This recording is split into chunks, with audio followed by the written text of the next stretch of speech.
All right, we are back for part two. Yes, we had a technical situation earlier on, but we're back. So get your popcorn, get strapped in. And also, this hearing, I feel like, well, I know that it is very useful for the American people. Some people don't know that this hearing was actually made or had yesterday. So this is an avenue for you to learn, listen, and be respectful in the chat. Okay, let's be respectful in the chat. All right, we don't block people. We never actually block people, but if we have to, we will, because it is a free speech channel. But because of the YouTube algorithm, we have to be respectful. Okay, so yeah, you know now, so be respectful. All right, with that being said, it is your boy Genesis. It is currently 3:07 p.m. And of course, today's date is the 13th of June 2025. A lot is going on around the country, across the nation. We've seen what's going on in Los Angeles, California. It's a sanctuary city, and this is what happens when you have sanctuary cities.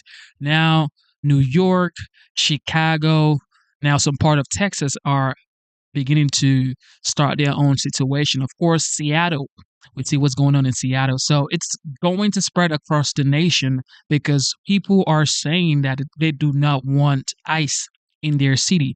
But the fact is, it is in the Constitution. You cannot impede a federal agent from doing their job. And saying you don't want ICE in your city, that's impeding the federal agent from doing their job. So, look, I get it. You may be angry. Some of these migrants are not criminals. I get it. Some are just farmers, bartenders, whatever, receptionists. But if you came into the United States illegally, look, you already messed up from the gate. Okay, you already messed up from the gate. And most people come in illegally, cross the border illegally. And when they get here, they say they want due process. How does that even work?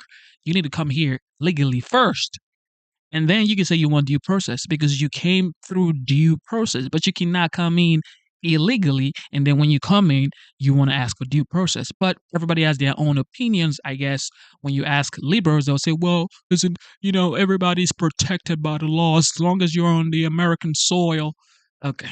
If you go meet and ask angel moms what they're going through, some of them have been devastated. Some of them have lost their kids because of sanctuary cities and their illegal immigration policies. But here we go. We're going to enjoy the show. Ladies and gentlemen, let's get it.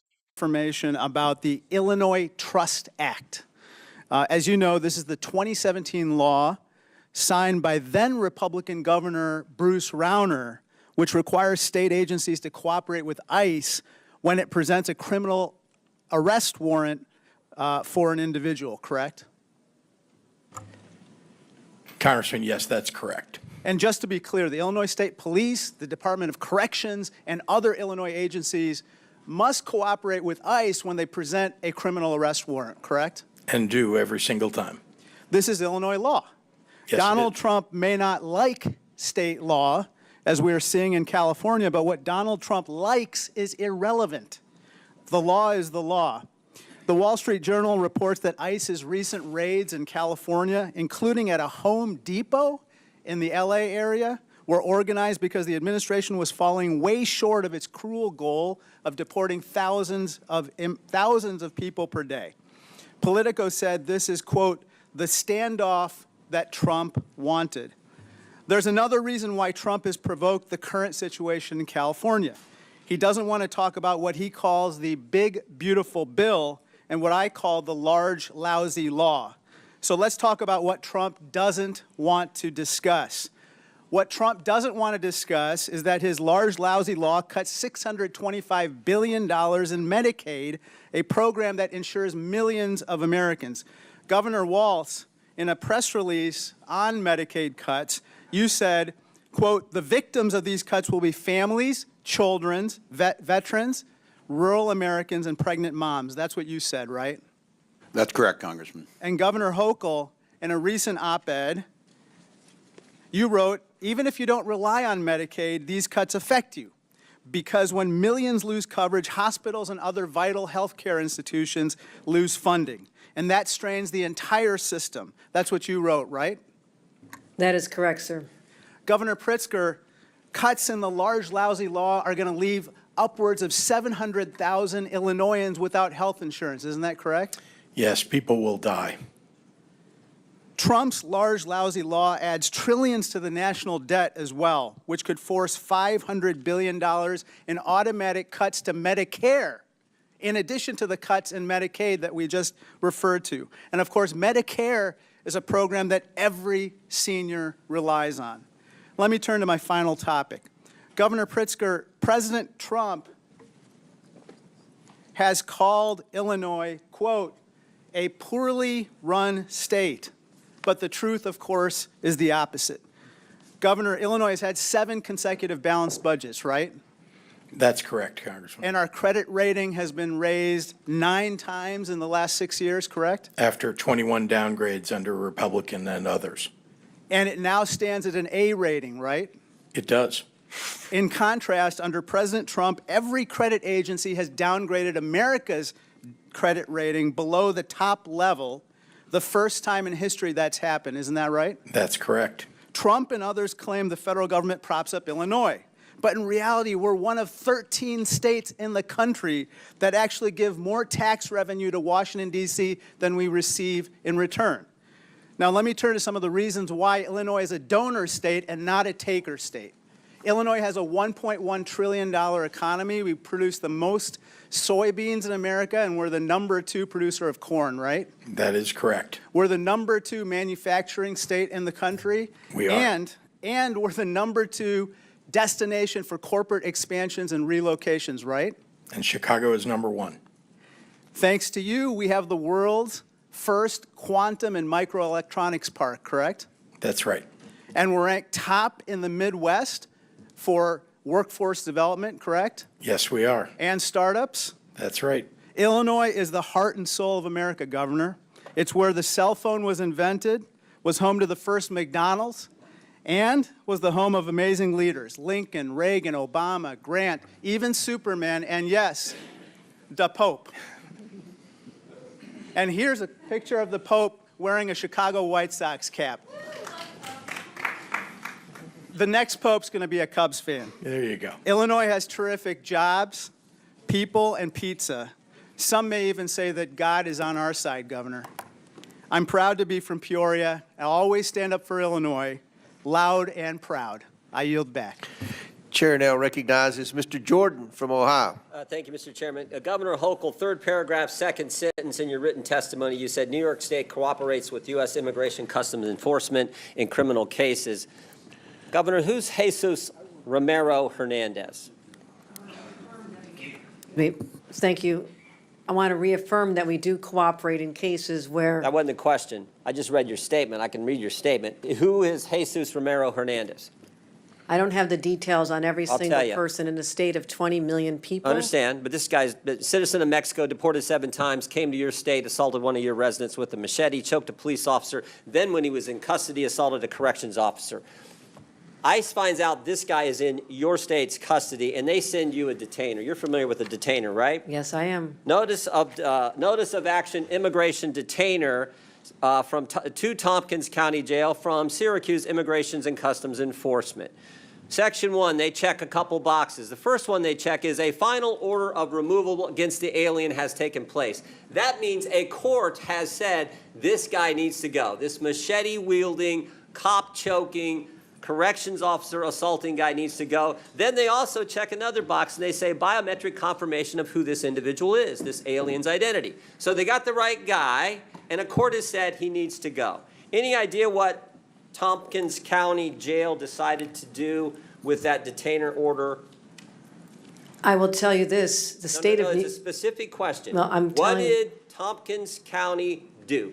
the descriptions you have put forth are absolutely chilling and disturbing and course they are. reprehensible to all of us. My job is to which protect is the why I'm people of asking New you the York. question. What And did this- Tompkins County do? what I have I responsibility will tell for you, are since you're not going to state answer. courts, We state cannot police. and will not hold Mr. Hernandez. Yeah. We can't keep the machete guy who had choked a police officer and assaulted a corrections officer. We can't keep him. In fact, we have the back and forth from Tompkins County and ICE on January 28th of this year, 8:56 p.m. Tompkins County tells ICE, we're not going to hold this guy. 7 minutes later, ICE responds back, we will be there to take custody this evening. 24 minutes later, Thompson County reiterates, we're not going to have him. We're not going to turn him over. 10:45. ICE arrives at the jail. 1 hour and 18 minutes later, and guess what? Mr. Hernandez is not there. They couldn't wait 1 hour and 18 minutes for a guy who assaulted one of your residents with a machete, choked a police officer, and then when in custody, assaulted corrections officers. That is sanctuary policy in a nutshell, and that is what your state supports, and so do these other governors. That is what is so wrong, why the American people hate this concept. You're conflating what the state of New York does is I control state police and prisons. We have turned over 1,300 people. So you disagree with it? We turn over Did the sheriff 1,300 make the wrong people. call? Those are local policies that we would not have done in the state of New York. State of New York, that is a So you're local saying the sheriff's decision. wrong? I would say this, if it happened in a state prison, we have already turned over 1,300 people. And in Sheriff in fact, Tompkins County, I a want to say Democrat or this. Republican, Governor? There Hochul? have You any been idea? times, excuse The me, sheriff in Thompson County, a Democrat or excuse me, Republican? excuse me, there No, have been excuse me, times I when ask the questions, you give the Well, I'm answers. Is he a asking Democrat or for a Republican? Do second. you know? I'm asking for this moment to explain that I'm sometimes I'm waiting asking, for ICE is he a to come Democrat pick or up Republican, people. and do you agree I with the believe actions he's a he took? Democrat. Do you agree with the actions he took? How about that question? They are in conflict with what the state of New York would do. Well, maybe they're scared. By the way, he is a Democrat sheriff. Maybe the county guys are a little scared because you said this. I'm quoting from, it looks like the New York Times. We all know you can trust them. This is last month, May 25th. You said we have some counties that are renegade counties and work with ICE. Maybe they're nervous of being called a renegade county by their governor. So the Democrat sheriff says, we're not going to keep the machete-wielding, cop-choking, corrections officer assaulting guy. We're not going to keep him here for you to get here. We can't even wait an hour and 18 minutes. Oh, you know what else was interesting in this case? You know what else was interesting? There was actually an arrest warrant from United States District Court, Northern District of New York, signed by Judge Wiley Danks, magistrate from Syracuse. There was an arrest warrant, and they still couldn't keep him. The state of New York cooperates. We cooperate in removal of individuals who've served time. We responded to detention. You're confusing, and maybe there's a I'm lesson asking the in question. Okay, so civics will here you that's say on the necessary. record right here, I got 12 seconds. Will you say on the record, was Tompkins County wrong in the actions they took on January 25th, 2025, when they wouldn't hold the guy for 1 hour and 18 minutes? Was Those are Tompkins not the County wrong? policies that we would have in the state of No, New no. York. Those But- are not the policies we would have in a. Were they wrong? Should Because they I've have already turned that said, guy over to ICE? It's a I've- simple question, Governor. that was a horrible situation. The person should not have been out there. And It's a horrible situation, but it's a yes or no question. it is a response that this is a locality. Do you agree or In the disagree? state of New York, Agree or the person disagree? should have been Yes held. or no? The person should have been held, and in the state of New York, we would have turned him over. That is in conflict with what we would do as a state appreciate with the chair's respect to indulgence. I prison. yield back. And I want to know why ICE won't come and pick up the individuals who have served time in our state. I have cases where they have not even shown Governor, a up. court order and a detainer for a guy who did the things Mr. Hernandez did, and Tompkins County can't hold him an hour and 18 minutes, and you won't say that's wrong? I have said, we cooperate when there's a criminal case where someone has committed a This is crime. We sanctuary turn them policy. over. This is sanctuary policy in a nutshell. You won't even You're condemn something that anyone mischaracterizing. with common sense knows is ridiculous. You're mischaracterizing the I'm laws not of the scared. state I of had the New York. facts here. That's Oh, all can I right. do one other thing, Mr. Chairman? Now he's been rearrested, and guess what? This guy who's now been rearrested, there is imminent danger that this inmate will do injury give to him a himself and minute. to others and presents a threat to safety, security, and good order of the facility, so he's not permitted to leave his cell. So this guy's not even allowed out of his cell, but they let him out on the street a few months ago. That's how ridiculous this is. When he does leave his cell, it'll be go back to Gentlemen, his country under our time's orders of expired. deportation. Chair recognizes Mr. Mfume, and I'll give you an extra minute. Oh, there you go. Thank you. Mr. Chairman, I've got two unanimous consent requests that I hope would not count against my time. Okay, we won't. Okay. Clock stop. I ask unanimous consent to submit for the record an article from Forbes magazine entitled Trump team focuses deportations on immigration numbers, not on criminals. Without objection, so ordered. And an article from the Rolling Stone from the 6th of last month entitled, "Trump has now deported multiple U.S. citizen children with cancer." Without objection, so ordered. That's a good diversity of sources, the It is. Rolling Forbes Stone and Rolling Forbes, Stone. yes. I like that. All right, proceed. Thank you very much, Mr. Chair. A couple of things on the record and then some observations. I don't know that I necessarily have any questions, but I do have some observations and a statement. I think before we let this get out of control, everybody on this side of the aisle is against violence of all forms. Everybody on this side of the aisle finds that to be unacceptable. We believe that convicted criminals who are incidentally illegally here and have been convicted should have no safe harbor. And we believe that victims of criminals should have our collective prayers and empathy. So this is not about Democrats not having a balance or about Democrats supporting something that is not right. The other thing that I want to say is that I find something eerily chilling about what's going on here. And what's chilling about it is that if I take myself out of 2025 and roll myself back in time, some of the hatred that I see displayed under the guise of good government just scares the hell out of me. We're not that far away from situations that existed where things like this affected other groups. And I'm not talking about anybody that's a convicted illegal criminal. I'm talking about innocent Americans who live in our neighborhoods, who do the work that we won't do, who abide by the laws, who play by the rules, who love their new country and who cherish their faith. Because if we just roll this clock on the wall back 75 years, we'd be looking at a time in Nazi Germany where people ran around with signs like this new ICE sign that says, "Report all foreign invaders to ICE," with Uncle Sam there holding up the sign. This could have been a Gestapo member 75 years ago, "Report all Jews." 100 years before that, it could be a plantation owner that said, "Report all Negroes and all coloreds and all those who are from Africa," because they are disrupting our country. So let's not get it twisted here. We in this country are not pure and pristine. We had runaway slave laws to kick the people who ran away from slavery. We had 50 years of black codes where you got fines and you got rewards and you got all sorts of things if you did or did not do something to report black people. After 150 years of slavery and 100 years of segregation and 100 years of Jim Crow after that, you could be arrested for anything in this country not that long ago. I remember when the National Guard was deployed in 1968, and I walked out of my house facing fixed bayonets with men in uniform, not knowing what the hell they were there for, but obeying the chief executive officer of this country.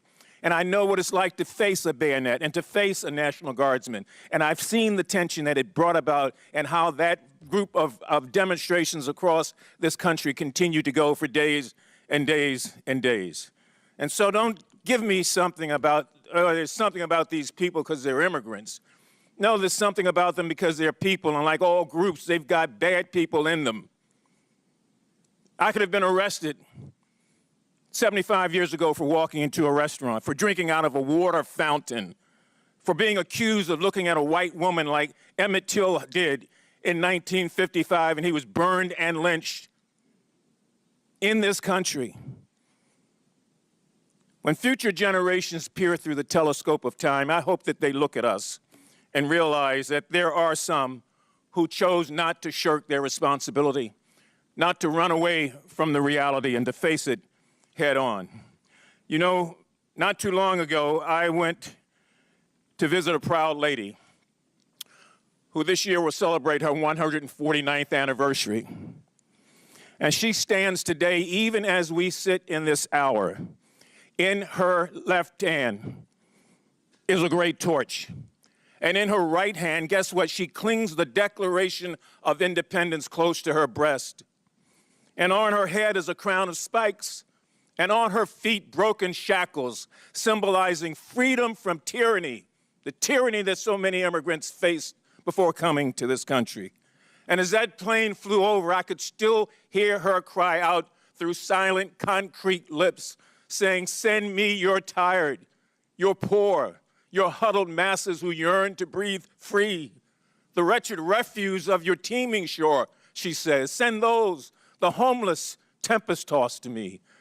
For I left my lamp beside the golden door, that all of you and all of you and all of you might follow."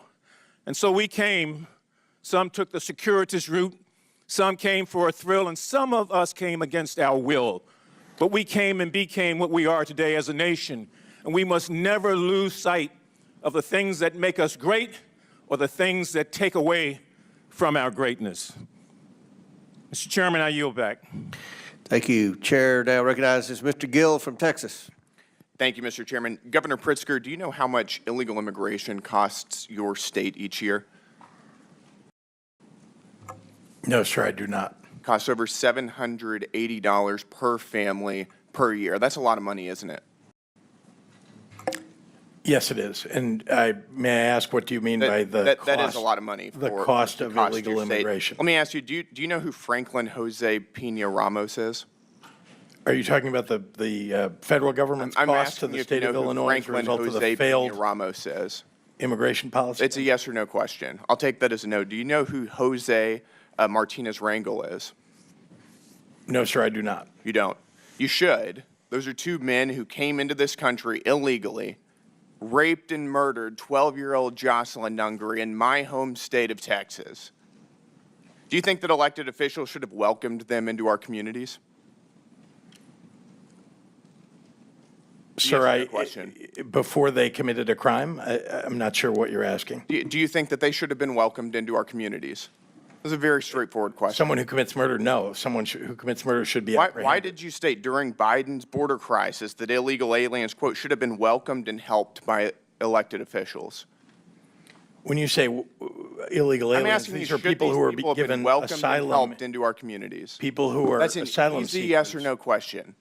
You're mischaracterizing them. It is your position that they should have been welcomed into our communities. Is that correct? There were That's asylum from seekers your who were own here statement. legally. And There then were they asylum went on and seekers. murdered and raped 12-year-old Jocelyn. Someone who Nungary. commits murder should be held accountable. We do that in the state. And of you think Illinois. they should have been welcomed into our communities before they did? I don't know how you can tell before somebody commits a crime You can that they are secure going the to border commit the and crime. not let illegal aliens come into our communities. Do you support abolishing ICE? Asylum seekers. Do you support abolishing ICE?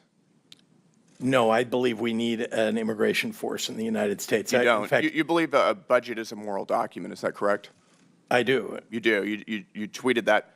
Your administration gave $12,000 to the Organized Communities Against Deportations, which just this past month was marching in the streets of Chicago with signs saying abolish ICE. Do you support this? I Is do this- not Is this a support reflection of abolishing your an moral immigration values? force. Is this a reflection of your moral values? I do not support abolishing an immigration force. That's good to hear. Mr. Governor, do you think that biological men should be able to use women's restrooms? I'm not sure how this has to do with immigration. It's sir. just a yes or no question. Why are you? It's very easy to politicizing answer. this? Do you I think thought that we were men here should be using doing women's fact restrooms? finding. I'm sorry. Do you think men should be allowed in women's restrooms? I'm not sure why this has come to You this issue. It has tweeted nothing that to do as with a immigration. protest against President Trump, everyone should use the other gender's bathroom today. Have you ever used the women's restroom? Not that I can recall ever, sir. No. You wanted everybody else to do it, but you didn't? Sir, I'm not sure that- why we're on a topic that has I'm nothing to asking do you, with you're today's hearing. advocating for men to use women's restrooms, but you didn't do it? I do not advocate that, no. Well, actually, you did. You said everyone should use the other gender's bathroom today. I can tell you that you are Do you regret politicizing saying this this? in a way that what we ought to be focusing on is Do you the regret failure of the encouraging federal men to government use women's restrooms? and the Congress to deal with immigration reform. Do you regret encouraging men to use women's restrooms? Again, you're taking us on topics that have Did you ever nothing to consider do that with women don't the want you in subject their- that you in their invited us here bathrooms? for. So you're admitting that this is just a political circus. No, Is that what you're I'm doing? asking you This because is you put nothing this to do on with the immigration internet for everybody and to really see. about you grandstanding. I'm asking you, have you ever considered that women don't want you in their bathrooms? That's a private private space that they don't want you or any other man in. Congressman, let's talk You about can't, your you can't say that failure to normal vote people can for say that Medicaid. they don't, In fact, you want to that take they don't Medicaid think away. men should be in and women's SNAP restrooms. And That's a veteran very services. straightforward question. You apparently want people And you're to die encouraging men to in the use United women's States restrooms because you where there want to could be take healthcare underage away. girls. Do you think that's appropriate? Sir, if we're going to Do you think that's politicize this, normal? let's talk about what you're doing to people in you this think that country that's normal? by virtue of your votes. All right, let's move on. with Let's President ask, Trump. do you support Hamas's agenda? Sir, I do not. They are a terrorist organization. Your administration gave a grant to the Muslim Civic Coalition, which just 2 weeks after October 7th was marching in the streets of Chicago to, quote, stop the U.S.-backed genocide against Gaza. Is that a reflection of your values? I have spent my life fighting anti-Semitism. No, I'm asking, is this a reflection of your values? I'm not sure why you're attacking Because me your about something in an administration organization. gave money to this organization. I'm explaining to you that what we do in the state of Illinois is stand up for what we believe are You didn't our have to rights give and money to freedoms. the Muslim Civic Coalition People to have march the and right to call, express themselves. to stop the We don't- U.S.-backed genocide against Gaza. That was your choice. I know that was your Republicans want to administration. take away people's right to free speech. We don't in the state of Illinois, and I They've do got not the right believe to that free is speech. proper. They don't have the right to tax dollars, and you gave them to them. You want to take those rights away from people. I understand. Gentlemen, time's expired. Chair recognizes Ms. Brown from Ohio. Thank you, Mr. Chairman. The Trump administration isn't serious about public safety. It's not serious about solving immigration challenges. It's only serious about blatantly violating constitutional rights, stoking fear, and demonizing immigrants for political gain. That's why Trump is weaponizing ICE to recklessly and lawlessly target immigrant communities. And here's the reality. 2 weeks ago, I met with community leaders from across my district. Multiple Hispanic faith leaders told me the same thing. Their congregants, regardless of immigration status, are afraid. Afraid to speak Spanish in public, afraid to attend community events, afraid to go to church. Because ICE under this administration has shown it will harass, detain, and deport even wrongfully. No due process, no oversight, no transparency. And now we're seeing this fear weaponized at scale. Just this week, the president deployed 4,000 National Guard troops to Los Angeles without the consent or consultation of California's governor. So let's be clear. This isn't about border security. This is not about law and order. What it is really about is a reckless power grab. Militarizing American cities doesn't make anyone safer. It escalates and puts everyone at risk. So, Governor Pritzker, as Commander-in-Chief of your National Guard, how concerned are you about this executive overreach? Thank you very much, Congresswoman, and thank you for the remarks that you just made. Our job as governors is to concern ourselves with the public safety of our states. And indeed, one of the very important things that we do is listen to our local law enforcement and listen to the local officials who ask us for help when they need it. We have probably, in my view, forgive me, governors, we have the best state police in the entire country, and we have terrific 13,000-person National Guard. We go to our state police for support, and then, if necessary, we will ask the National Guard to step in. And again, only when local law enforcement and our local officials ask us for that help. When the President of the United States goes in over the top to grab our National Guard for domestic security, when there is not, as he said in a memo falsely, a rebellion, that is taking away the rights and obligations of a governor. And it ought to be done in consultation with governors. In fact, the more local you get, the more accurate, I believe, the information is about what's happening on the ground. That's why I speak with local leaders of law enforcement, CPD in Chicago or others, before we take any action with National Guard. The President of the United States fails. Why? Because he wants mayhem in the streets. Thank Why you. did he call in Marines? And that's the point. This administration says it's targeting violent criminals, but that's not what's happening. They're going after parents dropping off their kids, workers showing up to their jobs, and asylum seekers navigating the legal system. And let me say this plainly. If you commit a violent crime in this country, you should be prosecuted. If you came here to do harm, this country is not your home. Governor Pritzker, can you set the record straight with which direction is violent crime headed in your state, up or down? Down significantly. Thank you. And Governor Pritzker, across the country, undocumented immigrants are less likely to commit violent crimes than U.S. citizens. Does that hold true in your state? Immigrants are less likely to commit crimes than people who already live there. Now, that may come as a surprise to some tuning in today, especially those fed a steady diet of fear. A recent poll found that Fox News viewers are twice as likely to believe the false claim that immigrants commit more crime. It's not true. It's not true. It's not true. So let's stop with the scapegoating and start focusing on real solutions. So quick yes or no's, Governor Pritzker. Did Trump's pardon of the January 6 defendants who violently attacked police officers make Illinois safer? It did not. Does blocking common sense gun laws like universal background checks make your state safer? Absolutely not. Did DOGE cuts to community violence prevention funding make your state safer? Much less safe. Would cutting Medicaid to pay for tax breaks for the wealthy make your state safer? No. Cutting SNAP benefits? No. Okay, so this is what we are dealing with this current administration. Things that are not making our country any safer and are doing harm to the people who need it the most. And with that, Mr. Chairman. Gentlelady yields back chair, and I recognize Mr. Donalds from Florida. Thank you, Chairman. To piggyback off my colleague, Governor Pritzker, how much does the state of Illinois spend on illegal immigration every year?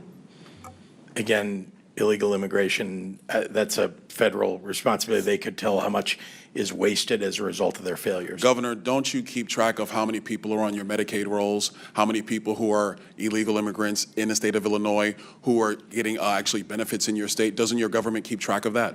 They don't get Medicaid in Illinois or any state, as far as I know. Governor Pritzker, you do not keep track of any public service dollars in the state of Illinois that goes to illegal immigrants or goes to people in your state who are not legal residents of the United States and of the state of Illinois. You don't keep track of that. We absolutely keep track of our budget, and we're very closely, and in fact, it's been balanced for 7 years in a row, unlike the Republican before me, yeah. You know, it's interesting. I noticed that in the state of Illinois, you guys don't really keep track of your money, because I asked your mayor in Chicago similar question about a month ago, and he didn't have an answer. It was quite interesting. I think this might be an Illinois problem. Governor Hochul, in your state, you are spending about roughly $4 billion on illegal immigration, and at the same time, you are actually asking the federal government for $4 billion to finish Penn Station. Don't you think it would be better to stop funding illegal immigrants in your state and actually use those resources to finish Penn Station as opposed to coming to the federal government for the money? Penn Station is owned by Amtrak, not by the state, so it's an appropriate use of their dollars, and Donald Trump has agreed to spend upwards of $7 billion. I appreciated that very much. What we spend on immigrants, the immigrants who are here hardworking to live a life and working on our farms and taking care of our parents in nursing homes and taking care of our children, they have been coming here for 400 years. And we don't keep track of individuals based on their status. We make sure that people have services so we don't end up with an unexpected. So essentially what you're telling me is that you keep no track of money that is going to people who are not legal in the United States, resources that are taken away from New Yorkers, resources that are taken away from Illinoisans. You guys do not keep track of any of this. You know what's really challenging is that many people came here with legal status. I mean, temporary protective status, 300,000. Do you all of a sudden they wake up one day and it's do you gone. go along with the strategy from the Biden administration, which massively expanded immigration protocols that overwhelmed your city and overwhelmed your state? Do you agree with that? We call for secure borders. We call for this body to I do never its remember job. you calling for secure borders at Nope, all, Governor Hochul. We certainly have. That We doesn't certainly sound have. like him to my memory. Many conversations I had with the White House, and we asked for federal resources. I mean, you're putting a federal problem on our laps, and you know what? It gets old after a while. I wish you would just do your job. If your here party and actually would pass do the job meaningful of reform. securing the nation the way President Trump has now had to do twice, we wouldn't be in this predicament. Wouldn't you agree? Do you federal- agree or it's a disagree federal that job. securing the nation's borders is the job of the President of the United States? President Trump has done that job twice now, Well, and previous Democrat presidents have not done that job. Wouldn't you agree with that? this has been a problem that's been in place since I was a young staffer here on Capitol Hill. We worked on immigration, and Ronald Reagan signed amnesty for 3 million people. You know, it's to interesting get you in bring up situations, so- Reagan's amnesty in '86. You know, part of that deal was to actually build border wall and secure it, but the Democrat Party refuses to build border wall. You oppose it every single time. Is that your position? Do you now support border walls, There Governor has Hochul? been many times when bipartisan legislation is presented to this body and people just walk away from it. They refuse to do the hard work of governing that governors like us have to do every single day. When I leave here, I'm going to go home and govern a state. I'm not going to tweet about this experience because I have too much work to do taking care of New Yorkers and You're keeping really them not doing a safe. good job, Governor Hochul, because a lot of New Yorkers are actually coming into my state, in Florida, many of them. They come all the time because they actually want to come to a state that is well-run, that protects citizens, does not allow illegal aliens to victimize citizens like they are victimized in the state of New York, like they are victimized in the state of Illinois, like they are victimized in the state of Minnesota. They choose states like Florida and Texas to find safer places to live and raise their families. Hold on, Governor Hochul. We've had enough crime time. rates are much Governor lower than Walz, you've been yours, sitting over there much pretty lower. quiet. I got a question for you. I love to talk. Thank you, Congressman. Fair enough. You said earlier that the ICE agents under the orders of President Trump are a modern-day Gestapo. Do you realize how disgusting a phrase that is, considering the history of Nazi Germany? Would you like to recant that statement? What I said, Congressman, and I have a long history of supporting law enforcement, I said President Trump was using them as his modern-day Gestapo, not identifying who you are, coming up in unmarked vans, taking people away and giving... Is it the responsibility of ICE to actually deport illegal aliens in the United States who are here? Isn't that their responsibility? Yes, it is, Congressman, except that the Constitution is not an inconvenience. It's not an either-or. Nobody You said can an do your job inconvenience. and He have a practice due responsibility to deport illegal aliens, and the Through due president is process. going through that process right now. We are And not let's just- be very clear, the previous administration, they abused every process there is under border laws to allow more than 10 million people into the country illegally. And this is a burden on all Americans. And so the president is doing his job. So it is sick to refer to Americans who are ICE agents as Gestapo. Governor, you're wrong. You need to apologize to these agents. They're doing their jobs. They are Americans. They serve this country with honor and decency and respect. Do not diminish their work simply because you tried to make a cheap point that you could tweet. I yield back. Chair now recognizes Ms. Stansberry from New Mexico. Thank you, Mr. Chairman. Well, some interesting theatrics today. Welcome, everyone, to the Oversight reality TV show. I know Mr. Trump loves himself some good TV, and today is not disappointing. And in fact, I want to say welcome to some of the members who've showed up to this committee who I've never seen here before. It's great to have you here in the hearing room with us. Now, before I get started on the topic at hand, I want to take a moment to speak directly to the immigrant community who might be watching and listening today. I want to say to everyone out there who is living in fear, we see you, we love you, we respect you, and we are fighting for you and every community that is being targeted by this administration and this Congress. We also want all of you out there to know that you have rights. You are protected by the law, and you should not have to live in fear and wonder whether or not you're going to be safe if you leave your home or if your family is going to come home at night. We see you. We are fighting for you. You have rights. Now, let's turn to the situation in California, which, of course, much of this hearing has focused on. As someone from a Marine veteran family, let me be clear. Marines are combat troops. They are highly trained, highly disciplined, lethal fighting force combat troops. And they should never, never be deployed against the American people who are exercising their constitutional rights. This is a gross and disgusting abuse of power.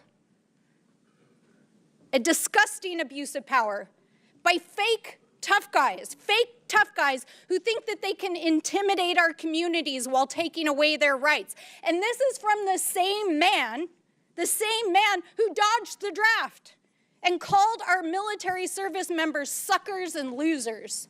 That's your commander-in-chief.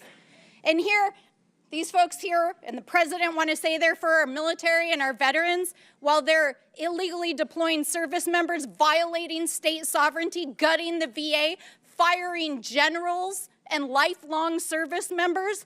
And you all want to sit in here and play like you're with the military and the American people while Donald Trump is planning to spend $45 million of your hard-earned taxpayer dollars on a fake military parade this Saturday that they can't even fill, that they put a super PAC ad on Craigslist to recruit citizens of the city of Washington, D.C. to go stand in the parade route. Congratulations, it's made for TV. But this is serious because this is an abuse of power. So I want to read a list of grievances: obstructing the administration of justice, refusing to assent to the laws for the public good, sending swarms of officers to harass our people, keeping standing armies without consent of our legislatures, transporting Americans overseas to be tried for pretend offenses. Mr. Chairman, I wonder, do you know where these offenses come from? No? Aw, that's too bad. Because it's actually the Declaration of Independence. That's right. It's the Declaration of Independence. And my colleagues across the aisle might want to bone up on that in the U.S. Constitution before they go attacking our communities, especially as we head into the 4th of July holiday, and celebrate our independence from an abusive and mad king. Because here in America, there are no kings, and we reject people who believe they are. And no one is above the law, and we will hold them accountable.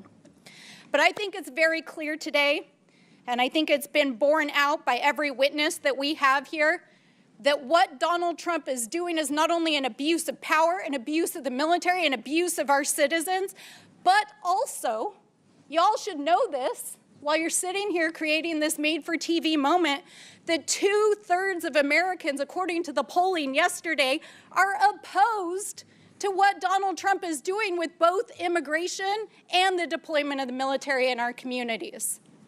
It's wrong, it's immoral, it's illegal, and it's a violation of our rights. And with that, I yield back. Chair recognizes Mr. Langworthy from New York. Thank you very much, Mr. Chairman. Governor Hochul, yes or no, do you think someone who's committed murder or rape in this country, in that they're here illegally, should have tools at their disposal to avoid deportation? As the governor, his primary responsibility is to protect the people of New York. I'm sorry. Those crimes are abhorrent. I'm sorry. Whatever response you prepared to give today dwarfs in comparison to your actions as governor. I would like to remind you of someone named Gianfranco Torres Navarro, an illegal alien and suspected leader of a violent Peruvian gang. He was tied to 23 murders in Peru and came to this country illegally across the southern border. He had his victims' faces tattooed on his body, and he was hiding in plain sight in Endicott, New York, for an extended period of time where ICE could not locate him. And why did it take so long to find him? Because policies like your green light law, which blocks ICE and U.S. Border Patrol from accessing critical DMV databases. In fact, it threatens the badges and threatens to charge with felonies any officer that shares that DMV data with federal agents. These agents rely on data to be able to know who they're pulling over on the side of the road. They're taking their lives into their hands every time they're trying to, keep our streets safe. The really sick irony here is that your government in New York, my home state, freely shares that same DMV data with the government of Canada at our bridges in you and my hometown. But it doesn't share that data with your American federal government. Why, Governor? You're misstating the green light law because I'm we not. are able to cooperate with federal authorities when there's a Why crime do you shield involved. the database, Governor? Anything they want from us related to This is investigating a crime This is is data available that's to needed them. in real time to enforce the laws on the streets. They can't subpoena these records from your government. And I've had these conversations with my county sheriffs all across the state of New York, state police. They want to work with the federal officials. They want to clean up these messes. But they can't because they are being threatened by you and our Attorney General that they'll take away their badge and end their careers. Been countless instances where we've cooperated with federal law enforcement. It happens on a daily basis. And so your characterization is just incorrect of how we provide information to people who ask for You it. share the database in its entirety with Canada, but you don't share it with the federal government. It's beyond belief. I mean, this is we give- denial and excuses, Governor. You know damn well that the New York State Sheriff's Association, the State Association of Chiefs of Police have both condemned the green light law. Sheriffs from Erie County, Niagara County, Monroe, Albany, Broome, Dutchess, and Oneida counties, multiple parties represented here, not just Republicans, have warned that your law ties their hands. It puts officers' lives in danger, and it shields criminals from accountability. When you refuse to work with law enforcement, when you refuse to hand over data that can protect communities and save lives, you are actively aiding the illegal alien criminals who have crossed our borders and committed violent crimes. And the consequences are not hypothetical. Your bail reform law is the reason that Laken Riley is dead. He should have been in jail in New York, and he wasn't. He went to Georgia. He fled our state because he should have been in prison. These are tragic and real circumstances. In Buffalo, a Venezuelan illegal immigrant hacked his wife to death with an axe. In Syracuse, an Ecuadorian national strangled a young woman on her birthday and dumped her body in a park. In Irondequoit, in Monroe County, a Dominican national slaughtered an entire family, including 2 toddlers, and he set their house on fire. Governor Hochul, you took an oath to serve the citizens of the state of New York, and you've allowed violent criminals who came here illegally to hide in plain sight and to avoid federal officials because of your support for the green light law. I mean, this is an abomination. This is not keeping New Yorkers safe. We turn over the information you're referring to all the time. You're misstating the laws and its purpose. We cooperate all the time. As much as I want to believe you, Governor, I believe the cops more. Well, I believe the cops that I know and I trust in our same hometown that are out there in the streets every single day. Your laws put lives in danger. Your laws have led to people being murdered. my job is to protect the people of New York, and I fight hard every single day. I have doing done a more very lousy to job of reduce it, the Governor. crimes. Murder rates are down to historic lows, and we're working hard to make sure one crime is one too many. I take this very seriously, but we do cooperate when anytime they need help with law enforcement, and you're That just is just refusing to not accept what the law enforcement You're officials just not tell me, accepting Governor. the facts. I can't help that. I trust the professionals. You and I aren't police officers. I trust the people out in the field that wear a badge, that are honorable, decent, hardworking people. And that's why they should And be usurped. you have a record of disrespect to law enforcement, just like you disrespected every corrections officer in the state of New York. You have a lot of gall to come here and criticize the president for using the National Guard to actually bring law and order to the streets of our country. When you sent those same National Guard officers to become corrections officers after you destroyed the lives of so many of the hardworking corrections officers of the state when you broke their union. You're absolutely right. There is a distinction. I have the authority over the National Guard in the state of New York. The president is usurping the sovereignty of another state, of the 50 states, when he imposes the National Guard against the will of the governor. Just a difference of understanding of basic civics. Thank you, Mr. Chairman. I yield back. Mr. Chairman, I have a unanimous consent request. I'm sorry? I have a unanimous consent request. Proceed. First, I'd like to seek unanimous consent to enter into the record this article, counties that provided sanctuary to undocumented immigrants saw falling crime rates, steady fines. Without objections ordered. Second, data shows sanctuary policies make communities safer, healthier, and more prosperous. Without objections ordered. And third, Trump team focuses deportation on immigration numbers, not criminals. Without objections ordered. Chair now recognizes Mr. Garcia from California. Thank you, Mr. Chairman. I want to thank our governors for being here as well. Thank you all for your service to your states and to our country. I want to just be clear, Donald Trump clearly and House Republicans are really not serious about helping our states and our cities. Before I came to Congress, I was a mayor and I worked closely with our police department, incredible men and women that worked really hard to promote policies that actually make the public safer. Now, during that time, our city actually reported some of the lowest murder rates in history. And I've been in close touch with our current police department, our local sheriff, and local law enforcement. And I want to be clear. Donald Trump is intentionally provoking chaos, hate, and division. Now, Trump is trying to intimidate. He's using our military to create fear, and there's no legal justification for his actions. I strongly believe he's trying to keep American citizens from peacefully making their voices heard. We just had a demonstration in my hometown of Long Beach, California. Over 500 people showed up. There was no vandalism. There were no arrests, and it was peaceful, and I want to thank them. Trump is trying to make it very clear that this is about intimidation. I believe he's fueling violence on our streets because he thinks it's politically helpful to him. And I actually want to remind our committee that when Donald Trump was president in 2020, that's actually when we saw surges in violent crime across the country. They increased under Donald Trump's watch.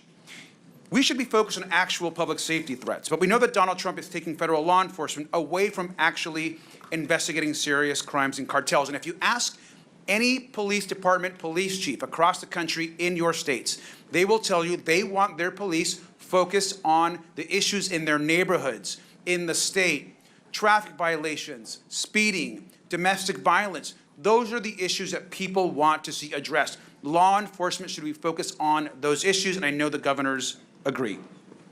Back in my home district in Downey, California, we've had agents just yesterday grab people in front of churches, their houses of worship. Agents refused to identify themselves and show warrants. An elderly man was dropping off his granddaughter at their local church and was detained in front of the property and the family. That is outrageous and should be disturbing to every single American. And we know this does actually nothing to protect the public. But this, of course, is Donald Trump's playbook. He doesn't care about the safety of the American people. He fuels hate and fear. It's no coincidence that Donald Trump is fueling chaos. At the same time, he's advancing legislation which the American people know is completely toxic and harmful to this country. We're looking at 16 million people losing health care. It's being debated right now as we speak in the Senate. Nutrition cuts for seniors and veterans, huge tax cuts for the wealthiest and the largest corporations in this country. And while this is being debated, Donald Trump is causing chaos and fear across our country. I want to ask the governors in the remaining time that we have. It is clear that health care and these impacts of this bill will impact all three of your states greatly. And so I have a brief question. What is the bigger risk to your state? Ripping away health care from millions of people across the country, thousands and thousands in your own states, or the law-abiding, working, undocumented folks in your states? And I'll let you each go ahead and give that answer. We'll start with Governor Pritzker. Thank you very much, Congressman Garcia.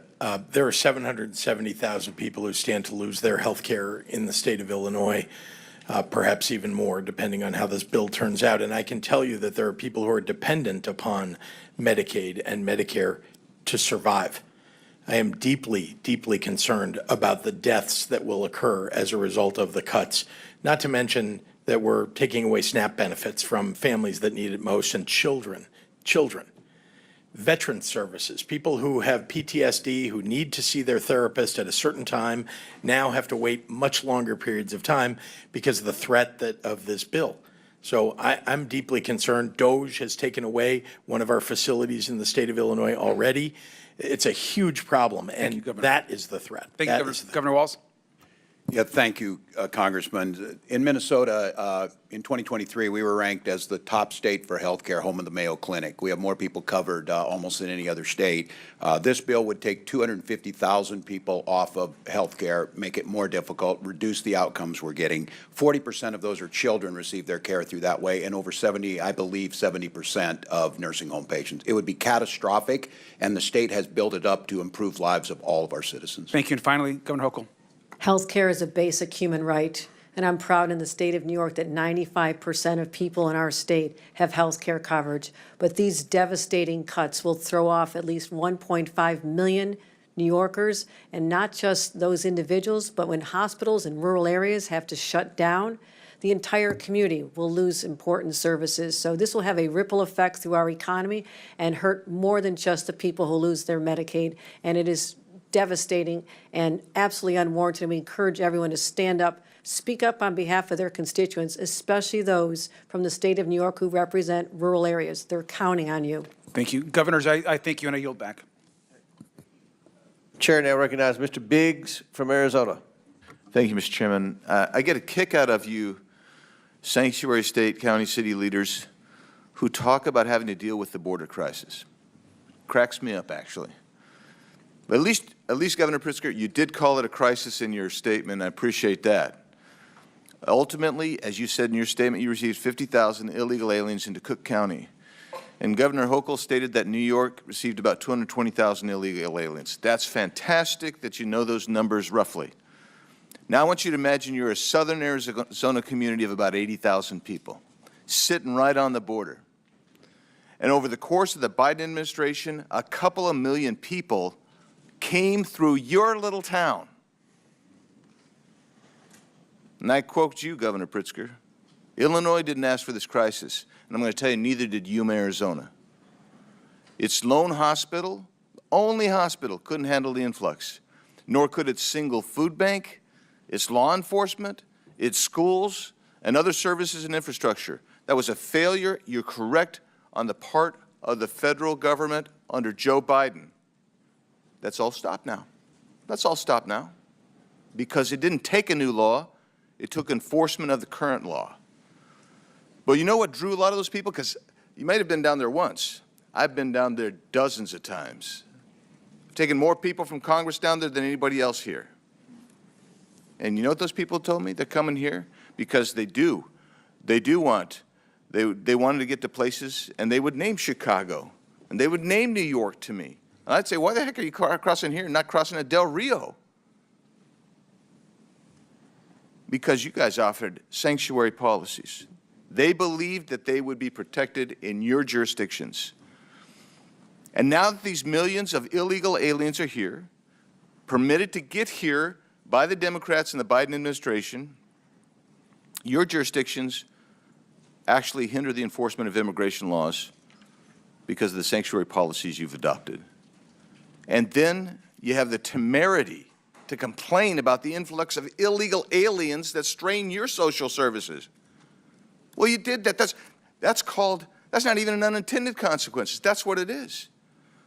So I'll ask you, Governor Walz, do you agree with Minnesota your Attorney General's opinion stating that it's not lawful for Minnesota counties to hold people for immigration authorities, even if there is an immigration warrant? Do you agree with his statement? That's his statement. It's not yours. I just want to know if you agree with him. Yeah, well, I know you know this, Congressman, that all 87 Minnesota counties follow federal law. I don't know that. I just want to know. I don't know that. Why would I know that? I'm just going by your Attorney General. I haven't got the He says not to do it. Do you agree with the Attorney General? That's all I'm asking. The Attorney General is elected independently in Minnesota. Nothing in his opinion allows it. In Minnesota, So are you telling me you disagree with him? Could I have 20 seconds just to say? I just want you to answer the question. You're not answering the question. I served here, Congressman, and there's the respect to the witnesses to just be able to speak. Yeah, there is, and there should be respect, and that respect from the witness should be to answer the question. Our counties and jurisdictions can do whatever they deem necessary. They have to. Do you agree with your Attorney General? Apparently, we don't know, because you're not going to answer. You're going to be oblique about it. So that's unfair characterization. I'm trying to answer. I'm not the Attorney General of Minnesota. Do you agree with his memo? And you're killing time because you're filibustering. Do you agree with his memo? That's all I'm asking. Nothing. And you don't want to even answer it. You just say, oh, maybe yes, maybe no. I don't know. Let's go to you, Governor Pritzker. A lawsuit was filed against you in the state of Illinois, and you responded. Your response to the claim is that Illinois has a, quote, constitutionally protected choice not to assist federal authorities with deportation, close quote. Give me the constitutional reference you're making there. What are you referring to? Congressman, I don't know the lawsuit that you're referring to, and I don't know that I was the respondent in that lawsuit. I can say that. This is from the response filed on your behalf. So you didn't read the response? Well, let me then ask you, if that is the response officially of you, how is that consistent with Arizona versus U.S.? It's not. How is it consistent with 8 U.S.C. 287 D3? It's not. Let's just cover it in the last 18 seconds. When you guys say you say we do give these people the information only on a criminal warrant. Is there any distinction in 8 U.S.C. 1373A, 1324, 1324C that says, yeah, you don't have to give information, you don't have to provide the body, you don't have to respond to the ICE detainer? Is there anything in there that says there's a distinction between the criminal law, the criminal warrant, the criminal detainer, and a civil warrant, civil detainer? Is there anything in there? The answer is no. I'll answer for you. You do violate the law. You are sanctuary cities. And every one of you sitting there, if you don't know that by now, you should know it walking out of here, that you are actually committing a federal crime every time someone does that, because you don't have the authority under federal law or under the Constitution to negate even a civil warrant for someone who's violated a federal offense when you get a detainer notice. Yield back. Chair recognizes Mr. Frost from Florida. Thank you, Mr. Chair. All over the country, people are protesting nonviolently President Trump's treatment of immigrants, and they are right to. And I think it's important that we are clear as leaders about what's going on in this country right now. There is no mass deportation campaign. Deportation is a process that is not being followed right now. What's going on is people are being snatched up in the middle of the streets, trafficked, kidnapped in the middle of the streets, trafficked to other countries without due process.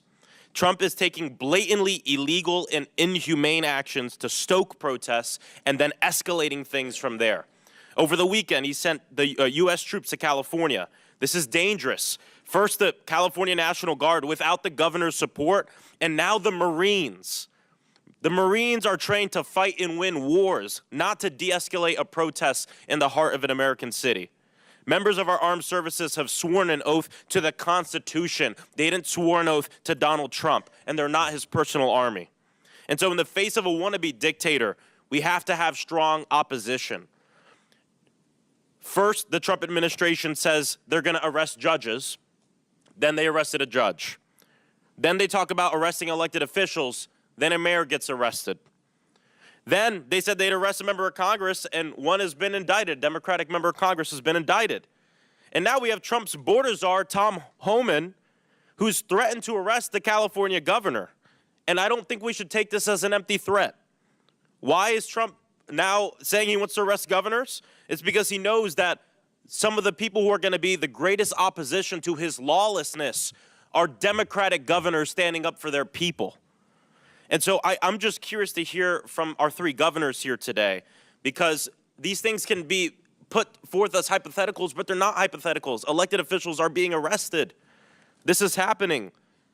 The DOJ is being weaponized against us. So if federal agents were to come to your door, to the governor's mansion, approach your security staff to arrest you. You have Tom Homan on the news saying, I want to arrest Governor Hochul, Governor Pritzker, Governor Walz. What do you do? What do you say? I'm just curious. Governor Hochul, if you can start. If Tom Homan comes to Albany to arrest me, I'll say, go for it. You can't intimidate a governor.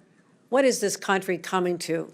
When people can threaten us on social media and on cable news and try to stop us from doing our jobs, we're here on the front lines every day, fighting to defend our rights, our values, and the public safety of our residents.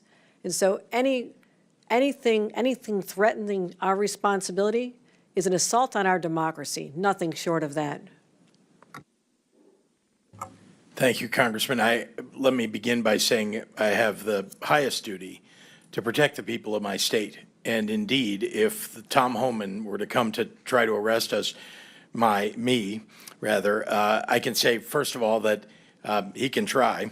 I can also tell you that I will stand in the way of Tom Homan going after people who don't deserve to be frightened in their communities, who don't deserve to be threatened, terrorized. I would rather that he came and arrested me than do that to the people of my state. Well, thank you, Congressman. And I was just sitting here listening today again. There's many of you in here, friends on both sides of the aisle that I served here. The job of governor is very different than the job you're doing, but we need you. We need to work together. No one here wants to hear these horrific stories, but we have a job to do on limited resources. And equating that not doing ICE's job means we're not cooperating, we're patrolling our highways. I'm proud that Minnesota's a state third lowest in traffic deaths. If we start doing all the things at ICE, and nothing we do precludes them from doing their job. And so threatening and political, and I did not realize, I guess, I watch it, I didn't realize how much animosity there's here. We have a responsibility to the American public to work together, and I think threatening arrest on elected officials, Congressman, it doesn't help any of us. Governor Pritzker's right. Our citizens are scared and angry, and it's not necessary. We can fix this with a bipartisan border bill. Help us out. Thank you, Governor. I want to end by saying former Governor and now Secretary of Homeland Security Kristi Noem just last year said that federalizing the National Guard would be a direct attack on states' rights. And now she's cheering it on. President Trump has consolidated power so much in his own party, there's little to no, pretty much zero, opposition left to his lawlessness. We hear it in this room right now. And the last thing I want to say, too, is what's going on right now is not just a distraction from the fact that they want to pass a massive tax break for the richest Americans and take away services and things from working families, but it's to enable it.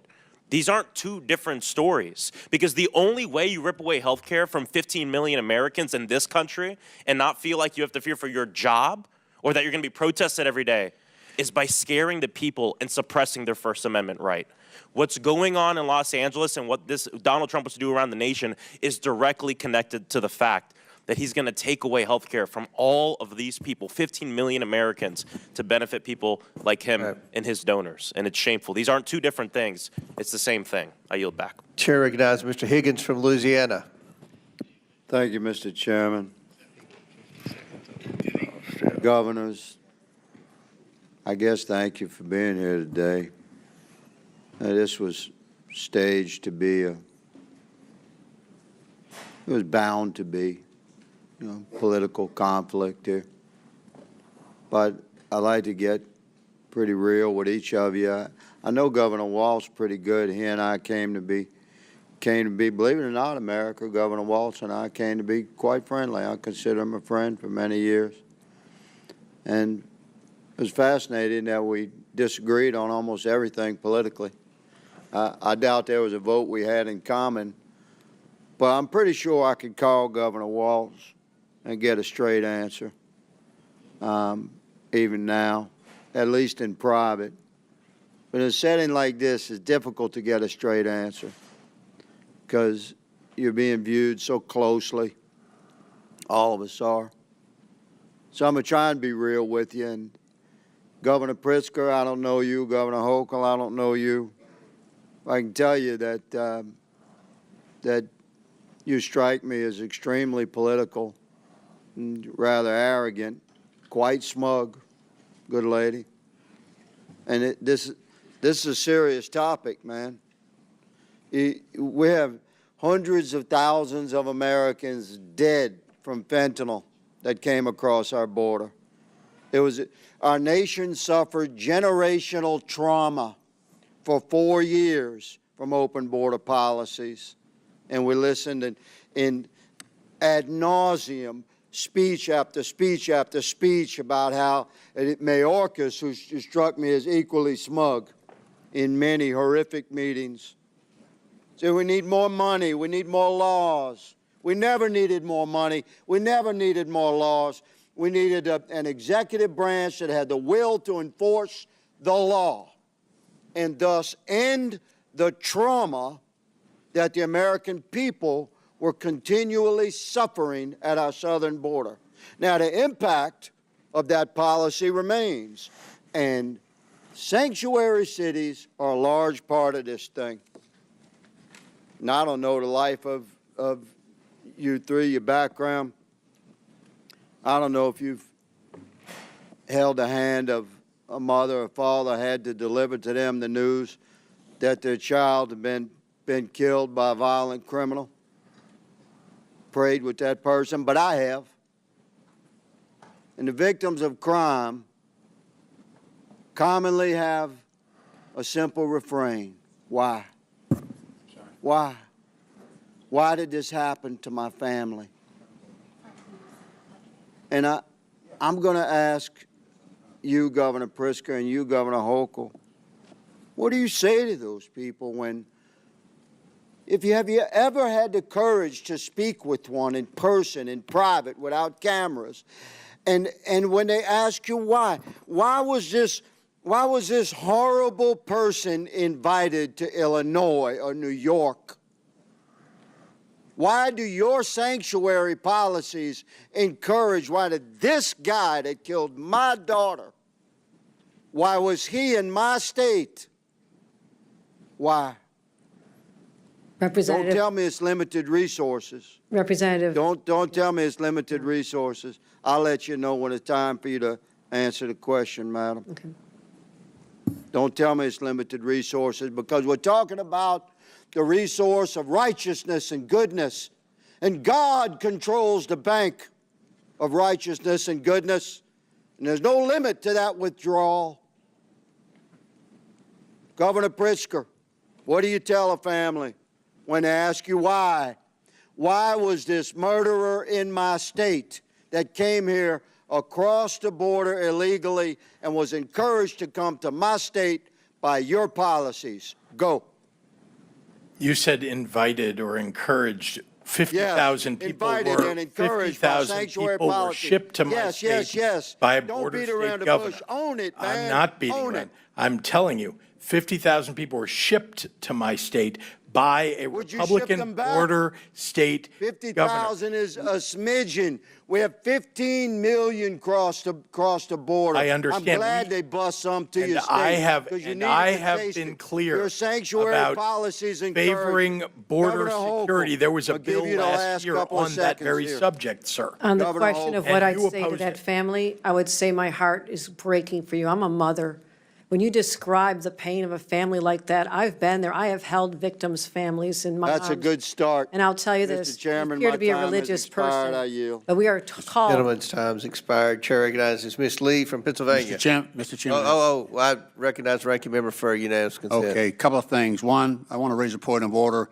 It is against the rules to attack or to breach the decorum with respect to our witnesses. You can't. Well, the ranking member has a look different like this, definition or you of look attack like than I that. do. You That's look for like sure. this. You cannot criticize the countenance of a witness when they come before the committee. You can raise issues, no question, but you cannot personally attack a witness. That is not within the rules. That is not in accordance with decorum here. And I would raise that same concern if Did the ranking if one of member our not call members us was Nazis? attacking. All right, all right. Secondly, Proceed with secondly, unanimous consent. Secondly, unanimous consent. I have asking unanimous consent to submit a document entitled "Trump Wants to Cut Funding to Sanctuary Cities and Towns, but They Don't Actually Violate the Federal Law." Without objection to order, Chair now recognizes Ms. Lee from Pennsylvania. Yeah, thanks, Mr. Chair. It's always funny the lack of decorum that we get, and people we do drop the gentleman act here oftentimes when attacking women who aren't able to defend themselves with equal time. But that's kind of the theme here, right? Attacking Americans or people who are not able to defend themselves, or at least who Republicans hope can't defend themselves. And that's what we're seeing essentially in Los Angeles. So I would say that this hearing is quite timely. What's happening with ICE and the military in Los Angeles is terrifying, and is directly caused by Trump's policies and his cruelty. It was Trump's overzealous ICE agents who started this specific incident. And now they want us to get bogged down in arguing over the right types of protest or the right types of way or the right way to defend yourself, the mythical perfect type, so that we could ignore that Trump is the one who is escalating all of this. Trump is the one who ordered in thousands of National Guardsmen over the objection of Governor Newsom, something that hasn't been done since 1965. Trump is the one deploying Marines, not on an enemy abroad, but on the American people who are exercising their First Amendment right in this instance. the only opportunity that they have to defend themselves against lawless lawmakers who are imposing cruelty upon them. For a party of so-called law and order folks, they sure are stampeding over people's constitutional rights and intentionally inciting more chaos, more fear, more anxiety, and increasing the likelihood that people will get hurt. In the end, what's happening in Los Angeles is just one of many incidents where Trump and his administration have not given a single damn about people's safety.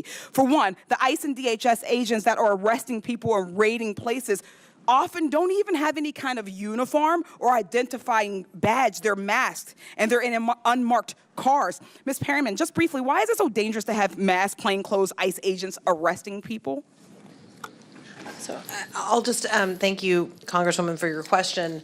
I'll go back to what I said before, that we know our Constitution recognizes and our country recognizes the importance of trust between local law enforcement, the federal government, and governors. And what we're seeing here is a breach of trust. It's an escalation, and it's dangerous for the American people.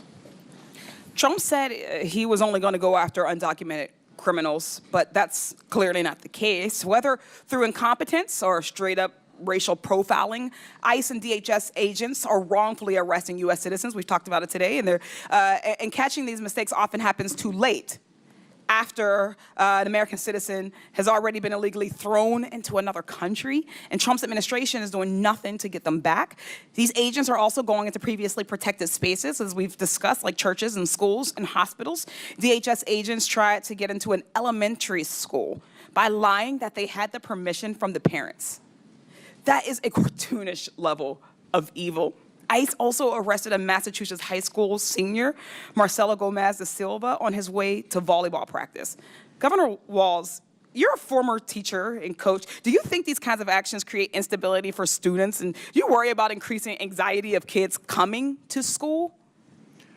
Well, thank you, Congressman. I certainly do. Creating that safe environment where our kids can come and the expectation is to learn, they certainly do. Once again, there's no reason to use these enforcement actions at those locations when there are other tools. And I think, again, this false equivalency that we do not want violent criminals to be arrested, detained, and go through due process, we do, but hugely detrimental to the educational system, hugely detrimental to a system that is dependent on trust and the goodwill of everyone in that school system. So, yeah, it is detrimental. Thank you, Governor Walz. These same kids getting arrested are often being separated from their families. They are scared. They're alone. An attorney is one of the few resources they had access to that is now being taken away as well. The Trump administration has canceled contracts with legal groups that represent those undocumented children in immigration court. This is going to force thousands of kids as young as 2 years old to represent themselves very quickly as we're running out of time. Ms. Perryman, how's a 2-year-old supposed to represent themselves in court? A 2-year-old can't represent itself in court, him or herself in court. And I'll just say that we are in court every single day seeking to try to ensure that people have access to legal representation, which of course this administration is really seeking to curtail. They're seeking to ignore due process rights. I was going to say, would you say that it is due process if a 2-year-old is left to represent themselves? Absolutely. It's a flagrant violation of our Constitution. It's also something that shocks the conscience. We'll leave it there. Thank you. I yield back.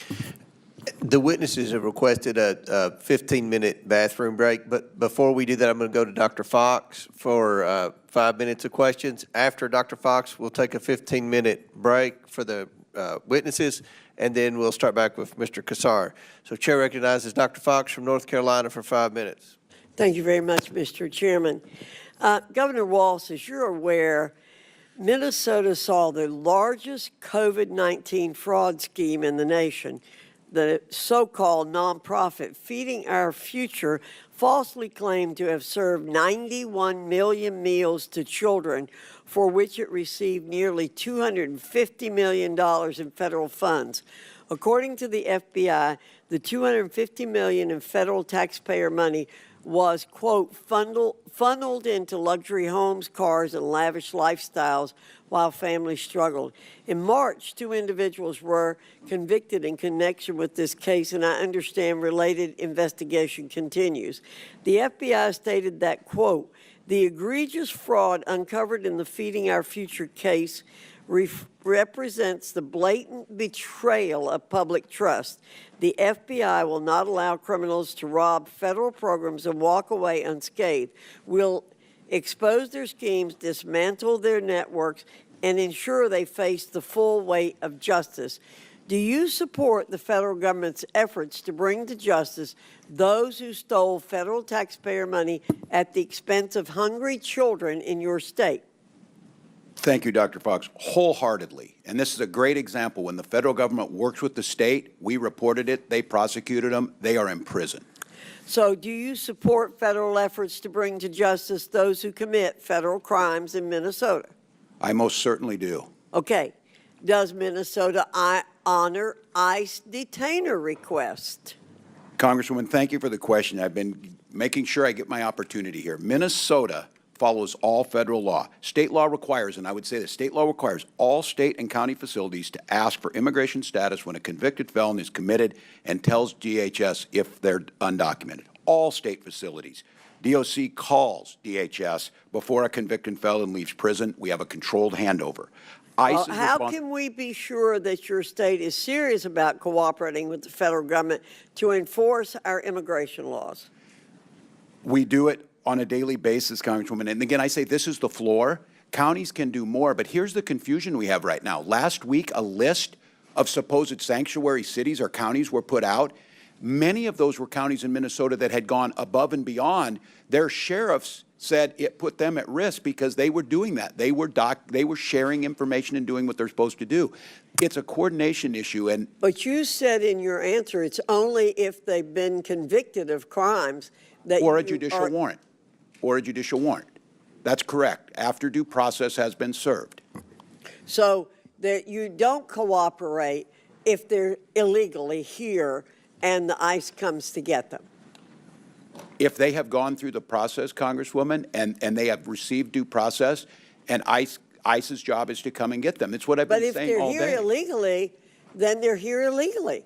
There's no, they've broken the law already. Many are here as asylum seekers. They've overstayed a visa. I have another question to ask you, Governor. As I've said before in this committee, innocent American taxpayers are collateral damage in the Democrats' pursuit of open border policies. Americans pay with their wallets, their safety, and all too often their lives. This is unacceptable. I'm sure you're aware, Governor, that your state has spent hundreds of millions of state taxpayer dollars to address the surge of illegal aliens in Minnesota. Are you also aware of any NGOs operating in your state that provide services to illegal aliens, and have those NGOs received any federal funding? I can't answer that at this time. I don't have it in front of me. Well, we have to end the shameful practice of NGOs working against immigration law enforcement efforts. That's why I introduced H.R. 245, the Grant Integrity and Border Security Act, to stop NGOs who work against U.S. laws from receiving a single cent of taxpayer funds. Americans should never tolerate a government that uses their own tax money against them. And, Mr. Chairman, I yield back. Gentlelady yields back. Before we recess, recognize the ranking member for UC. Thank you, Mr. Chairman. I ask unanimous consent to submit an article from the Seattle Times entitled "National Sheriffs Association Head Tears into Fed's Sanctuary List." Without objection, so ordered. Pursuant to the previous order, the committee will stand in recess for 15 minutes. The committee stands in recess.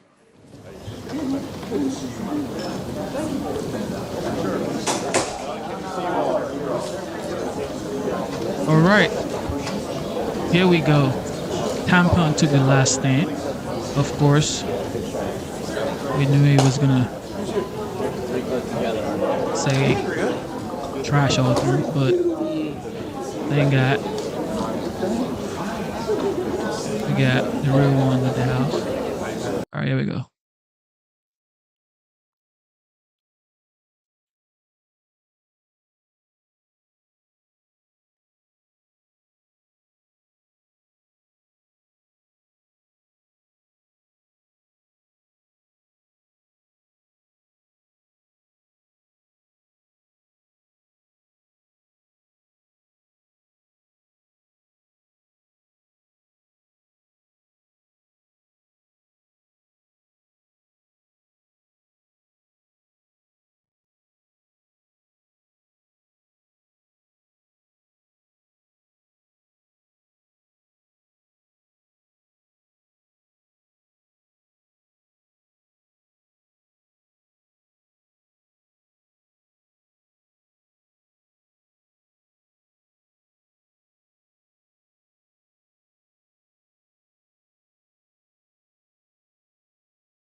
All right, we are on mute.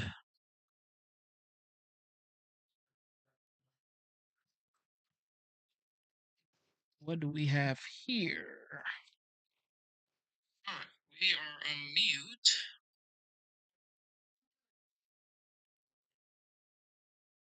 All right.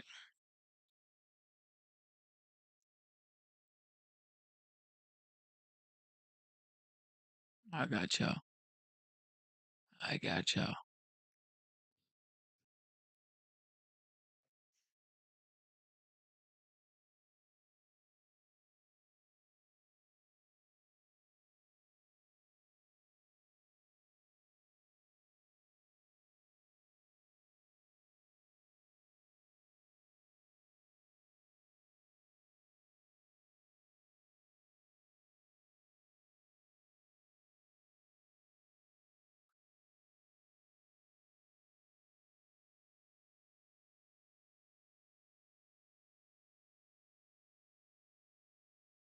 All right.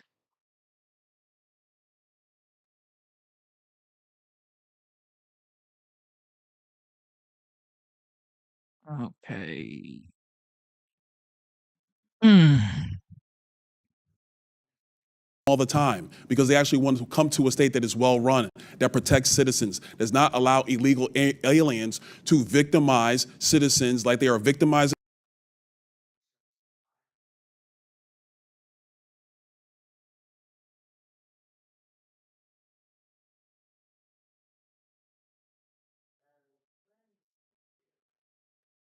Of all of us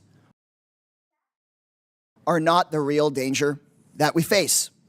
Donald Trump's reckless immigration policies are what is putting us at risk, U.S. citizens included.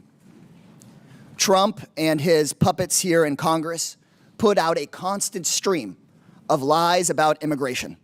So let me summarize what is really going on here. Trump has ordered law enforcement agencies to focus not on violent criminals, but on indiscriminately rounding up as many people as possible. Trump is targeting people going to work at Home Depot and 7-Eleven, ignoring gangs. Trump is targeting people trying to follow the rules and go to a court hearing, ignoring those who commit real violence. And then there's the kids. Imagine just for a moment that they're your kids. Law enforcement raids at our schools. Kids with their hands zip-tied behind their backs. Multiple U.S. citizen children with cancer deported to foreign countries, separated from their treatment, their care, and their doctors. This is not just about immigrant families. Donald Trump is undermining the rights that protect all of us, no matter who we are and where we come from. People are being arrested without ever having been accused of a crime, held for days without contact with their families or their lawyers, people being deported in violation of judicial orders. Trump also is going after anyone who dares try to put up guardrails against this, arresting judges, arresting mayors, arresting members of Congress and union leaders. This is not law. This is not order. This is chaos, and it's dangerous for all of us. Around the country right now, people are peacefully protesting to show the world the awful things the Trump administration is doing, tearing families and communities apart, ignoring the rule of law, making us all less safe. And please know, if you're one of those peaceful demonstrators, I hear you. I see you. I have your back. So many of you are suffering because someone you love is terrified or has been unjustly taken away from you by this administration. But Donald Trump does not want people to hear your message. That's why he's taken National Guard troops and the Marines away from their jobs and has sent them to Los Angeles, breaking all the rules about how protests like this are handled. Trump and Governor Abbott have even sent troops to my district in downtown San Antonio, a place that has been perfectly orderly and peaceful. Because, as always, we know Donald Trump is trying to stoke up chaos and division, and he doesn't care who gets hurt in the process. He wants to start a fire, pour gasoline on it, and blame somebody else for the flames. So if you're watching at home and you see images of disorder or chaos in the coming days, remember this. It's Donald Trump's fire. It's him who lit the fire, and he does not care if the rest of us get burned. I yield back.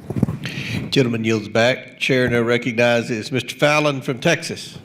Thank you, Mr. Chairman. Governor Welch, would you say that one of the most important things any governor, or quite frankly, any elected official can do is to keep their citizens and constituents safe?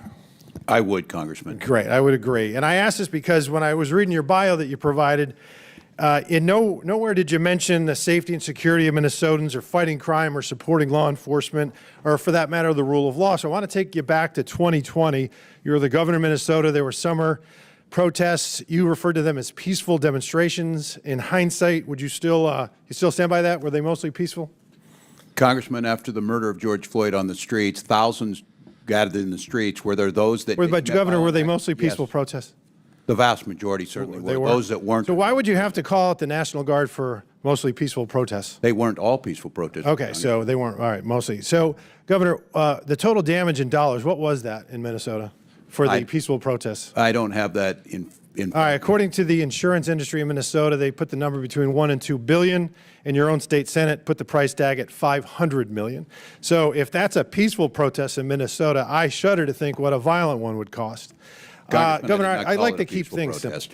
Okay. I did not call it that. We had folks who were there, and they're in prison. Okay, great. I'd like to keep things simple as far as when we talk about federal detainers, and I've talked to several federal law enforcement officials about this. So a detainer is issued when someone's already in custody and confined, jail, prison, court.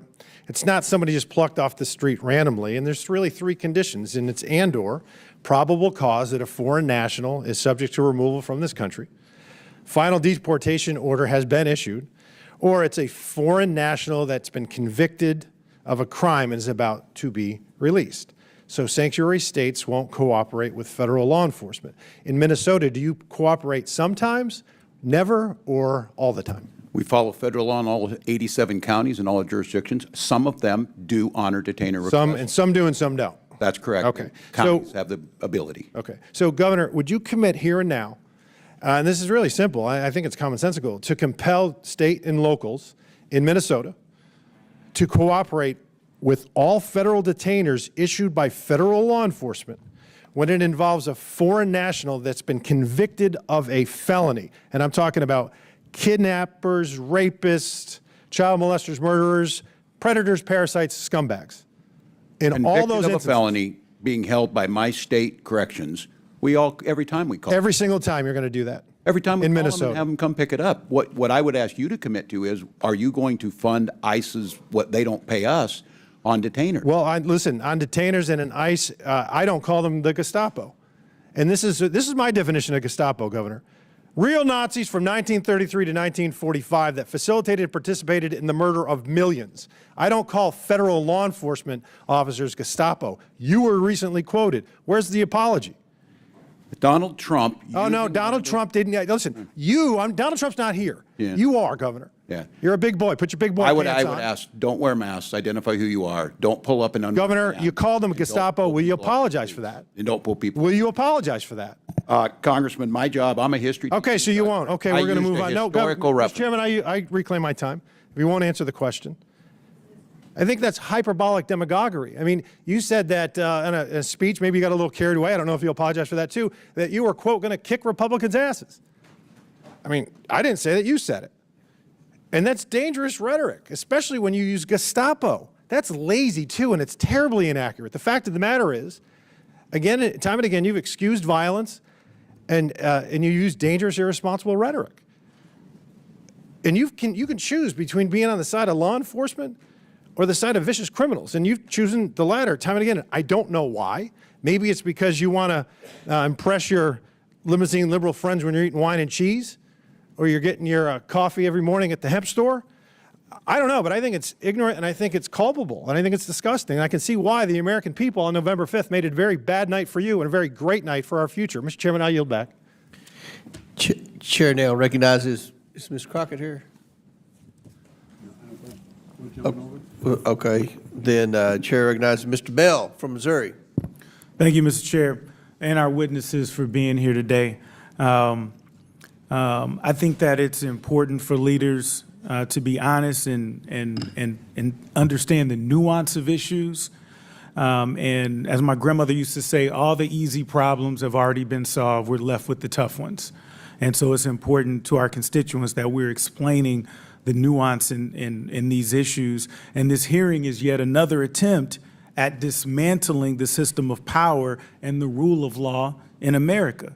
The administration's threats to withhold funding and resources from states to coerce them to adhere to federal immigration law is unconstitutional, period. The deployment of federal troops without authorization is unconstitutional, period. Masked, unidentified ICE agents snatching people off the streets is unconstitutional, period. And since my colleague brought this up, Governor Walz, I'm a former prosecutor.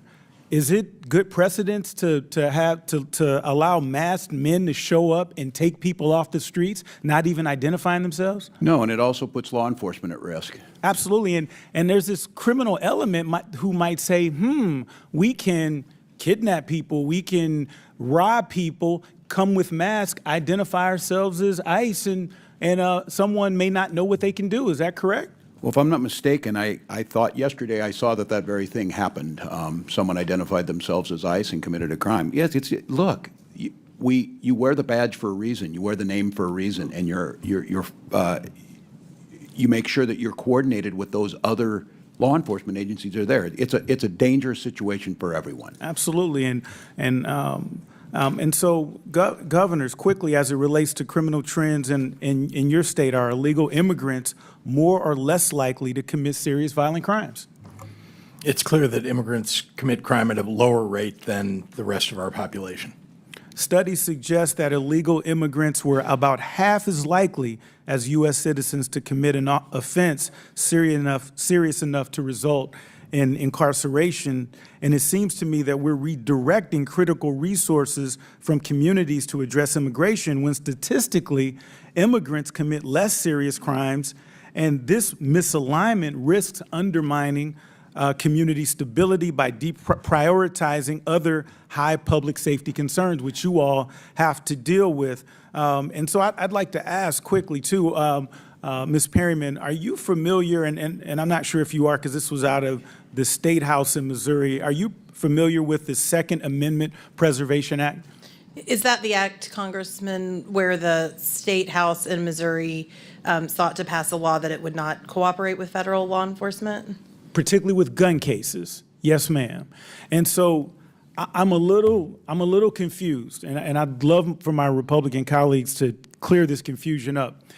On one hand, when it involves immigration, they're saying that that states like yourselves should do the job for them, reallocate resources from places that you're doing tremendous work in to do the federal government's job.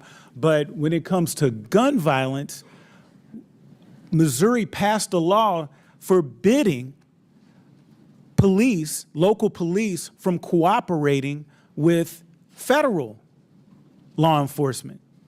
And so I got to ask, in your respective communities, is gun violence a problem? Governor Hochul.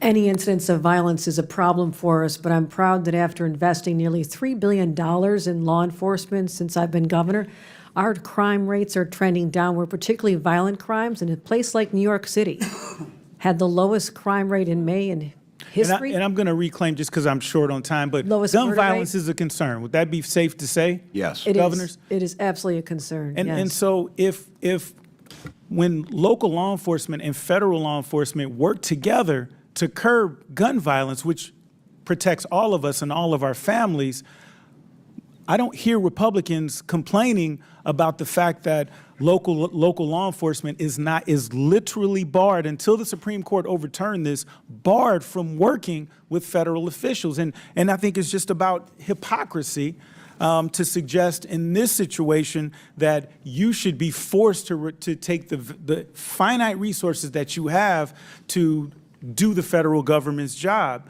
That's my time. I yield back. Chair recognizes Mr. Sessions from Texas. Mr. Chairman, thank you very much. To our friends, Mr. Waltz, welcome back. The opportunity that we have today to talk about this brings up a lot of issues. I think we all understand and we know this. There are over 600,000 migrant children that cross the border without supervision from 2020 forward. 600,000 children. We're sitting here arguing about a lot of things, but during the Biden administration, they took no steps, none, to affect, and this is from an IG report. They were unprepared. They did not know what they were doing. They let people come across. They didn't check. They just took people's word for it.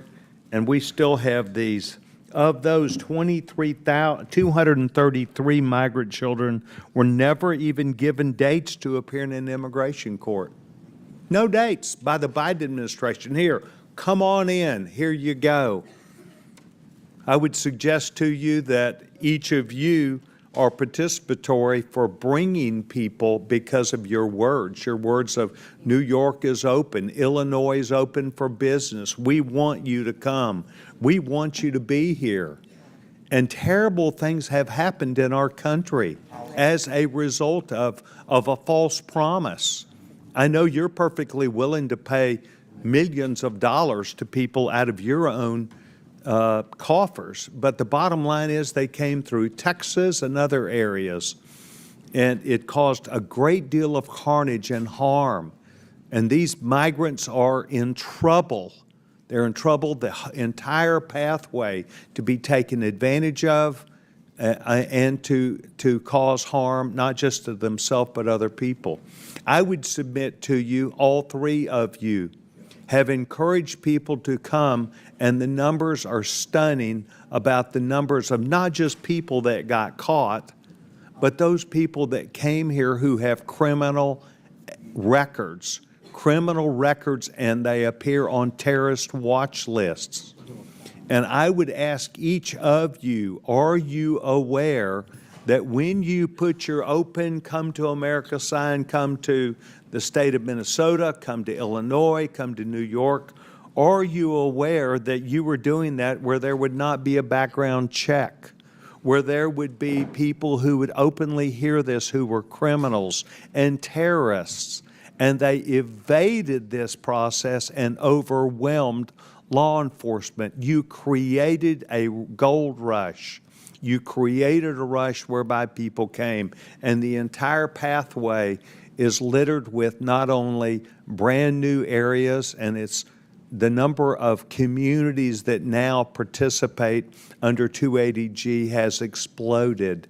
And that is because it is the drug cartel's plan to have someone in every single city around America. In Texas, it used to be Dallas, Houston, San Antonio, Austin, maybe Fort Worth and El Paso. Now it is smaller cities, even in the congressional district that I represent. They brought their marketing team with them because there are people who still owe the cartels. This is not a new story. When Vice President Biden, he spoke about receiving a briefing from DEA, understanding there were people that had to pay off the cartels for being here. Each and every one of you have participated. Each and every one of you have put a green light out. Please come, be with us. We'll take care of you. And it has caused carnage. Governor Waltz? Well, thank you, Congressman. First of all, I think the idea of a nation of immigrants, no one asked for folks who were illegally. We bring in over 1 million people that legally go through a process, know what our rules are. We do background checks. That's what we're talking about. Millions of people, no background check. We need to make sure the legal process is done, and those that shouldn't be here aren't. Okay. That's your viewpoint now. That's not what has been said in the past. That's not what Governor Hochul said. At the period of time when people were flooding in, it was seen as being okay, just come. Governor Pritzker? Thank you, Congressman. As a great-grandson of an immigrant to this country, I can tell you that my views about immigration are that it's a positive for this nation in general. Immigration is Legally. legal immigration. Now, let's talk about what has happened over certainly the last 40 years, if not much longer, which is... Why don't we go the last board- four? Because we've never I had understand. anything like the last four. Let's not put this into a context of history. Let's put it under you as governor, your public comments, Governor Walz's comments and Governor Hochul's public comments to encourage people to break the law, to come through my state and cause carnage, and drug cartels to have people now where they have a marketing organization everywhere to where communities have to have a 287G problem because they have people staying where they had never stayed before. Well, that mischaracterizes things that I have said. Let me just be clear. We have had 40 years of failure at the border and failure of immigration policy. We'll talk about the last 4 years, right? There were people that came to the border, because the federal government decided that, because there's law that allows this. Right? There was not law that allowed it. There was a presidential directive. Okay, fair enough. We're not in charge of the border in Illinois. I can tell you that. We don't have a border with a foreign Well, you nation other encouraged than knowing there we have Lake Michigan between us and tens of Canada. thousands of children that would come. Governor Hochul. We had 50,000 people who came from Texas because they were shipped to us. And let me tell you, I was in favor of helping them helping Texas, indeed, find a way to provide for them. We, as a nation, should be welcoming people to this country. Not illegally. And handling, That's the difference, and you need to say that. Mr. Chairman, I know my time is up. I'd like to ask unanimous consent to enter to the record United States Department of Homeland Security Management Report, August 19th, 2024, March 2025, where unaccompanied alien children. Without objection, so ordered. Chair recognizes the ranking member for unanimous consent. Thank you, Mr. Chairman. I, too, have a unanimous consent request for an article from The Nation magazine dated May 23rd, 2025, entitled, "Trump Wants Thousands of Migrant Children to Represent Themselves in Court." Without objection, so ordered. Chair recognizes Ms. Tlaib. Thank you, Mr. Chair. To all the witnesses, all of our governors, thank you for being here. I want to start with questions, just really quick, yes or no. Do you believe in due process for everyone, no matter their immigration status? I do. I do. Yes. What if they didn't vote for you? They're not I still allowed. support them. I represent Doesn't matter, everyone in my right? They disagree with you on immigration. They disagree with you on climate, LGBTQ, right? All of you? We take care of everyone who lives in our state. So what about Palestinian human rights? I'll start with you, Governor. from Yes, Minnesota. support. Human rights for everyone, yes. Do you believe they Palestinian. deserve due process, even if you disagree with them on Palestinian human rights position? Yes. Governor? Yes, we have, and by the way, we have Well, the Governor largest Hochul- Palestinian American population. Oh, I know. in the I'm aware country of that, in Cook County. sir. Yes, ma'am. Governor Hochul, how about you? Yes, we do. Your constituent Mahmoud Khalil is still in ICE detention. Are you aware of him? Very much so, and I'm hoping he's returned home on Friday because Yeah, we're he's been working on that. he So has been he's a legal denied due permanent resident. process. I know, this is important. He's a legal permanent resident. He was kidnapped over 3 months ago. And, one of the things I want to do is, if I may, Chairman, submit for the record a letter from Mahmoud Khalil to his son, who was born while he was kidnapped and illegally detained by our country. Without objection, so ordered. I'm going to read a little bit from what he said what he wrote to his son. Quote, "I waited on the other line, end of the phone, as your mother labored to bring you into this world. I listened to your pain breaths. Do you understand they had to put the phone next to his wife birthing his child while he was illegally detained?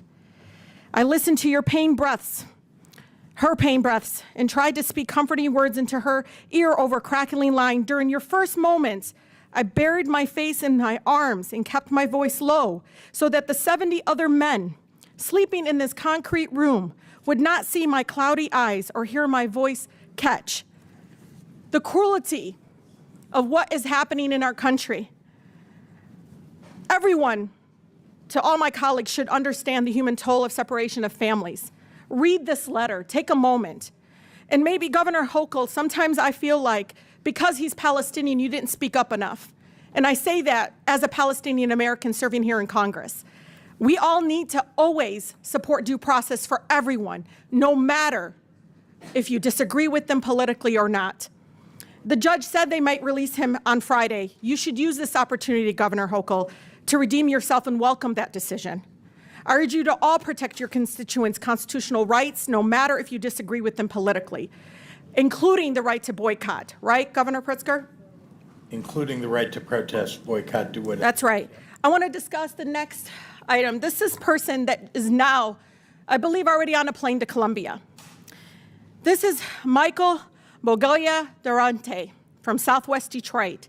He was on his way to a field trip while local police racially profiled him, said, oh, he don't speak English, let me call Border Patrol. He spoke English just fine. That set in motion to separate him from his mother and his community. He was 3.5 credits away from graduating high school. To us, he was our son. Our son. He was not a criminal. He was trying to do the right thing. He had attorneys at a nonprofit legal agency. And you know, governors, I think about him and his trip, and he's there, and he's with all his friends, and he's trying to experience this beautiful thing that we all have experienced. But what makes me angry about the fact that he went on this flight, he's probably in Colombia now, without his family, without his school community, without his classmates, is that many of my colleagues on the other side of the aisle, and maybe some on mine, their donors benefit from a broken and inhumane immigration system. The President of the United States benefited financially and personally by having a broken immigration system that keeps our immigrant neighbors in a broken system that doesn't allow them to come out of the shadows. Why? Because that's cheap labor. Let's be honest. They're arresting dishwashers, people at Home Depot at work, and their donors benefit. You know it. The restaurant industry benefit. They know exactly what they're doing. If they even wanted to fix this immigration system, they'd go to the people that employ them. And we know it. Now, detention centers. Guess who's going to benefit from private detention centers and holding our immigrant neighbors? Their donors. So shame on us in bringing these governors here when we know exactly what is happening here. This is all for profit, all for cruelty, and fear and division. Fix our economic system in our country. People are starving. People can't afford basic needs. And you're ripping our loved ones away from us because you don't have the courage to fix our broken immigration system. It's been inhumane for decades. Shame on us, both Democrats and Republicans, for not doing what's right in this chamber and doing what is right for the American people and making sure we're not separating families. With that, Mr. Chair, I yield. Chair recognizes Mr. Palmer from Alabama. Thank you, Mr. Chair. First of all, I want to point out that under Article 6 of the Constitution, the Supremacy Clause, that by declaring your states sanctuary states, you declared your intent to violate federal law. With that, are you aware that illegal aliens with known ties to terrorist organizations are now residing in the United States? That's a yes or no.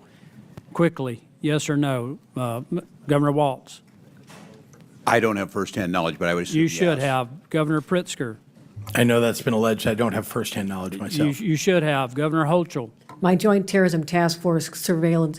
Ma'am, that's a yes We're or aware. no. Either you know or you don't. We are aware. That's amazing, considering that the Customs Border Patrol reported just in fiscal year 23, 736 encounters with illegal aliens with ties to terrorist organizations. And there's it's 2.2 million estimated gotaways. We have no idea how many known terrorists are in our country. Do you support the arrest and deportation of illegal aliens with ties to terrorist organizations? So yes or no? Governor Walz. If due process is given, certainly. Governor Pritzker. Exactly. We need Governor due Hochul. process before we Hochul. arrest people. Yes or no? Anyone involved in a crime, we Ma'am, cooperate. yes or no? We cooperate when any Ma'am, yes crimes or are- no? We cooperate You with any cannot crimes. give a straight answer, and the answer is you're giving safe harbor to people with ties to terrorist organizations. Are you aware of that? Let me tell you.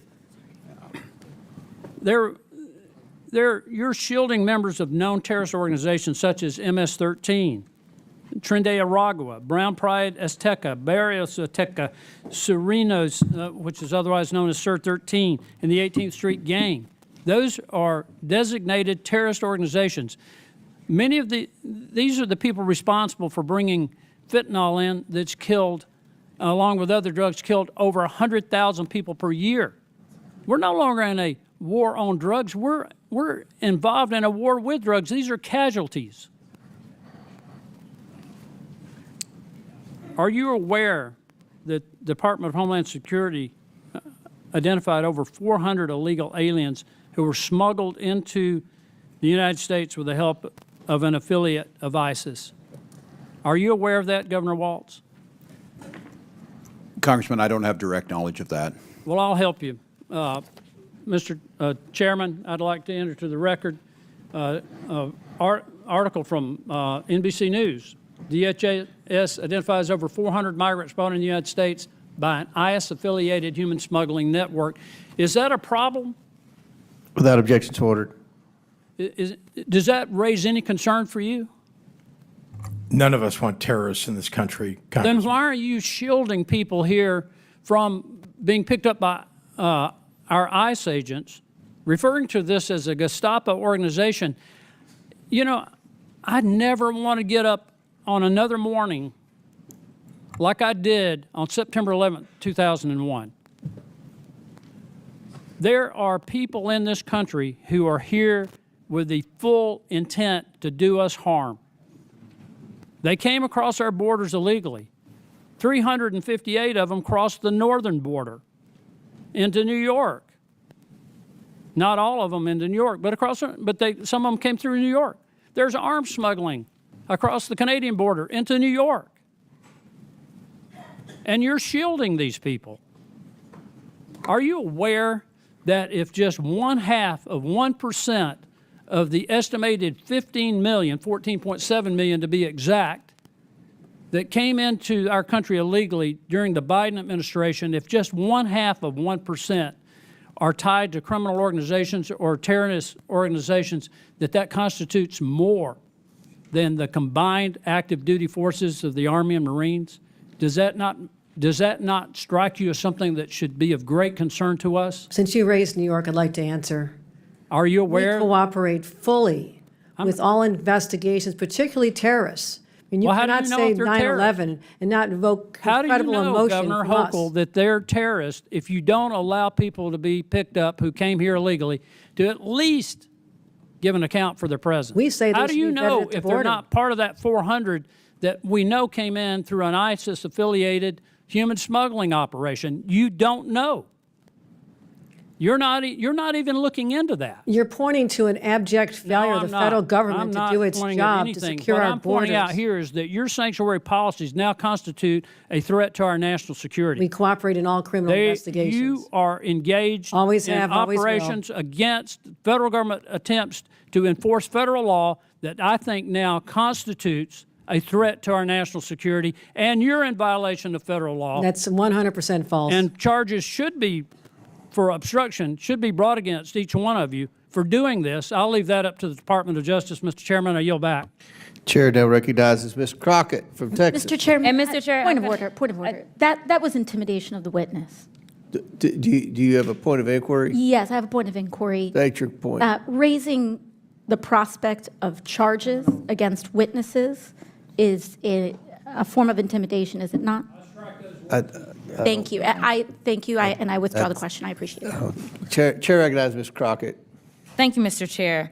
And thank you so much to our governors. And I want to say I apologize. I apologize for the abuse that you are facing in this committee that is supposed to be about waste, fraud, and abuse. And I also apologize for wasting your time because this is nothing more than political theater. Now, again, this committee is supposed to be about waste, fraud, and abuse. We did not have to have this faux creation of DOJ the committee itself. That is our job. So what I want to talk about is something that the American people may want to know, which is economically, how is this impacting them? These failed immigration policies that are only put on so that they can have a show, because we have a reality show president who seemingly still believes that this is all about TV instead of real lives. So let me talk about something really quickly, because I want to clarify something, because I believe that all of you understand the importance of something like tourism. Are you aware, any of you, are you aware as to whether or not tourism in the United States is anticipated to decrease to the extent that we are estimated to lose $12.5 billion in international vendor spending in just the year 2025? I can answer as the tourism capital of the country. I assume you could. Tourism's already down. It is down in the North Country, where the Canadians refuse to come over because of the hostility toward their country. It's happening in New York City. It's happening at our sporting events here, our theater. There's a ripple effect throughout our entire economy because of the change in attitude that our country, that once welcomed people from all over the world to visit and recreate and to live here, now feels like a very hostile place to them. It is going to have an economic impact on our bottom line, without a doubt. So let's talk about it a little bit more. So I am supposed to have a number of FIFA games in Dallas, and I am fully anticipating that we are going to have a problem, because I've been receiving phone calls that people don't feel safe coming here. And it's not the immigrants. It's this government that is making them feel unsafe. But let me also do this, because they love to cherry pick. They can find, any one person that has been killed. And if they've been killed by an immigrant, then God darn it, every single immigrant is going out and they are killers. And that is the problem. But they don't want to talk about white supremacy. I don't know how many hearings we going to have about the fact that there's been this one immigrant that killed this one person. And no, I'm not excusing any killings by them or white supremacists. But they haven't had these hearings. We didn't have a hearing on Buffalo and what happened there. We didn't have a hearing on El Paso and what happened there. We didn't have a hearing on Charleston and what happened there. So it's interesting that they pick and choose, because it seems like they love to pal around with the white supremacists, and so they don't want to talk about certain other things. But economically, I want to make sure that we're making this point again, because I know that Governor Pritzker, you were the beneficiary of a lot of things from the state of Texas. And a lot of people believe that Republicans are fiscally responsible, but instead they are actually fiscally irresponsible, because what he spent was a whopping $221 million transporting people from Texas to your state. Something tells me that he could have done something else with that $221 million. In addition to that, I know that there's been some conversations about what's going on in LA, and they want to say that it's riots because they didn't want people to keep talking about, say, the Epstein files or whatever other drama was popping off between the president and his little friend. So they wanted to change the conversation to immigration because they feel like, well, the polling is in our benefit. But let me tell you something. If they cared about making sure we were going to be fiscally responsible, they would tell the American people that it cost them $134 million to send the National Guard to LA for the quote-unquote riots that the governor didn't ask for, nor did the mayor of LA ask for. And they sent them over there, and they say that they care about our service members, yet they sent them and they were laying on the floor. They did not provide for food. So I don't know why we would believe that, number one, they want to fix this. They don't want to fix this, because the brokenness is a feature, not a flaw of the system, because it is beneficial to them when it comes to campaigning. If they can't stoke fear, then why are they going to, say, have anybody vote for them? Because that's what people are doing. They're voting out of fear. But Ms. Perryman, we know each other a little well. And I know you got a law degree. And it seems like we all need law degrees in here nowadays to understand the Constitution. So really briefly, I just want to make this point. There is a certain person that was afforded, say, due process. But let's say if, say, Donald Trump had been charged with all of these cases that he got charged with in 4 different jurisdictions, if he wasn't afforded due process, there could have been a possibility that he just would have been locked up and thrown somewhere, right? That would be a possibility. And then maybe we wouldn't have a tariff war or anything else that we're dealing with or all the other nonsense. But the point is, he was afforded due process, and regardless of the political opposition, Democrats, Republicans, and independents, I thought, believe that due process should be afforded to everybody, even him. Due process is for everyone. Okay, so the Fifth Amendment doesn't say that it's just for the people that are Americans? It does not. It says anybody on our soil? It's for everyone. Okay, it's pretty simple. I don't know why we are having issues, but I thank you and I will yield. Chair recognizes Dr. Gosar from Arizona. Oh, before I recognize Dr. Gosar, Mr. Palmer has a unanimous consent request. To enter to the record testimony before the Subcommittee of Oversight and Government Reform, Subcommittee on Federal Law Enforcement, from Joseph M. Humeyer, who is. Without objection to order. Mr. Chair, I have unanimous consent. Okay, Ms. Tlaib. Can I please issue into to the record a statement from Senators Chang, Kavanaugh, and Santana and Bayer in response to the ICE detention and deportation of Mikel Bogoya Duranto? Without objection to order. Now, Chair recognizes Dr. Gosar from Arizona. Governors, good afternoon. You have one? Would you agree that good process builds good policy, builds good politics? Pretty normal, right? Would you agree, Governor Pritzker? Yes, sir. How about you, Governor? I would agree, Also, Congressman. Governor Hochul? I would agree with that. Good. Now, would you support the disclosure of federal fundings to nonprofits, either directly or indirectly? Governor Pritzker?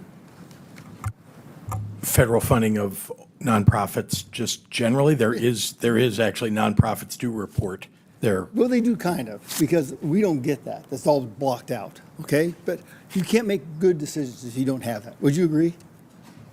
All of it is available, as I Okay. understand publicly, yes. Now I'm going to quote U.S. Supreme Court Associate Justice Louis Brandeis. He said, "In a government of laws, existence of the government will be imperiled if it fails to observe and uphold the law scrupulously. Our government is potent, the omnipresent teacher. For good or for ill, it teaches the whole people by its example. If the government becomes a lawbreaker, it invites contempt for the law. It invites every man to become a law unto himself. It invites anarchy." So do you agree with, Governor Pritzker, do you agree with Louis Brandeis on this quote? How about you, Dr. Walton? I do. It's what the President Trump has done, though. He is the one who has broken the law and the United States government. Governor Hochul. We follow all the laws, federal and state. Okay, so why would I ask you about nonprofits financing and this quote from Louis Brandeis? What if I were to present you evidence that U.S. citizens and even foreign citizens on foreign soil were coaching illegal aliens how to bypass U.S. immigration law? Now let me remind you, as soon as an alien crosses the border illegally, they become criminals under the federal law. Governors or sanctuary cities policies blatantly ignore the supremacy clause, as Mr. Palmer expressed, of the U.S. Constitution, and it circumvents federal immigration laws to harbor criminals. As of July 2024, under the Biden-Harris administration, there were over 660,000 illegal aliens with criminal histories in the United States. But I'm talking about everyone, not just criminals. Once you violate the law by entering our country illegally, let me be clear.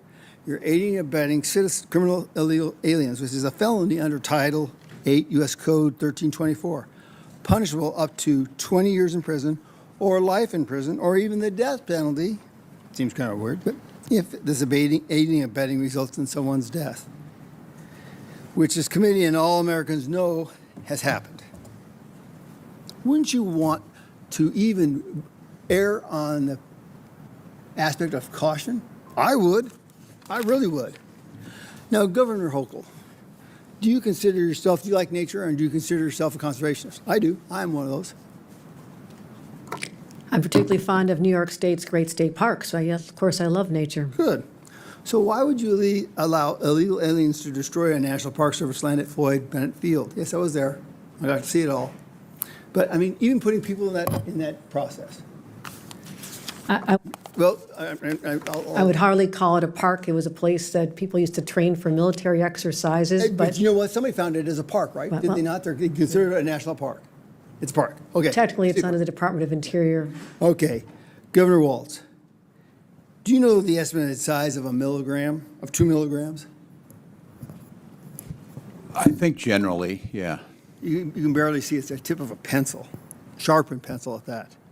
And that's a lethal dose of fentanyl, which your running mate, Harris' open border policies welcome to the United States. Similarly, your sanctuary policies are playing games with American lives.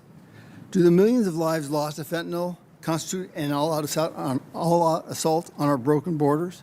They do. Yes or no, do you support tribal communities, Governor Walz? Do I support tribal communities? Yeah. Under PL 280 or? Oh, do you support? Yeah, I certainly tribal? do. No. Okay, I do. Okay. What about the transnational criminal cartels trafficking drugs and people across our tribal lands? This is epidemic. Epidemic. So I'm going to finish up by this. Governors, this is my promise to you. I will work tirelessly with President Trump to secure the border, build a wall, stop the flow of fatal fentanyl into our nation, and I will see that you are held accountable for the violations of our crimes against the people of the United States.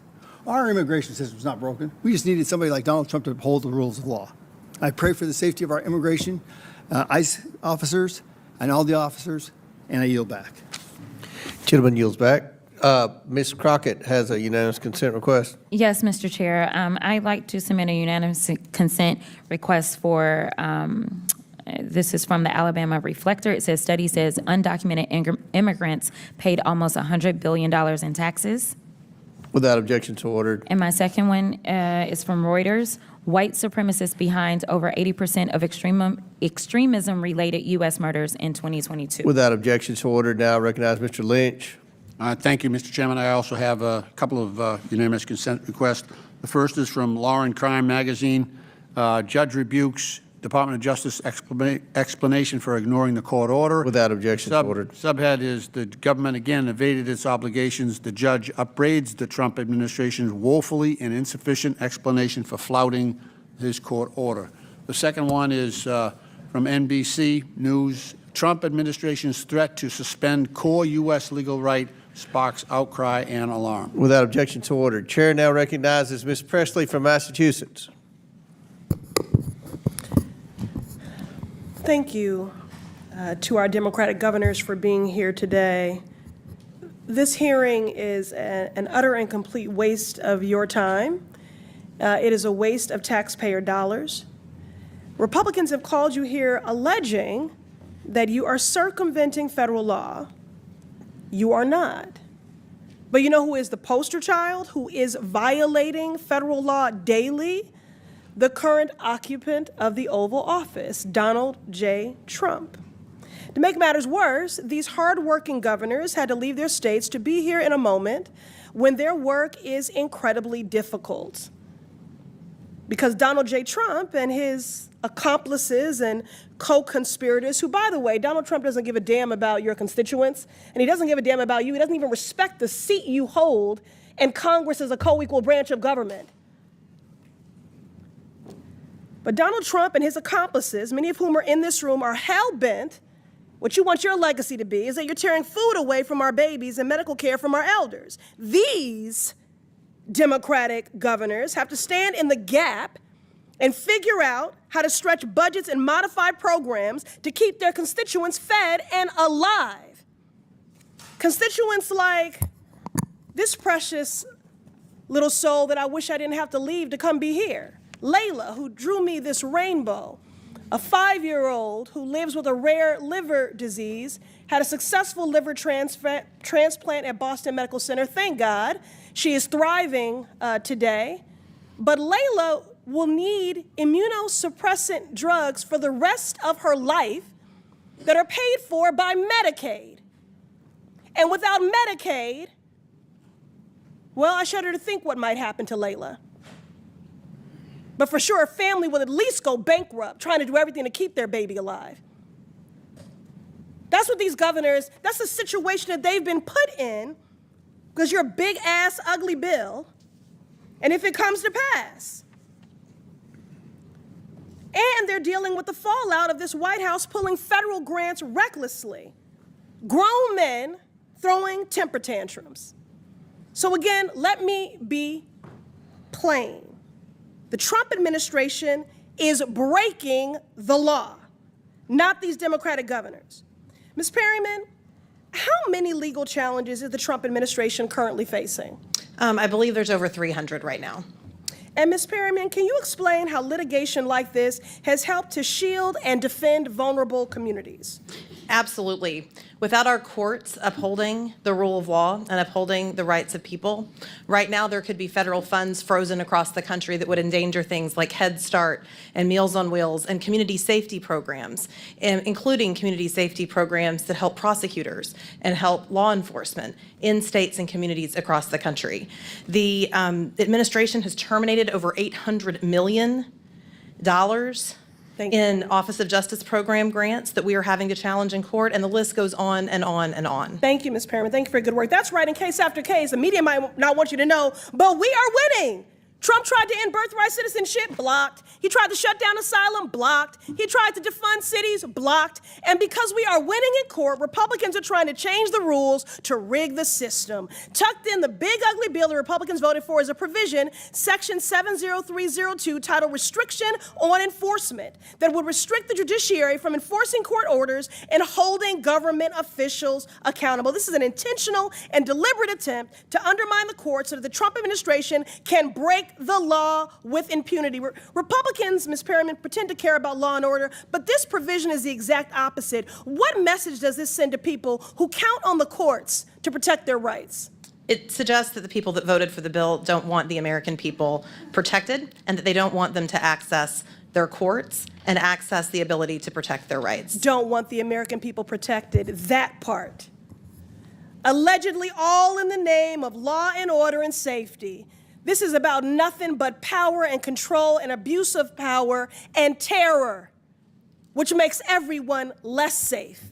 The shame and the sham of it all. I yield back. Chair recognizes Mr. Groffman from Wisconsin. Thank you. Glad to see we have 3 governors here.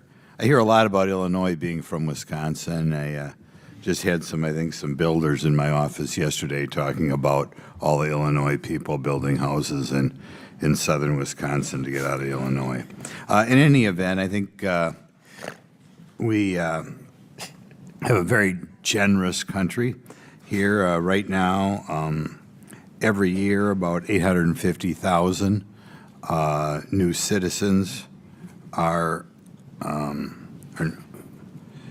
another 8 million new citizens are sworn in, naturalized in this country.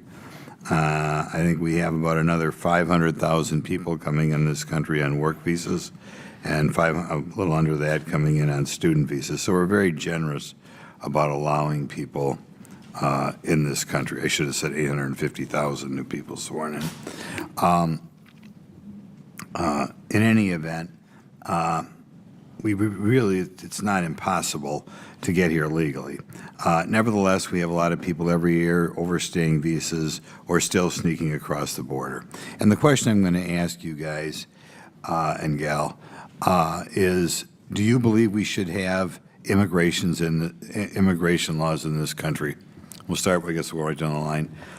Governor Walz. Congressman, the question is, should we have immigration laws? Yes, that's it. Yes, we should. Governor Pritzker. They're very important. In fact, we should have more robust immigration in this country, and it should be done under a law. Ms. Hochul?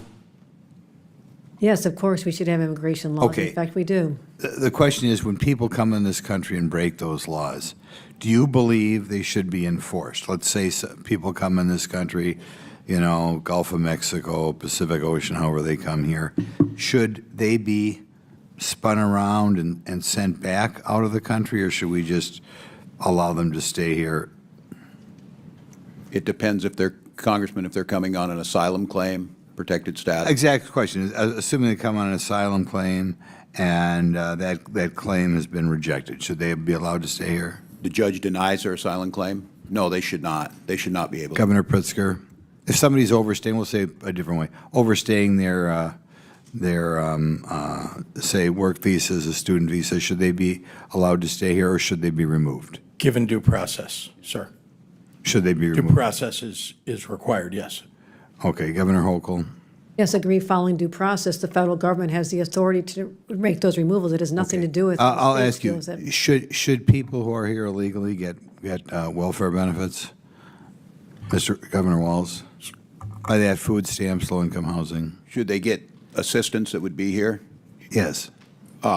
We provide for all of our people in Minnesota. It's one of the reasons. Okay, so your statement is that if somebody comes here, say on an asylum claim, whatever, they should be able to get low-income housing benefits, almost free rent, free food, free health care. That's what you believe? I believe states' rights, and in some states they do. Well, I know that's what you believe we should do. Okay, Mr. Governor Pritzker? It's the federal government's job to determine what welfare benefits at the federal level, and I can say to you that we have hundreds of thousands of people in the state of Illinois who are undocumented but have been living, abiding by the law, holding down a job, paying taxes. for Okay, years so are and they years and getting, years. are they, do you believe it's right then that if they come here, they should get free housing, free medical care, free food? It depends on the circumstances. I'm just explaining to you, though, that we have millions of people across the United States who are here, and were here long before you got No, elected I know all or that. got I mean, the elected. question is, you don't have a problem with them getting benefits, these benefits? Again, law-abiding, tax-paying, we're talking about people who are adding to Okay, our I'll take it to society. be, well, not if they're not working. But either way, you have no problem giving them those benefits? We provide benefits to people all Okay, across. Ms. Hochul, is that the same thing with you? Do you believe people come here who are not citizens, come here, make a asylum claim, they should all be getting food, health care, housing? Depending on which law you're referring to, in certain circumstances, we do provide these services, but they're not universal. Okay, well, to most people, your average person who's overstaying a student visa in New York, do you think they should be getting food stamps, housing, medical care? We provide Medicaid for individuals who are senior citizens or moms with new Well, babies. we know when people are eligible, the question is people who are not citizens, who are overstaying a student or work visa. Are No, they people eligible? are making their own way here in the state of New York. In fact, I have 400,000 open jobs. I wish you could You're help not find a answering the path- question. find a I take path it to get- mean, I'm just. Give want us to more say- work I want you to answer authorizations. the Let's put question. them to work. Let's put them to work. But you refuse to answer the question. If somebody is otherwise eligible for low-income housing or food stamps or medical care in New York, do you believe they should be entitled to those benefits There's as an not a American? blanket answer to that. It depends on which provision of the social services law. In some cases, it's allowed. In some cases, it's not. Okay, thank you. Chair recognizes Ms. Simon from Arizona. Thank you, Mr. Chair, and I would hope that I am also able to go over my time. I'm sorry, California. Yes, thank you, Mr. Chair, and I, as my colleague did, I am allowed to also go over my time by approximately 45 seconds. Well, I've been very fair. You've had, Mr. Frost went over a minute and a half. Okay, I'm just asking. Thank you. I appreciate that, sir. I just want to I didn't say you could, but you can go ahead. I just want to make sure that I have a fair opportunity to also speak as an individual of this body. Thank you, Mr. Chair, and thank you, Ranking Member Lynch. I am so honored to be here today and having this really important conversation. You know, we talked about victim advocacy in this place. Actually, I was a victim advocate. I was a 8133 in San Francisco for many years and had to sit with families who buried their folks, and sitting, literally figuring out how to mend together obituaries. I've worked with young people who have been victims of gun violence and literally have had to scrub blood off the streets. There is nothing that anyone can say to a family, I get it, that is grieving. We have a lot of work to do, not just here in this country, around the world, to deter violence. I come from a state, the fourth largest economy in the world, with the best public education, higher public education system in this country. In fact, at California, Berkeley, we lead some of the research that are keeping folks here and your relatives alive. Those labs and that research is being attacked by this administration, but I digress. I have a number of questions today, but this hearing has been so difficult Not only was I a victim advocate for many years, working with folks who had witnessed and who had been victimized by rape, by murder, I also led the Lawyers Committee for Civil Rights of the San Francisco Bay Area that was founded by JFK, and our asylum clinic honored the work of this country by supporting folks who came here escaping tyranny and violence to just be met by an immigration system day after day that spat in their face. I'm thankful to both members of the private bar and our community lawyers who are doing their American duty by supporting people who are leaving tyranny. I have actually one question. I'm concerned that we're deflating the conversation around public safety. It's my understanding that the current administration, and this question goes to you, Ms. Perriman, has deducted or stopped payments of upwards of $1 billion in local public safety funding around the country. With my time remaining, can you talk to us a little bit about this very hypocritical moment in time where we're uplifting public safety and yet we're taking resources away from communities, police departments, community safety leaders, and organizations that are taking guns out of kids' hands?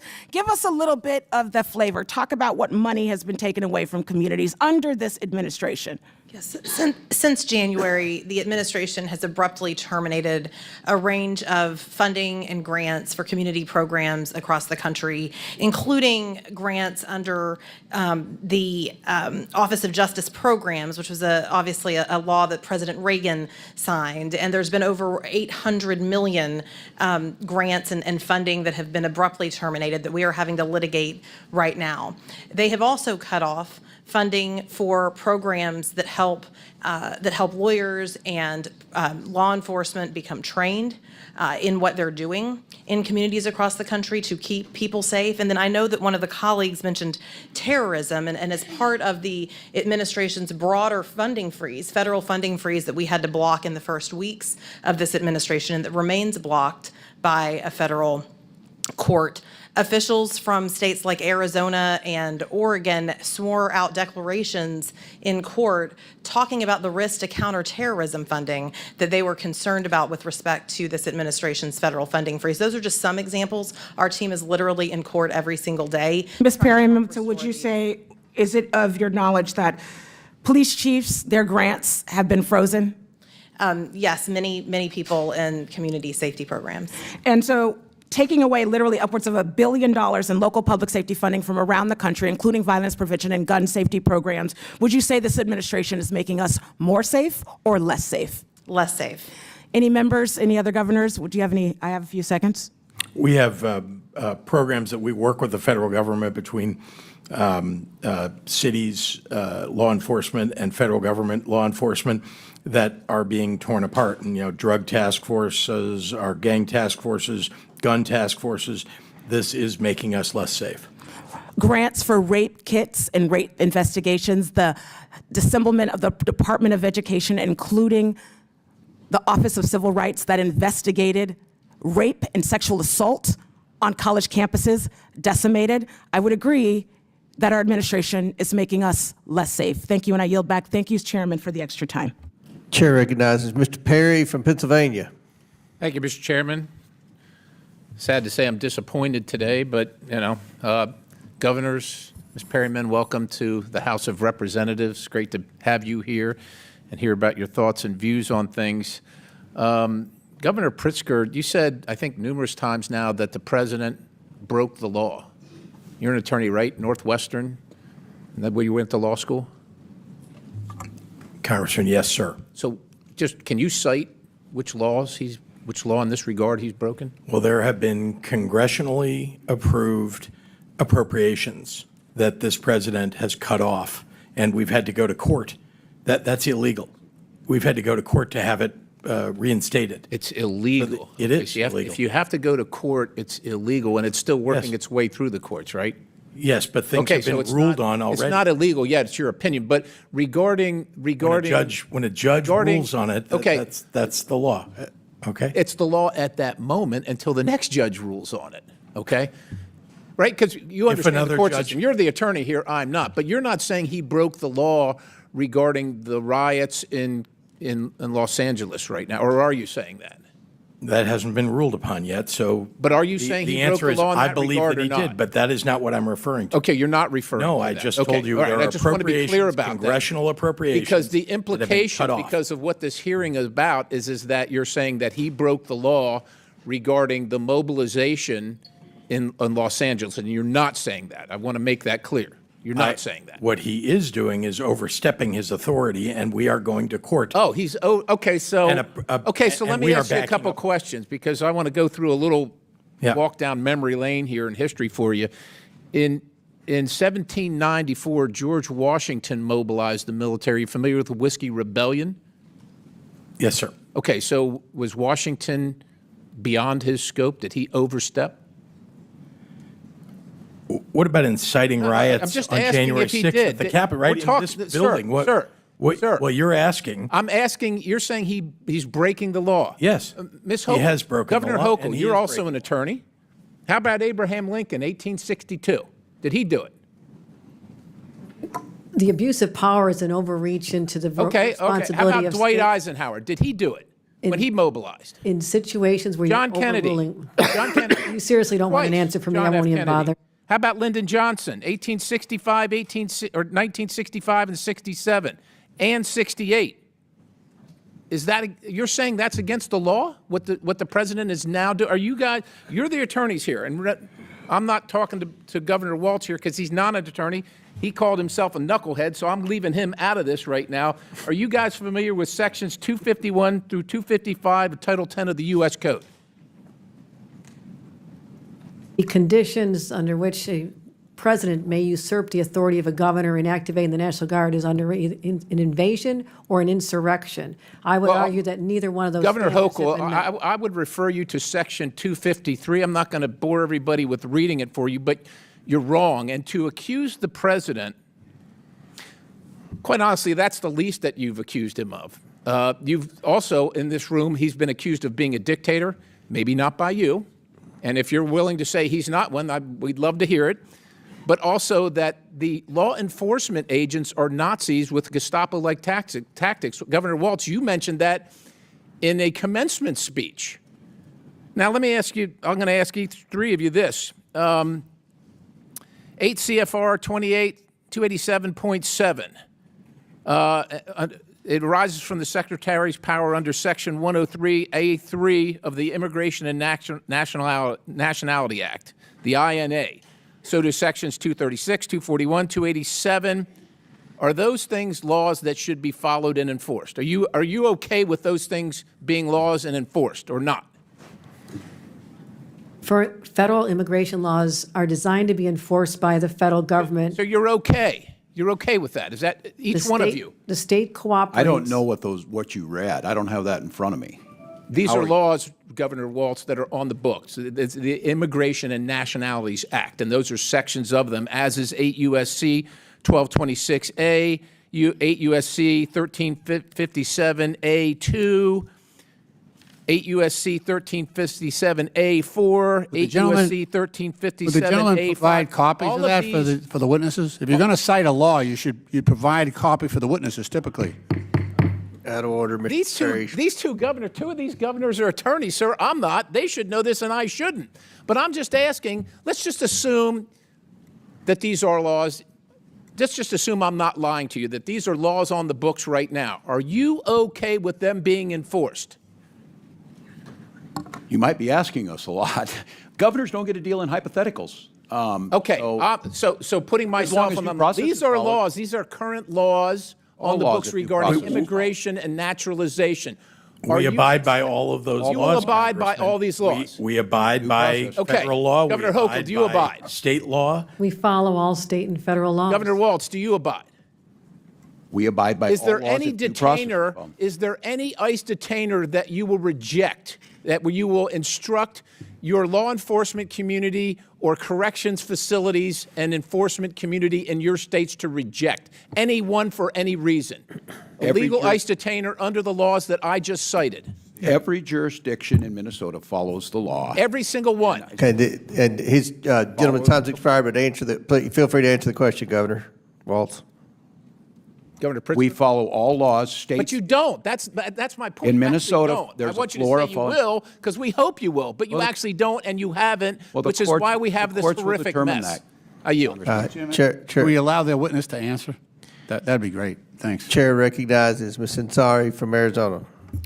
Thank you, Mr. Chairman. Thank you so much, governors, for being here. I am the proud daughter of immigrants who fled an authoritarian regime, and it is especially devastating as a first-generation American to watch Donald Trump's reckless, cruel, and radical policies transform this country into an authoritarian regime. Mr. Perry just mocked us for referring to Donald Trump as a dictator, so let's run through the list. Donald Trump has, since he was inaugurated, pardoned violent January 6 insurrectionists. Dictator. Defied Supreme Court orders and attacked the judiciary. Dictator. Unilaterally abolished congressionally chartered federal agencies. Dictator. Attacked the free press. Sounds like a dictator. Kidnapped people off of the streets and deported them to foreign prisons without due process. Sounds like a dictator. Defunded higher education. Dictator. Threatened law firms and the legal profession. Dictator. This weekend, he is spending tens of millions of dollars to host a massive military parade for his birthday. Is this North Korea? On top of all of that, our twice impeached president with a 34-count convicted felony president who is not a king has deployed the active duty military in American cities, and he has spent $134 million to do so. He has their guns trained on American citizens without the consent of local authorities or the state's governor to purposefully generate chaos and provoke a reaction. Meanwhile, we have Republicans on this side of the aisle asking governors of states about bathrooms. This is the most dystopian, horrific episode of Black Mirror that I have ever seen. To our witnesses, the governors, thank you so much for being here today. I agree with my colleagues who say this is a waste of your time. You have been instrumental in fighting back against cruel and illegal Trump administration actions. I represent an extremely diverse district, one of the most diverse in the country, where more than 64 languages are spoken. I can tell you that the actions of this administration towards immigrants and immigrant communities is a blatant abuse of power, but more importantly, these steps are harming our economy and our national security. So I want to ask you a little bit about that. Governor Walz, can you share the ways in which immigrants contribute economically to your state? Well, thank you, Congresswoman. Well, there's no aspect in Minnesota life that they're not involved, whether it's economically in the impact that they make, whether it's involved in the arts and the culture that Minnesota is very proud of, whether they're in higher professions, medical students, engineers. And Minnesota is proud to have an immigrant heritage. We set on the land of the Dakota and the Anishinaabe, and all the rest of us came through via immigration. And so the impact is widespread. It's intertwined. It may have been the Norwegians and the Swedes, then the Hmongs and the Somalis, but it's the same story, coming to America for a chance to start and then contribute to a better state. Thank you so much, Governor Walz. And in fact, according to the American Community Survey, immigrants paid $382 billion in federal taxes and $196.3 billion in state and local taxes in 2022. Undocumented immigrants using individual tax identification numbers paid $59.4 billion in federal and $13.6 billion in state and local taxes in 2022. Governor Pritzker, you recently called immigrants the anchors of their communities. How does Donald Trump's mass deportation project harm the security of your state and instill fear throughout Illinois communities? Thank you very much, Congresswoman. Let me be clear. The Homan raids that occurred in the first week of the Trump administration drove people into hiding. It ruined the entire area of commerce for our Mexican-American community, where people who were documented, people who are citizens actually, had to go into hiding because they know people that are undocumented. They didn't want to get picked up and having to talk about somebody that they know that's undocumented.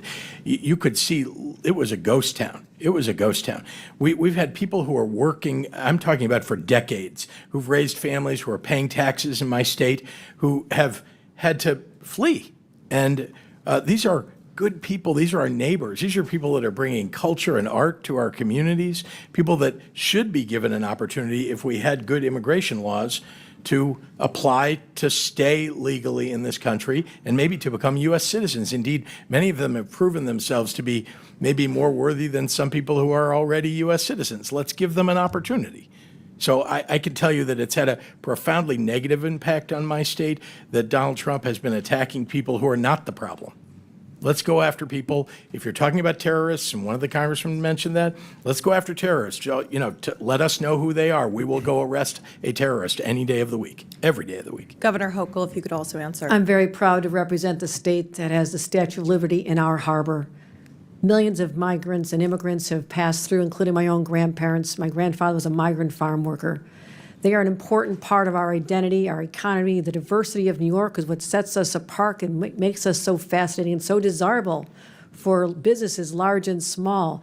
They are so critical to our identity and our existence. And I'm really hurt. It hurts me as the leader of a state where people are living in fear in the shadows. People can't go to school. They can't worship. They can't go get health care. They can't go to their senior center.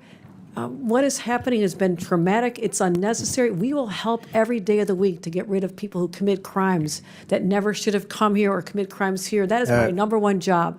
But what is Lady's happening time's is expired. un-American. Chair recognizes Mr. Timmons from South Carolina. Thank you, Mr. Chairman. Governor Hochul, the difference is that the millions of Americans that came through Ellis Island did so legally. I'll yield to my friend from Georgia, Ms. Green. Thank you. Governor Hochul, are you a Democrat? Yes or no? I'm a proud registered Democrat, yes. Did you support Joe Biden for president? Yes or no? Yes, I did. Did you support the Biden administration's policies for the past 4 years? I raised my concerns in many That's meetings a yes with the or no administrations question. about how the border was being enforced, and so I raised concerns. So I you said- just stated, I'll reclaim my time, you said you're a proud Democrat. You supported Joe Biden for president. Clearly, you supported the Biden administration's policies. I've Did supported you many of swear, them, yes, Governor I have. Hochul, did you swear an oath to faithfully uphold New York's Constitution and laws? I certainly did. In 2017, New York became a sanctuary state when Governor Cuomo signed Executive Order 170. This states, it directs that no state officers or employees, including law enforcement officers, shall disclose information to federal immigration authorities for the purpose of federal civil immigration enforcement unless required by the law. Do you support this law as governor of New York? Yes, this pertains to civil enforcement. So you do enforce sanctuary policies of New York? I supporting helping law enforcement when it comes and ICE when it comes to. Thank dealing you. with I real reclaim my criminals. time. You support sanctuary policies that have led to the horrific murder of people, Americans. This Fox News got it wrong. It should say monster. Arrested in broad daylight rape of a 13-year-old in a New York park. This girl was raped at knife point in the park near New York Mets Stadium. That's your state, Governor Hochul. New York Post also got it wrong and called him a migrant. That's a monster. Busted in brutal beating of New York PD cops in Times Square are members of bloodthirsty Tren Aragua gangs. That's your state where you support your sanctuary state laws. Also, Governor Hochul, do you recognize this image where a homeless woman was burned alive by an illegal alien monster, where you uphold the laws to protect these monsters in your state, and then you force the New York citizens that pay taxes to pay for these people? This is the result of your sick and disgusting treasonous laws that you uphold as governor. New York is not a I sanctuary didn't state for recognize you, Ms. criminals. Hochul. This is my time. Do you know the name Laken Riley? Do you know the name Laken Riley? Yes, I do. Oh, you do. Jose Ibarra murdered 22-year-old Laken Riley. He's an illegal alien monster from Venezuela, convicted of 10 charges. He was first arrested by the Biden administration that you stated that you support. Joe Biden for president, right? Proud Democrat, Governor Hochul. First arrested at the border and released by the Democrats that you support. Then, guess what? He made it to New York because the Biden administration flew illegals all over the country, and your state was one that accepted them. He lived at the Crown Plaza Hotel in Queens, an upscale hotel that was turned into an illegal alien shelter at the taxpayers' expense. $2 million a month went to this hotel. The second time he was arrested was in the state of New York for endangering a child. But he was released quickly before ICE could even issue a detainer, because you support those laws, Governor Hochul. Then he flew, get this is shocking. He flew from the state of New York to my home state in Georgia, and you all paid for it. Because, why? Because it was reticketing. And that was the little gift that you were giving my state by sending monsters there. Costs the state of New York $5 to $10 million a day to feed and house illegals. Are you smiling at me about this? I'm not. You look like you got quite a smile on your face. No. Because I can tell you, Gentlelady people, will not. This is my time, reclaiming my time. I'm thinking about attack Georgia. the witness. Don't you dare Don't attack the smile witness. about the murder of I'm Laken thinking about Riley. her parents. The third Don't time, question the how I third look. time Jose My heart is Ibarra- breaking for her my parents. time, Governor Hochul. The third time he was arrested was in the sanctuary city of Athens, another Democrat policy. And then he went on and attempted to rape Laken Riley and murdered her. He murdered her. Let me explain something to you. This little girl right here, she would be alive today if you weren't such a treasonous governor supporting sanctuary laws in the state of New York. This little girl would be alive today, and her mother very much would like for her to be alive. This is outrageous for anybody in this country to support for non-citizens to be able to come in our country, be able to travel wherever they want, and then make taxpayers pay to house them, feed them, and then give them a plane ticket after they had been arrested in their state. That's what you did. You are responsible for the murder of this little girl, Laken Riley. And the Department of Justice should prosecute you for her murder. Objection. Objection. I don't care how much you object, and if Objection. you support it too, Objection. you're All right. responsible for her murder. All right. I yield Gentlelady- back, Mr. Chair. gentle- On a point of order. On a Gentlelady- point of order. Gentlelady's On time's a point of expired. order. State your point. Mr. Chairman, these witnesses have been here for over 4 hours. They've all voluntarily have been engaging with our members with respect. They've all treated our members with respect. Laken Our Riley rules is of dead decorum- forever. Our rules Forever. of decorum. Forever. Our They rules can of sit decorum there all reclaiming day. my time. Hold on. Reclaiming No, my wait, time. state your point. I'm State your- trying to. State your Let point. me- let No, me do no, without it's a interruption. point of inquiry, not a rules- debate. Our You've had your rules, time. our rules, if you would let me speak, our rules of decorum dictate that our witnesses should be treated with respect, and I ask you to enforce decorum and remind committee members to treat our witnesses with respect. Our members are treating the witnesses with respect. This is not a courtroom. We engage with the witnesses, and I think everybody's acting within the realm. We haven't cried and screamed when you all are criticizing the current Accusing them of- president, even though that's in accusing the them of treason rules, and not breaking the criticizing. law and All how right. they look, All right. That's- Maybe Mr. Chairman. if you win the chairmanship, if you all flip the House, you win the chairmanship, then you can do what Ms. Crockett says she's going to do and then try to impeach Trump again or whatever you're all. Mr. Chairman, is there any chance you would yield me 30 seconds to just respond that we are heartbroken what happened to her family? Laken Riley should be alive today. And I'm so sorry for what happened to her. I truly am what happened. But this has nothing to do with our civil enforcement of the laws. We are always cooperating with criminal investigations, always have, always will. So misstating our policies is not serving the purpose of making sure we have meaningful policies that'll actually move the dime. Why aren't we working together to come up with meaningful immigration reform, secure our borders, do vetting at the Wait a border? minute. We're simply asking. We're going to go back. Okay, Governor, with all due respect, there was no, the policy of the previous administration was an open border. It was an open border. You all supported that. Now you're saying we need. Point of order, whose You were time is saying it? you were, no, wait a minute. Point of Ms. inquiry, whose time is it? Ocasio-Cortez, I will recognize you because I like you. Thank But, you. but here, wait, Thank wait you just so a much, second. Mr. Chairman. I Here's appreciate the- that. Here's the border was open, and you all said nothing. All right, now you said we had to pass legislation. We didn't have to pass legislation. Donald Trump secured the border on the first day.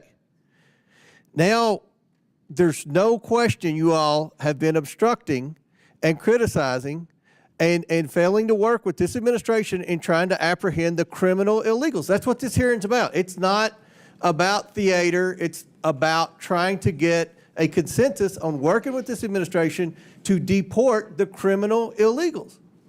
We do it every day of the week, Not defend all Mr. the people Chairman. who are over here illegally, to deport the criminal illegals. So We do it every day of the everyone's out week. of order. I'm going to let Ms. Not- Ocasio-Cortez state her point, and then we're going to go to Ro Khanna. Oh, we can continue. I was just curious whose time it was, but we can proceed. right. Thank you. Mr. Chairman, I have a unanimous consent request. Okay.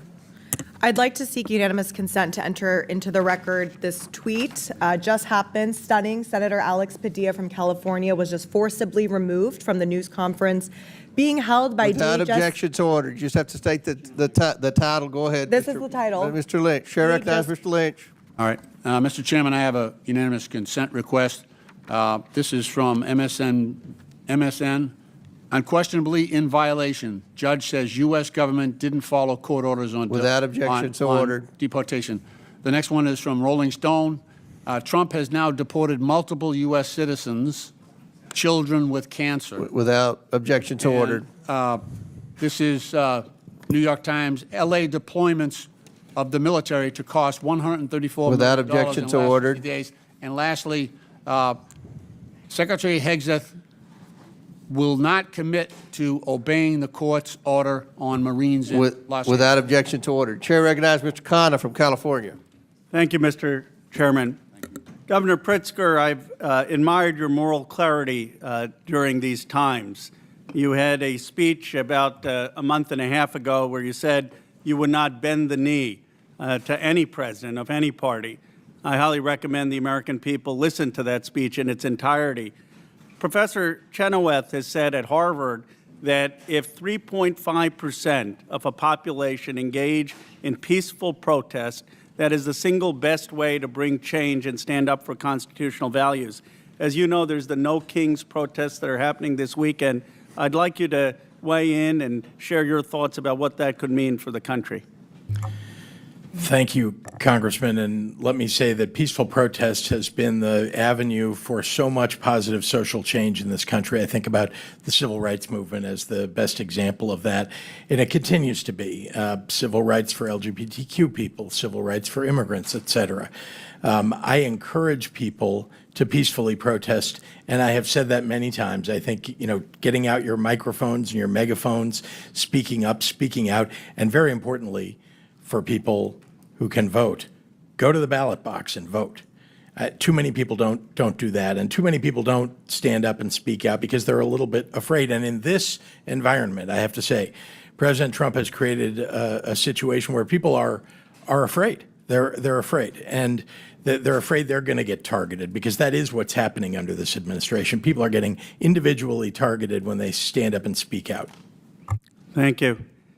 Governor Walz, I thought you conducted yourself with such dignity as our vice presidential candidate, you and Gwen, and many of your former colleagues are really proud of how you ran. And one of the things even people who voted for President Trump said about you is he's so decent, he's kind, he deals with people with respect. What is happening in this country that we've started to demonize immigrants? When I grew up in Bucks County, Pennsylvania, it was 99% white. I grew up as an Indian American of Hindu faith. I never felt demonized, felt different, made to feel like I didn't belong. Something is going on where we've created a permission structure for that. How do we model the kind of decency that you've exhibited so that we become a cohesive community like this country has always been? Well, Congressman, thank you for the kind words. I think the people of this country expect us to do that. Look, I think we could all agree these horrific situations that happened, that have been highlighted in here, We all hate that, but we also lift up the great success stories. And I will just tell you, Congressman, on Tuesday night at 2 a.m., Minnesota has the most closely divided legislature in the country, 101 to 100. And we passed bipartisan legislation that kept us with a balanced budget, a AAA bond rating. We invested in our schools, we invested in our roads, and we did it with civility. We did it with an eye to the future, and we did it, Republicans and Democrats, with the idea that we are a nation of immigrants, and people simply want to make sure that if the laws are being asked to be followed, people are given due process. So I have to tell you, we have a model. It's our Constitution. We have a model on how to do this, and we've done it before. And I would just encourage all of us to be part of the solution rather than just continue to demonize each other.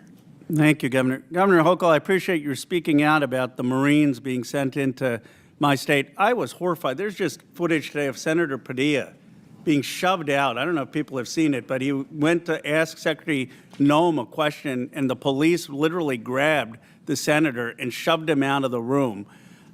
You know, the Marines, I want to get back to the Marines, though. I mean, the fact is that we have a principle called federalism in this country. No one in Los Angeles asked for the Marines. No one in California asked for the Marines. I mean, do people's voices not matter of what we want locally and in a state way? Tell me how you would feel if Marines were sent into your state or your senators were taken by the fists and pushed out of rooms. What is going on in this country?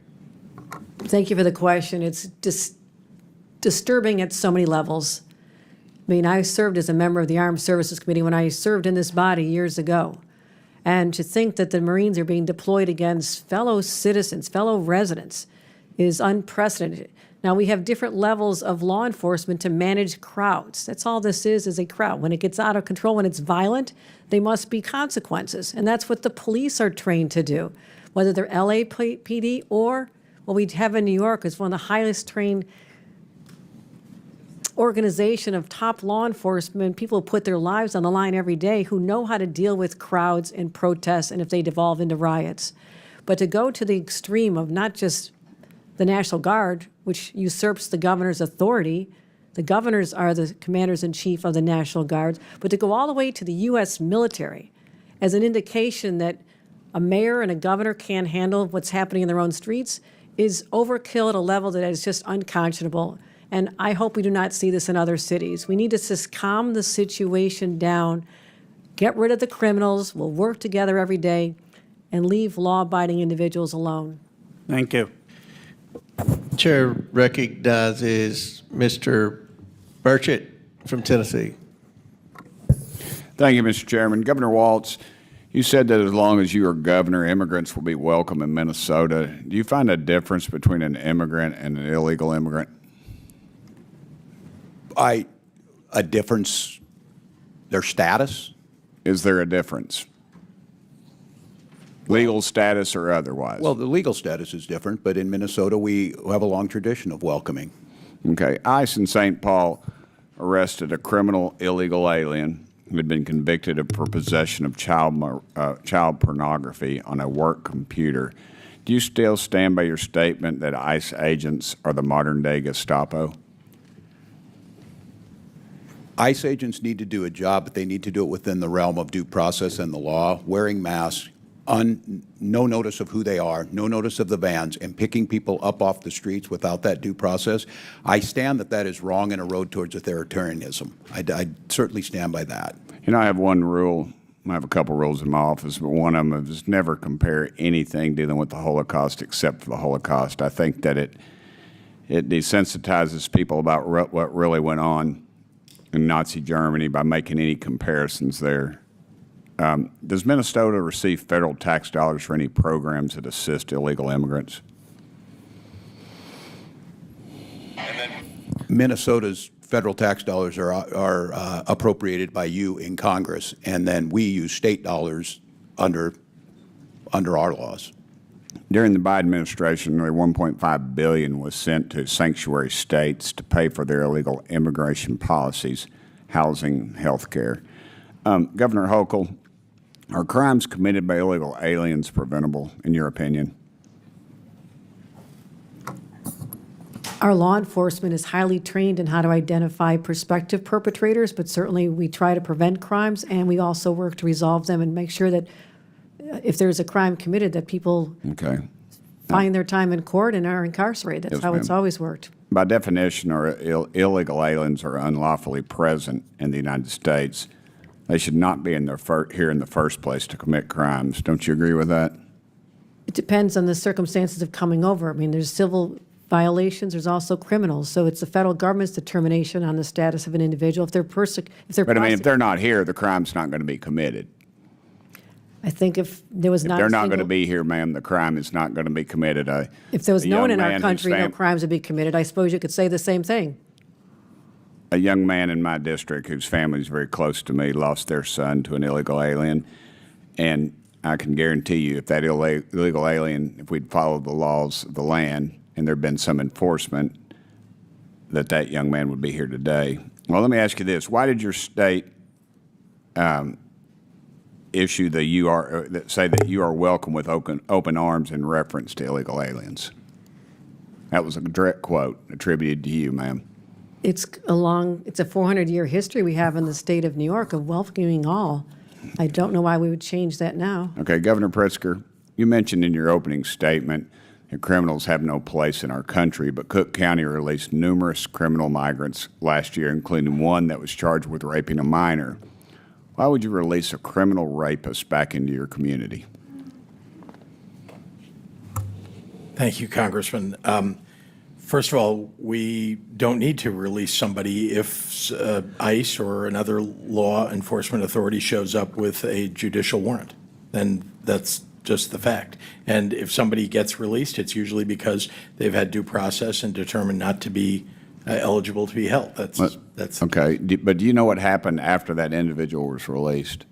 I don't, but again, a judicial warrant, if appropriate. I'll tell you, 17 days later, he was charged with a homicide. And in Cook County, he also released a migrant charged with domestic violence in August of 2024.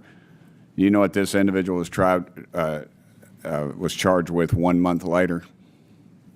No, sir, I'm not sure what. Aggravated criminal sexual assault and abuse of minor. And as governor, have you done anything to ensure local and county governments aren't releasing illegal immigrants charged with sexual or violent crimes? As a matter of fact, first of all, we chase down criminals every single day. We put them in jail. We try them, put them through due process. They get convicted. They get put into our correction system. We do that every single day. You're implying that we're not. We are. In fact, our law enforcement are some of the best in the country. They do their job. Well, if these laws were enforced, then I would assume these people wouldn't be back out on the streets so freely. How many programs does Illinois have that explicitly supports illegal immigrants? So we've created programs to deal with not illegal. I mean, we have one program that's related to undocumented people who are. I'm out of time, the but most the vulnerable. answer is at least four health benefits for immigrants, HBIS, health benefits for immigrants, adults, HBI, Retention of Illinois Students, and Equity RISE is the acronym for that act, in the Illinois Dream Fund. And I'm sorry I'm out of time, Mr. Chairman. I yield back. Chair recognizes Mr. Min. Mr. Chairman, I'd like to finish the title of the article that I was trying to read into unanimous consent. Okay. Stunning. Senator Alex Padilla, California, was just forcefully removed from the news conference being held by DHS Kristi Noem in Westwood. Senator attempted to interrupt That's the Noem. title? He was handcuffed in the hallway, yes. Thank you. Mr. Chairman, for the record, he rushed the podium. He was being disruptive, and that is not conducive to a senator member was of elected forcefully body. shoved Thank you, to the Mr. ground and arrested. All I right, think order. it's a massive issue. Chair recognizes Mr. Min from California. I just want to follow up my Republican colleague's comments since he's talking so much about sexual assault, and note that our current president was found civilly liable for sexual assault. I also want to note that Elon Musk, and for the record, just want to note that Elon Musk, who was once part of this administration, not so long ago, accused the president of being part of the Epstein files. So all of great interest and something perhaps we should look into some oversight on. But governors, I want to ask you a few questions. Please raise your hand if your state has any laws or policies that prevent ICE from enforcing federal immigration laws. Note for the record that no one has their hand up. Governors, please raise your hand if you're aware of any laws or policies that prevent federal authorities from enforcing immigration laws in any city or state in the United States. Again, no hands are up, and that's because there's no such thing as sanctuary from federal laws anywhere in this country. What is really at stake here is whether state resources, including National Guard troops, should be used for Donald Trump's immigration policies, or whether National Guardsmen should be used primarily for responding to state emergencies, supporting state law enforcement priorities, or whether they should be conscripted to support ICE. This is really a question about states' rights, and it's being starkly illustrated right now with what's happening in Los Angeles, just up the way from my district in Orange County, where the Trump administration has claimed authority to deploy 4,000 troops from the California National Guard. I also want to note that the existence of the National Guard is rooted in the Second Amendment to the Constitution. A well-regulated militia being necessary to the security of a free state, the right of the people to keep and bear arms shall not be infringed. The first part of that amendment, the part my Republican colleagues always forget to quote whenever they cite the Second Amendment, is the key part of it. A well-regulated militia being necessary to the security of a free state, with state being capitalized so that we know we're talking about the states in the United States of America. The Second Amendment guarantees the state the right to keep and maintain a well-regulated militia, which is the basis for the National Guard. So, Governors, I want to just try to set the record straight because I think it's not clear that everyone fully understands what a National Guard unit is, when and how they can and should be called up, and what activities they're restricted from engaging in. I have limited time, so I'm just going to ask you to keep your answers brief so we can really unwrap how deeply concerning President Trump's actions are. Governor Walz, in a sentence or two, what does the Minnesota National Guard do, and how does it serve the people in the state of Minnesota? Has a dual role. I know this personally from 24 years. You can be deployed federally under Title 10 with the President's authority or Title 32. In Minnesota, we have used them everything from flood and tornadoes. We use them to help during the COVID pandemic, and they serve overseas when called upon. But typically they report to the state governor per Title 32 of the U.S. Code, correct? That's correct. And in times of crisis, a governor can activate the state's National Guard units to respond and assist. As you noted, under Title 10, the president sometimes has authority to deploy them. Governor Pritzker, in a few words, under what circumstances can or should the president federalize a state's National Guard? Well, the President of the United States, and I've been in office 6.5 years, has in fact deployed under Title 10 our National Guard to foreign lands. We have a terrific encampment of National Guard, Illinois National Guard in Poland. We have the largest Polish-American population in the country, and very proudly our National Guard serve all over the world, in fact, as part of our military to protect our nation. And so Title 10, Section 12406, allows the president to deploy National Guard troops when the United States is being invaded, when there is a rebellion, or when the president is unable with regular forces to execute the laws of the United States. Do you believe that the protests in Los Angeles or the ICE raids qualify for any of these particular provisions? I do not. Okay, thank you. And you're aware that Governor Newsom did not make any request to President Trump to federalize the California National Guard? He did not. In fact, he rejected it. And so this is illegal. It does not comply with the bases for deployment. It was done against the express wishes of Governor Newsom. Now, I want to highlight a key point that my Republican colleagues across the aisle should keep in mind regarding the federalization process of National Guard units. Even under Title 10, these troops may not be used for law enforcement purposes. And what we are seeing right now is a total violation of that. We are seeing them used to aid ICE raids. And I just want to note that ICE is acting largely as a civil organization at this point in time. Governor Hochul, correct or incorrect, being undocumented in the U.S. is a civil violation, not a criminal offense. Yes or no, please. I believe most cases are civil. In some cases, the federal government can determine that it's a Criminal violation, right. And correct or incorrect, deploying U.S. Marines to support ICE raids constitutes a law enforcement purpose and non-national security purpose. It feels to have crossed the line, given that we have highly trained local law enforcement who are more than capable of handling those situations. Thank you, and I'll just close with this. There's no rebellion. There's no invasion. Law enforcement has not collapsed. There's no national emergency. What is happening right now is not just unprecedented. It is illegal, and it is very alarming to those of us who care about democracy and the rule of that law. And with that, I yield back. But with unanimous consent, I would ask to introduce this article into the record. Marines to join National Guard troops protecting ICE agents. Without objection, so ordered. Thank you. Unanimous consent. Go ahead. Mr. Chairman, I ask unanimous consent to enter into the record this picture of Senator Padilla being knuckled in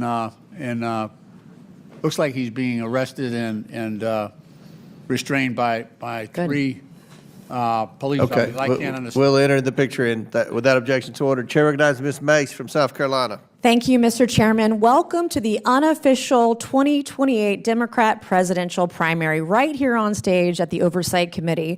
Governor Newsom must be seething. The three of you beat him to the stage, but he's a little busy right now defending illegals and defending Antifa, torching what is left of Los Angeles.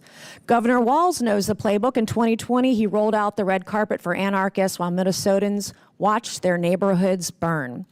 You've turned your states into sanctuaries for illegals. You've done more to shield MS-13 than to protect the single mom working 2 jobs in Chicago, Queens, or Minneapolis. And you've worked harder against ICE than with them. So Governor Walz, and boy, does that feel nice to say the word governor, my first question is for you. Did you know the Nazis killed 6 million Jews during the Holocaust? It's a yes or no question. Did you know the Nazis killed 6 million Jews during the Holocaust? Pushing my button to Okay. answer. Yes, I believe that's historic. Okay, would you agree the Holocaust is the most horrific atrocity in human history? Yes or no? I think the Holocaust ranks amongst them, yes. Did you know the Nazi Gestapo imprisoned, tortured, and murdered Jews by the hundreds of thousands and committed genocide against the Jews? Did you know that? I do know they operated as secret. Did you know ICE has done none of that? Yes or no? Operated as a secret police force? No, that's not the question. Did you know that ICE has not committed genocide against anyone? Yes, I do know that. Okay. Do you apologize for your disgusting comparison of ICE to the Gestapo, who killed hundreds of thousands of Jews during the Holocaust? As a history teacher, Yes or no is the question. a historical You're a comparison. governor. You understand what the question is. It's yes or no. Will you apologize for what you said about ICE, comparing them to I would ask ICE to Gestapo? identify who they are when they operate, to not use unmarked. Okay, Mr. Chairman, this governor, or honorable, can't answer the question. Do you believe the Nuremberg trials were a good exercise in holding the Nazis accountable?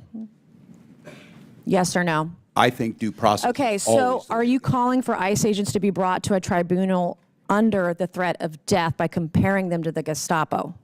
everyone is afforded due process. What don't you understand about yes or no? Like, what can't you comprehend about yes or no questions? I Do you understand still want being to a governor abolish is a ICE? different Do you job. still want to abolish ICE? Yes or no? Said I wanted to abolish ICE. Didn't you march in a rally calling for ICE's abolishment?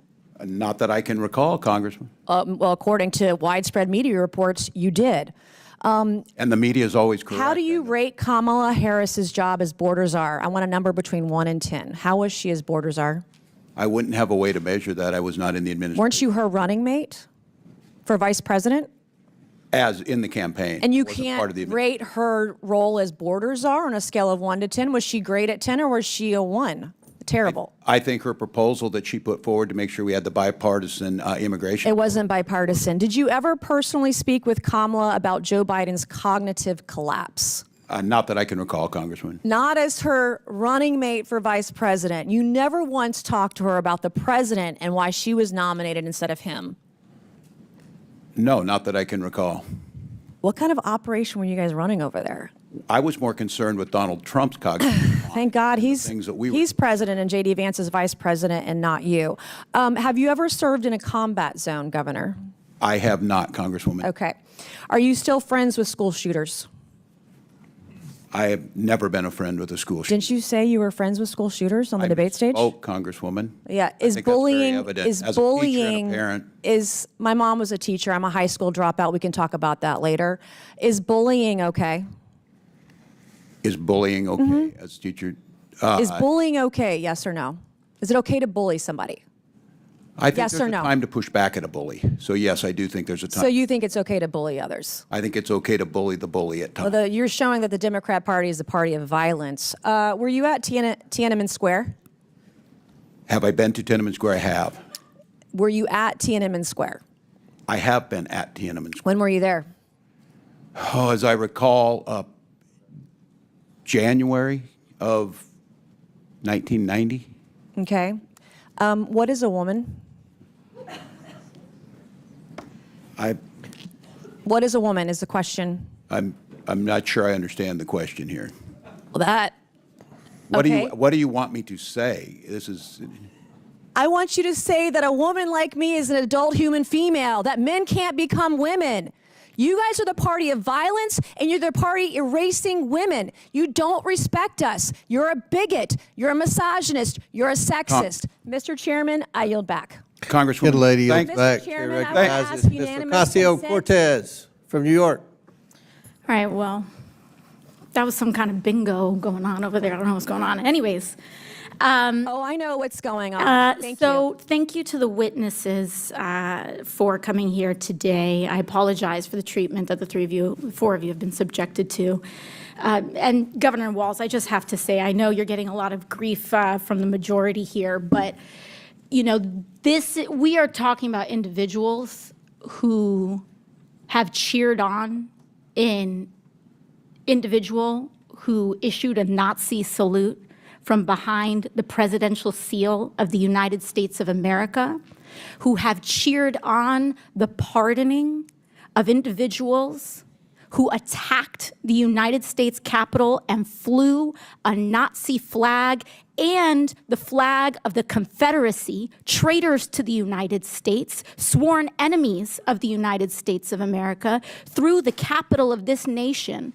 And now they want to act offended because someone has the courage to say, if it walks like a duck and it talks like a duck, maybe it's a duck. So I want to thank you for not wavering to their bullying, which is unconscionable and sad to see. So I just wanted to let you know that, Governor. Thank you. Thank you, Congresswoman. To the three of you, Governor Walz, Governor Pritzker, and Governor Hochul, you three have each sworn an oath to uphold and defend the Constitution of the United States of America, correct? I'll start with you. Yes. Yes, ma'am. Yes, I have. And I imagine that also includes the Fourth and Fifth Amendment protections for due process and the rule of law. It does. Sure does. Yes. And that means protecting your people in your states, U.S. citizens and every individual, because that is what makes America great, that we are a land of the free and of rule of law, to protect them from infringements of their civil liberties, correct? Now, what we are seeing is a pattern where ICE is breaking the law. We have the detention of a U.S. citizen who has been detained by immigration officials. We have ICE here that has also blamed and arrested U.S. citizens for being simply suspected of being an immigrant, largely because of their appearance. In January, a Chicago-based U.S.-born citizen, Julio Noriega, was arrested by ICE and held in custody for over 10 hours. In April, a Florida Highway Patrol officer pulled over Juan Carlos Lopez Gomez, a United States-born citizen, and arrested him on suspicion of being in the country illegally. He had his real ID, his Social Security card, his mother presented his birth certificate, and they still didn't let him go. In May, U.S. citizen Leonardo Garcia Venegas was filming an ICE raid. He was arrested by ICE. In May, a veteran and U.S. citizen who is Puerto Rican, was detained during an ICE raid at his workplace in New York City. That's called a paper bag test. And your job, Governor Hochul, is to protect people from that kind of infringement, correct? Yes. Because all of us must adhere to the law, and no one is above it. So if a U.S. citizen tries to break the law, or if an ICE officer tries to break the law, your job is to uphold the law, correct? We absolutely uphold the laws of the United States Constitution and the Constitution of the State of New York. And sanctuary states are about U.S. citizens as well, having sanctuary against the attacks on our constitutional rights from illegal search and seizure. There is nothing preventing ICE from issuing a warrant and you having complete compliance with their request. Correct, Governor Hochul? We comply in cases where there's been criminal activity alleged. Yes, we always do. But we're not involved in civil immigration enforcement because our state police that I control have to deal with other crimes that they're Yes. solving. And apologies, I preventing. just have 10 seconds left.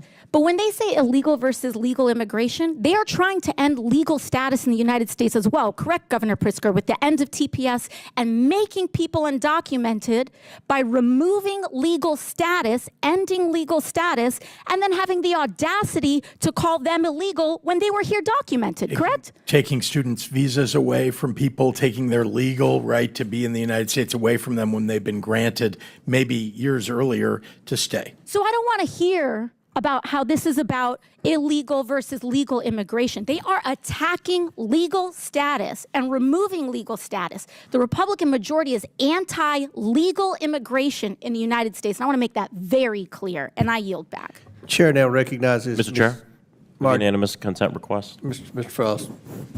Unanimous consent request into the record a NBC article, Senator Alex Padilla removed from news conference with Homeland Security Secretary Noem. All right, without objection to order. I have another one, the Hill article, Padilla forcibly removed from Noem press conference. Without objection to order. And I have a third one, Axios Democratic Senator forcibly removed from DHS press conference. Without objection to order. Mr. Chair, also, we were just talking about this. I want to know if you can commit to working with us so we can subpoena. You're out of order. So Chair recognizes I have Ms. a point Green of, I have a point of order. No. I have a point of order. State your point.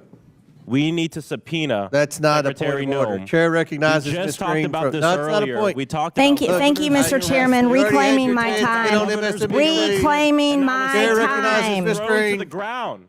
Reclaiming my recognizes time. Ms. And Green. handcuffed in his own damn Oh, state. Democrats can't follow the rules. right. Can't follow Chair the law. recognizes Ms. Green. Can't Here, follow the let's rules. go. Can't follow We need the to law. subpoena Kristi Noem. It's Chair her recognizes staff, Ms. Green. DHS federal There's a officers privilege of that the threw a majority, US and that senator means to the we're in ground. charge, Just not this your morning we were side. talking about this Because happening to you governors. lost the All right, election. Ms. Green, we're going to start the Because clock. you You have supported anything the to say invasion about that? of our Mr. Frost. country. All right. It's my Will time. you Hold it. commit on the record Stop to the work clock. My to time. subpoena Thank you, Kristi Mr. Noem? Chairman. Thank you, Okay. Mr. Chairman. You're out of order. Chair recognizes Will Ms. you Green. commit on the Thank record you. to subpoenaing Kristi Noem because a U.S. senator was just listen, thrown listen, to the ground and detained in his own Democrats state? Frost, can't follow the you're rules. out of Can't order. follow the law. Will you Can't commit- follow the Shut rules. up. Just shut Will you- up. No, you don't. No, Shut you're up. not going to tell me to shut up. Let's. How hold on. How do you get him in order? You're running for Not like that. He has been out of order 6 times. He's trying to get on MSNBC. You probably knocked. I get it. Somebody off I don't have any problem MSNBC to getting get on on there. MSNBC. That's Ms. not I Green. think as he's been arrested as a recognized. former Yeah, well, Antifa okay, member, here. right? Back to order, Ms. Green. Go. He's a Go. former All Antifa right, Ms. member, Green. Mr. You're Chairman. recognized. You got no it. surprise. Who's a former Yours. Antifa member? Me? Yeah, you. I asked that these words be taken down. No, Ms. Green.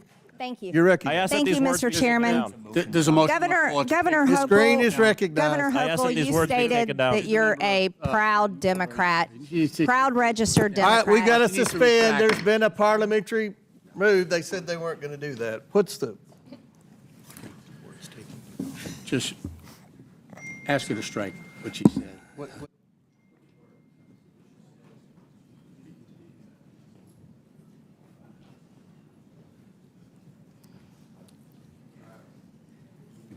Okay. Suspend for 2 minutes.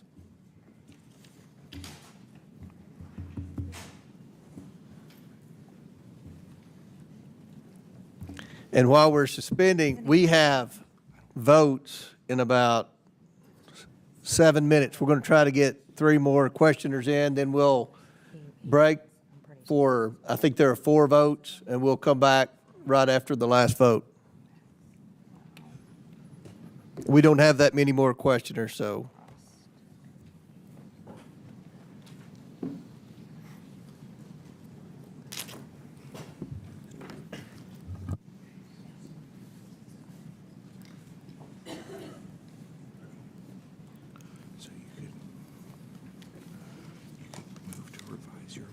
Wait, let's see if that's the whole thing, though.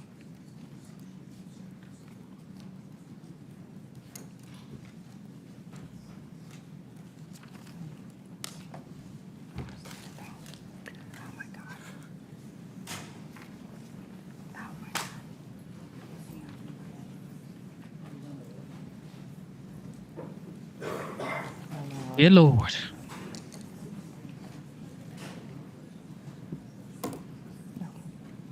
Dear Lord. Mm-mm-mm.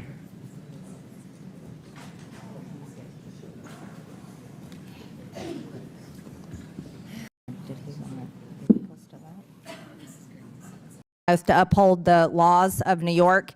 And one of the laws that you have upheld and proudly kept in place is the executive order signed by former Governor Andrew Cuomo that directs that no state officers or employees, including law enforcement officers, shall disclose information to federal immigration authorities for the purpose of federal civil immigration enforcement unless required by law.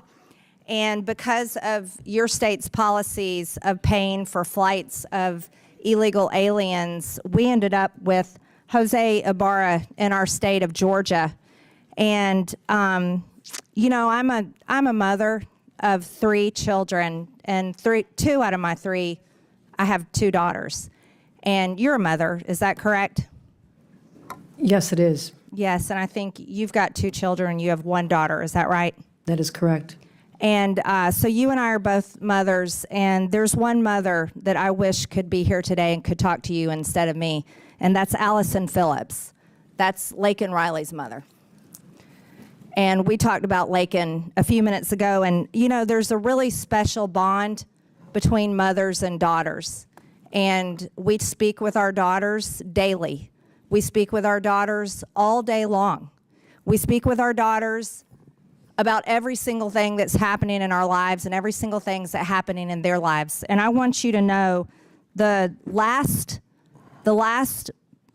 time that Laken Riley and her mother, Allison Phillips, tried to talk to each other, and that happened to be in the morning when Laken was getting ready to go out and go for her morning jog. And on the morning of her murder, at 8:55 a.m., Riley texted her mother and said, "Good morning, about to go for a run, if you're free to talk." And I can tell you that's something I do with my girls, and they text me, and I'm sure you and your daughter text each other as well. But she didn't get her mother, and then Riley called her mother just a few minutes later at 9:03 a.m.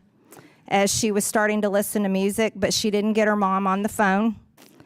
And the trail cam actually captured her going out for her run at 9:05 a.m. At 9:11, Laken called 911. This was just not but a few minutes after she had tried to call her mother. And then at 9:24, Laken received a call from her mother, but it went unanswered. And at 9:28, Laken's heart stopped. And according to the smartwatch, the data of her smartwatch, Laken fought for her life for 17 minutes. 17 minutes. 17 minutes, this little girl fought for her life as she was being beat in the head by this monster, as she was being strangled by this monster, as she was being almost raped by this monster and drug off into the woods. She fought for her life for 17 minutes, and her mom tried to call during that time. And it was only a few minutes after she had tried to call her mother. And I think as mothers, not politicians, this is something that we should easily share with Allison Phillips. So when we are talking about the laws in place and the policies that we uphold as elected leaders in this country, do you know who we should be thinking about? We should be thinking about our daughters. And the fact that, look, everybody can fight all day long, Democrat, Republican. I gotta tell you though, it's so much bullshit when it comes down to the fact that this little girl fought for 17 minutes of the end of her 22-year-old life. The end of her 22-year-old life. And Governor Hochul, for the love of God, is you are a proud, registered Democrat.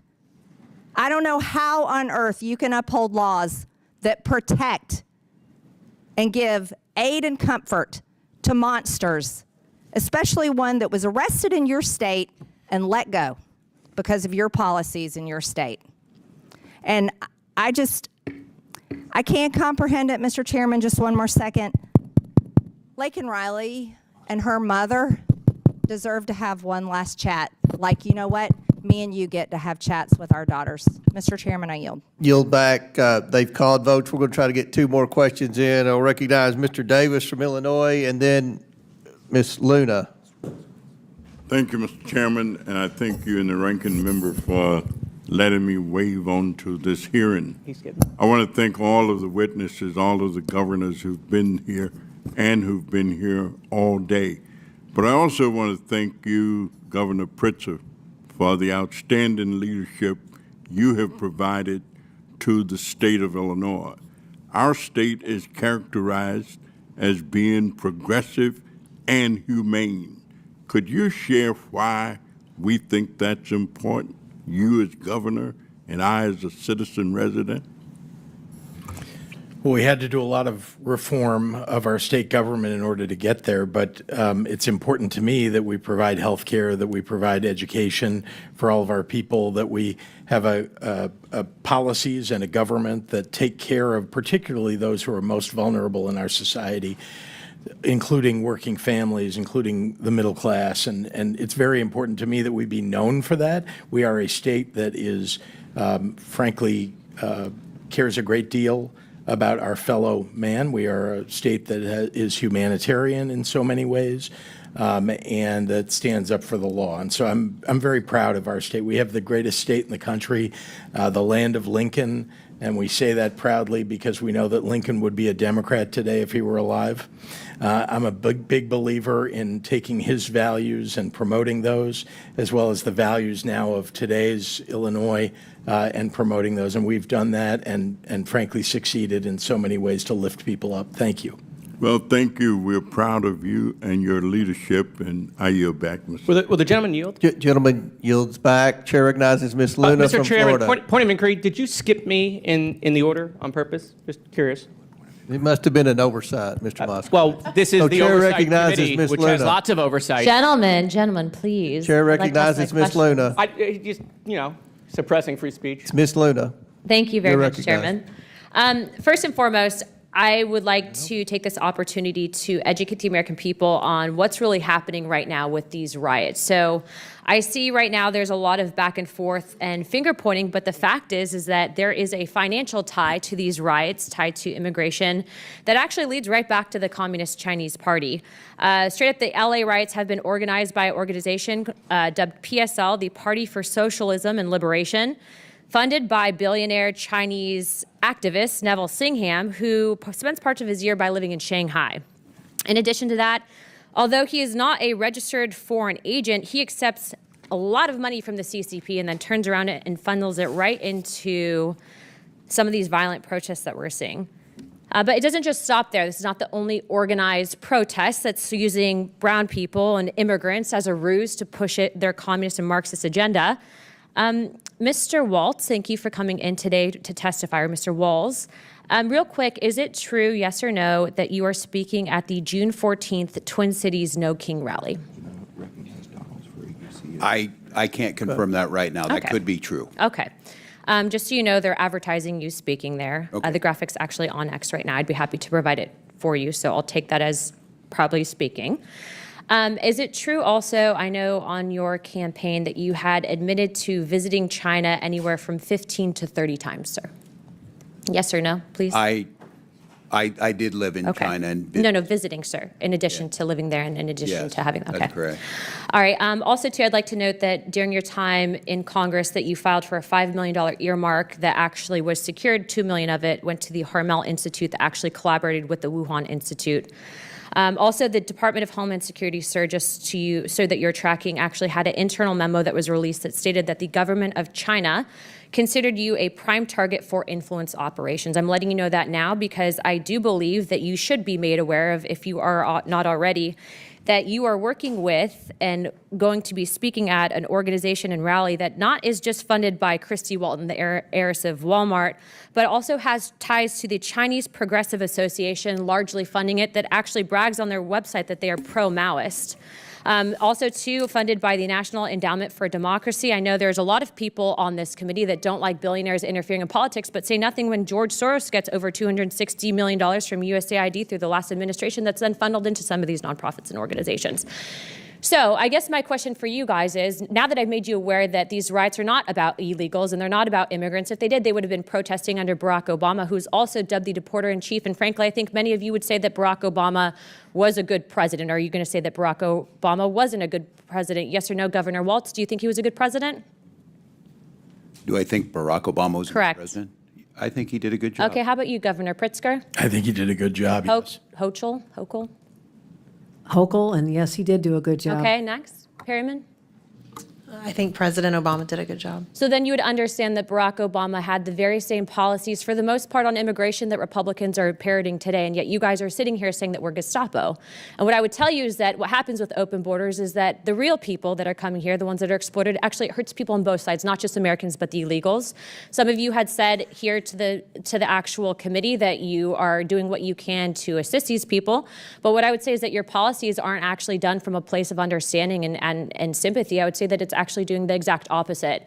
And when you use brown people, just like they use black people with BLM and Marxists during BLM to usher that in, when you use brown people and you put Mexican flags with them saying that you stand up for illegal immigrants, but you follow the money and it's going back to the Communist Party, what you're essentially doing is using your platform as elected officials, the trust that the American people have put in you, essentially to usher in communism. You're not actually fighting for American values. Don't roll your eyes, because it's a serious topic and that's where the money's coming from. So now I'm informing you, so now you guys can make your decisions, but please be informed, sir, Mr. Walz, that if you truly do uphold the American ideologies and perspectives on the Constitution, you should not be speaking at that rally. I've given you the correct information, and as of right now, I've authorized a letter to be sent to my office to the President of the United States to rescind millions of dollars in funding that we know are going to the No Kings protests that were authorized and basically given under the last administration.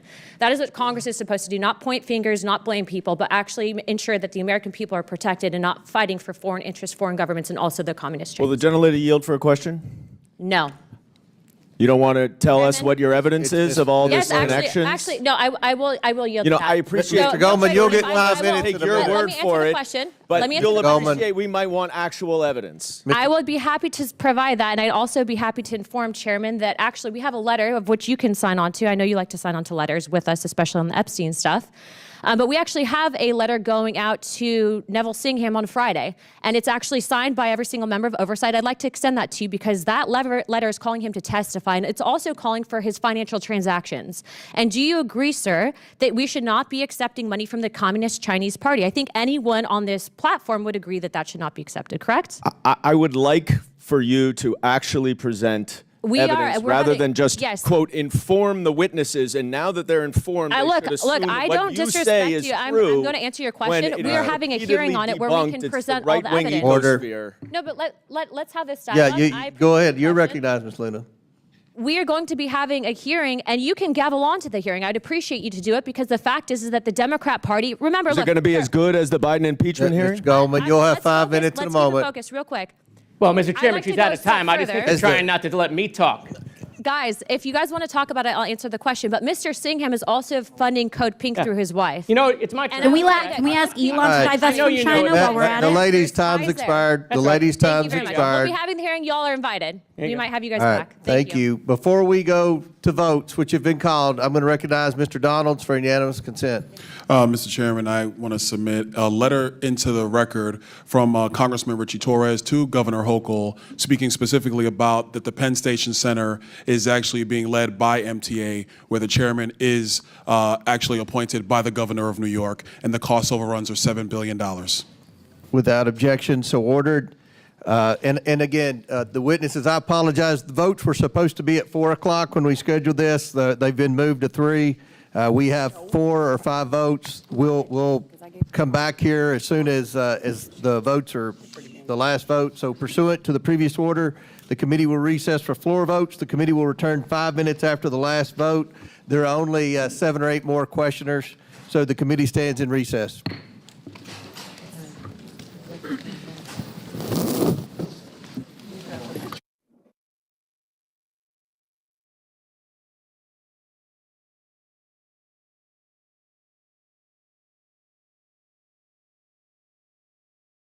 All right. It's going pretty good for the most part.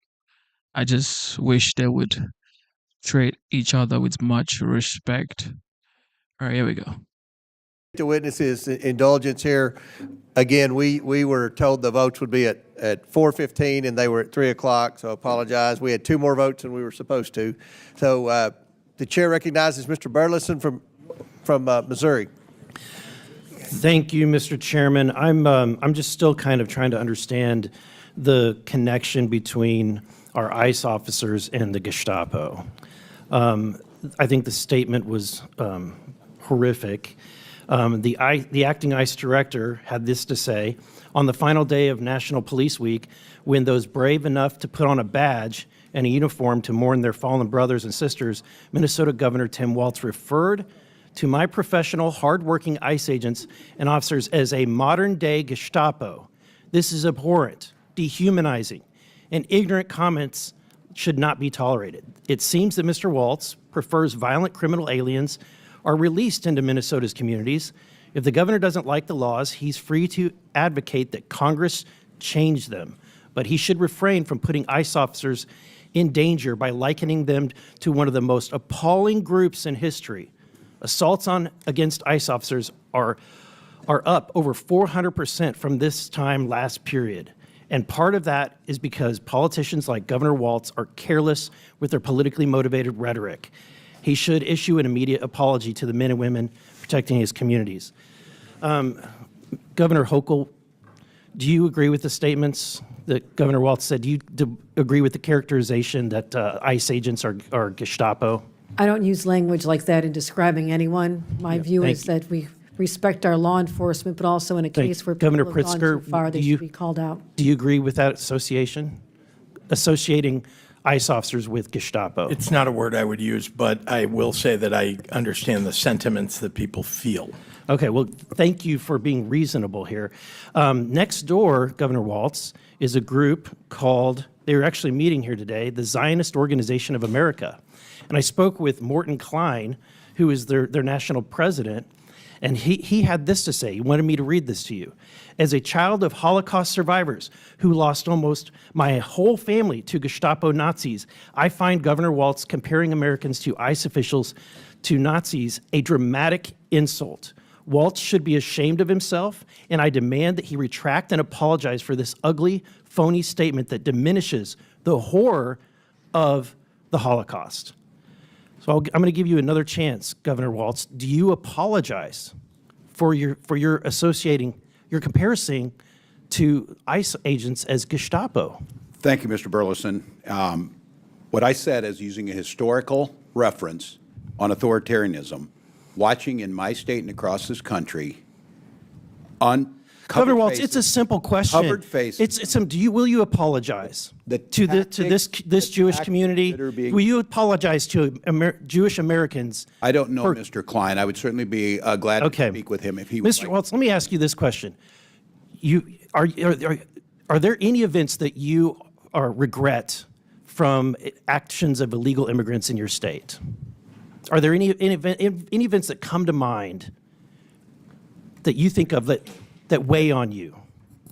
I certainly think any something that harms someone, all of So let me give you an idea. Minnesota, your state, April 25th, ICE arrested an illegal alien from Ecuador charged for criminal sexual conduct with a child. Again, in Minnesota, on May 8th, ICE arrested an illegal alien from Mexico for selling heroin, meth, and fentanyl.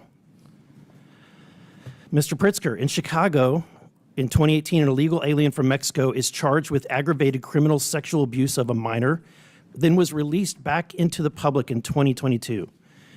And then Governor Hochul in New York, again, a Mexican national was charged, but this time for slashing a victim with a machete, and then released in January of this year, all or ignoring ICE detainers and federal warrant. Mr. Waltz, would you deport any of these individuals? Could you give the names of the individuals and what they're? I can get those to you, but if these are true, if somebody from Ecuador was charged with criminal sexual conduct with a child, would you want that person deported? If they followed through due process and were found guilty, certainly that's what we do now. We follow federal law. You know, your states refuse to honor ICE detainers, even for illegal aliens convicted of serious crimes like assault or sexual offenses. The ICE data shows that 56,791 illegal aliens booked for serious offenses in 2025 alone, including over 3,000 for sex crimes. And that's why we're here today. Thank you, Mr. Chairman. I yield back. Gentleman yields back. Chair now recognizes Mr. Crane from Arizona. Thank you, Mr. Chairman. Governor Waltz, you stated in your opening statement the following: but nothing Minnesota has done stands in the way of federal government managing its border security policy. Okay. Governor, I want to ask you, why are you lying to this committee? I am not. Who's the top law enforcement officer in the state of Minnesota? The top law enforcement officer? Attorney General. Yeah, that's right. What's his name? What's his name? Are you asking me, do you know his name? Do you know his name? Do you know his name? I know the AG Ellison. This is an article right here I'd like to submit for the record. Minnesota AG says will not enforce federal immigration laws as DOJ threatens to prosecute officials who resist. Without objection, so ordered. Why are you lying to this committee? That is the top law enforcement officer in your state who's saying he will not comply with the federal government. Nothing in his opinion changes the fact that state law requires all state and county officials to ask for immigration status when a convicted felon. No, I'm sorry, Governor. He is saying he will not comply with federal laws. That's your top law nothing in this enforcement opinion officer. changes how You're we- lying and misrepresenting yourself to this committee. Now I want to ask you this. Do you think in that line of questioning, free health care, food assistance, free college tuition, driver's licenses, and cash assistance, do you think that that's helping or hurting this government manage its border security and policies? Well, Minnesota ranks first in health care. We rank third in safety on our roads. Let me answer that for you. It's actually hurting because what It's making you've my state created safer is and more you've created a prosperous. state that is now a magnet that is There's drawing no law. illegals There is no sanctuary to law in Minnesota. Minnesota, Congressman. I know you guys haven't put it that way on the books, but your state has everything, every element in it that is consistent with the sanctuary state. That's Moving incorrect. on, Mr. Waltz. How about you calling ICE agents modern-day Gestapo? That also stands. Do you think that helps our federal government carry out its law enforcement? I think best practices in law security enforcement by policies? identifying who you are, identifying the vehicles, and making sure everyone has due process helps our law enforcement. I think covering your faces. So you think that rolling in there- you think that helps calling our law enforcement agents that? What does ICE stand for, Governor? Immigration, Custom Enforcement, right? These are the guys that are tasked with enforcing immigration, federal immigration That's right. laws? Federal. That's their job. It's So not you the think state's that job. calling them Gestapo is helping? You're not standing in the way. None of the messaging, none of the rhetoric is standing in the way of this administration doing what they've been tasked to do. Is that what you're saying? I think what would help them is to follow due process, and when they do these missions, do the things that we expect of law enforcement. How about when you Identify- went on Anderson Cooper, Governor Waltz, and you said, how high is this wall? If it's 25 feet, then I'll invest in a 30-foot ladder factory. Do you think that helps our federal government carry out its law enforcement, its border security and policy operations? When did I say that? You went on Anderson Cooper and said that. Do you not remember saying that? Because you've said so many outlandish things that you No, I can't don't even recall. keep track of them. The point being is The that you clip need is there more for than- everybody. It's there for all Americans. If you guys want to go watch it, it's an easy Google. All right, Governor, you recently went on Gavin Newsom's podcast. You stated in regards to MAGA voters, I scare them a little bit, which is why they spend so much time on me. No, I'm serious because they know I can fix a truck. That's your direct quote. You also said on the show, I think I could kick most of their asses. I want to be very clear with you, Governor. You do scare us a bit, but it's not because you can fix a truck or change a tire. It's actually because of your radical left-wing agenda. You supported putting tampons in boys' bathrooms. You advocated for the disarming of Americans of their Second Amendment rights. You're pro-sanctuary city, as we have uncovered here today. You claim there is no guarantee to free speech when it comes to misinformation and hate speech. That right there is why the American people have such a hard time with you. It's not because we're crazy MAGA people. It's because of your radical left-wing agenda. I want to ask you on that last one where you claim there's no guarantee to free speech. Did you pick that up on one of your 30 trips to communist China, Governor? That sounds a lot like something that they would do. Yes or no? So I don't believe hate speech has a place in there. Hate speech that incites violence. Governor Walz, you said that Kamala Harris picked you for vice president to code talk to white guys. How did that work out for this administration? How well did you do with white guys? I don't have the You lost by 22 points to white guys. And it's because you talk like the way you do, you say the things you do, and you have this radical left-wing ideology. So if you want to continue that rhetoric, go on, brother. Keep doing it. We'll keep destroying you in elections. And Thank you, and I yield back. The people of Minnesota will continue to have me serve them. Chair recognizes Mr. Ramirez from Illinois. Thank you, Chairman. I want to start by acknowledging Governor Pritzker from our great state of Illinois and thank him for coming before the committee, especially given the deeply unserious nature of this hearing. I want to start by asking Governor Pritzker a few questions. Governor, you have said that actions that bring all branches of government to stand in respect of one another underpin the guardrails of democracy. Is it your assessment that this administration's actions reflect the commitment to stand in respect of all branches of government or honor the guardrails of our democracy? Thank you very much, Congresswoman, and it's good to see you. This administration has ignored court orders. This administration has ignored the laws that have been passed by the Congress. This administration is, in many ways, telling its agencies not to follow what the laws and the regulations that have been on the books. And this administration has been going after people individually and as groups that they believe are opponents of theirs, political opponents of theirs. That is not the way that a president ought to operate. We ought to have a president who follows the rule of law and doesn't break it. Thank you, Governor. I agree with you. In your 2025 budget address, you noted that our state, the state of Illinois, is among the best in the nation for workforce talent, clean energy, educational and scientific institutions, and more. I couldn't agree with you more.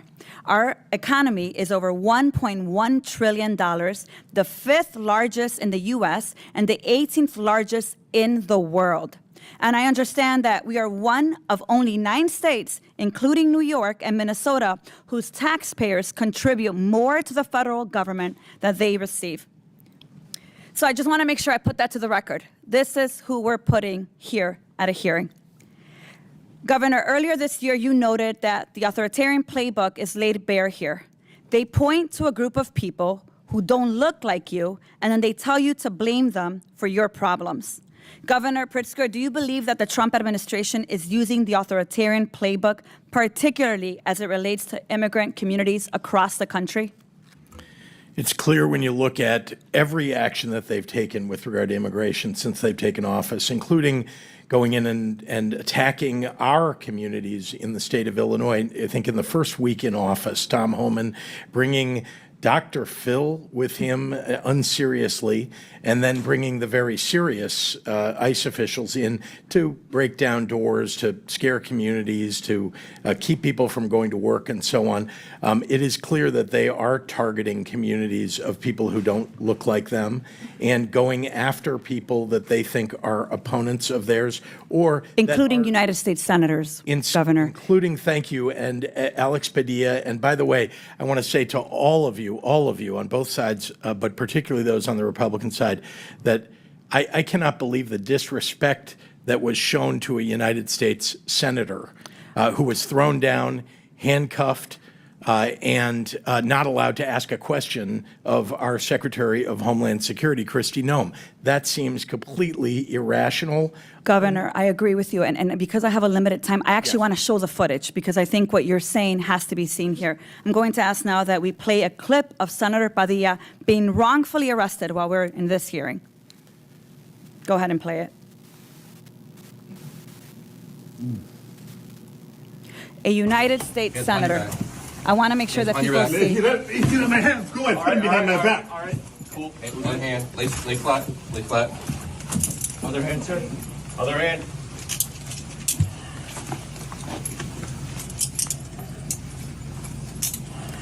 There's no recording allowed out here. What? I do not know. There's no recording allowed out here per FBI regs. Yeah, they don't want you recording so that you don't see how they violate due process repeatedly. I want to make sure that you see that footage. This is a United States Senator asking a question of Secretary Noem, and in return, he is pulled from the press conference, shoved down to the floor, slammed to the ground with handcuffs, arrested for doing his job of oversight. So let me go ahead and make sure that I say this clear, because I serve in Homeland Security, and I can tell you for a fact, they are weaponizing the government and the military against U.S. citizens to exert control and suppress dissent. I call that authoritarianism. We've seen it before. Here's the point: terror. That's what they're doing here.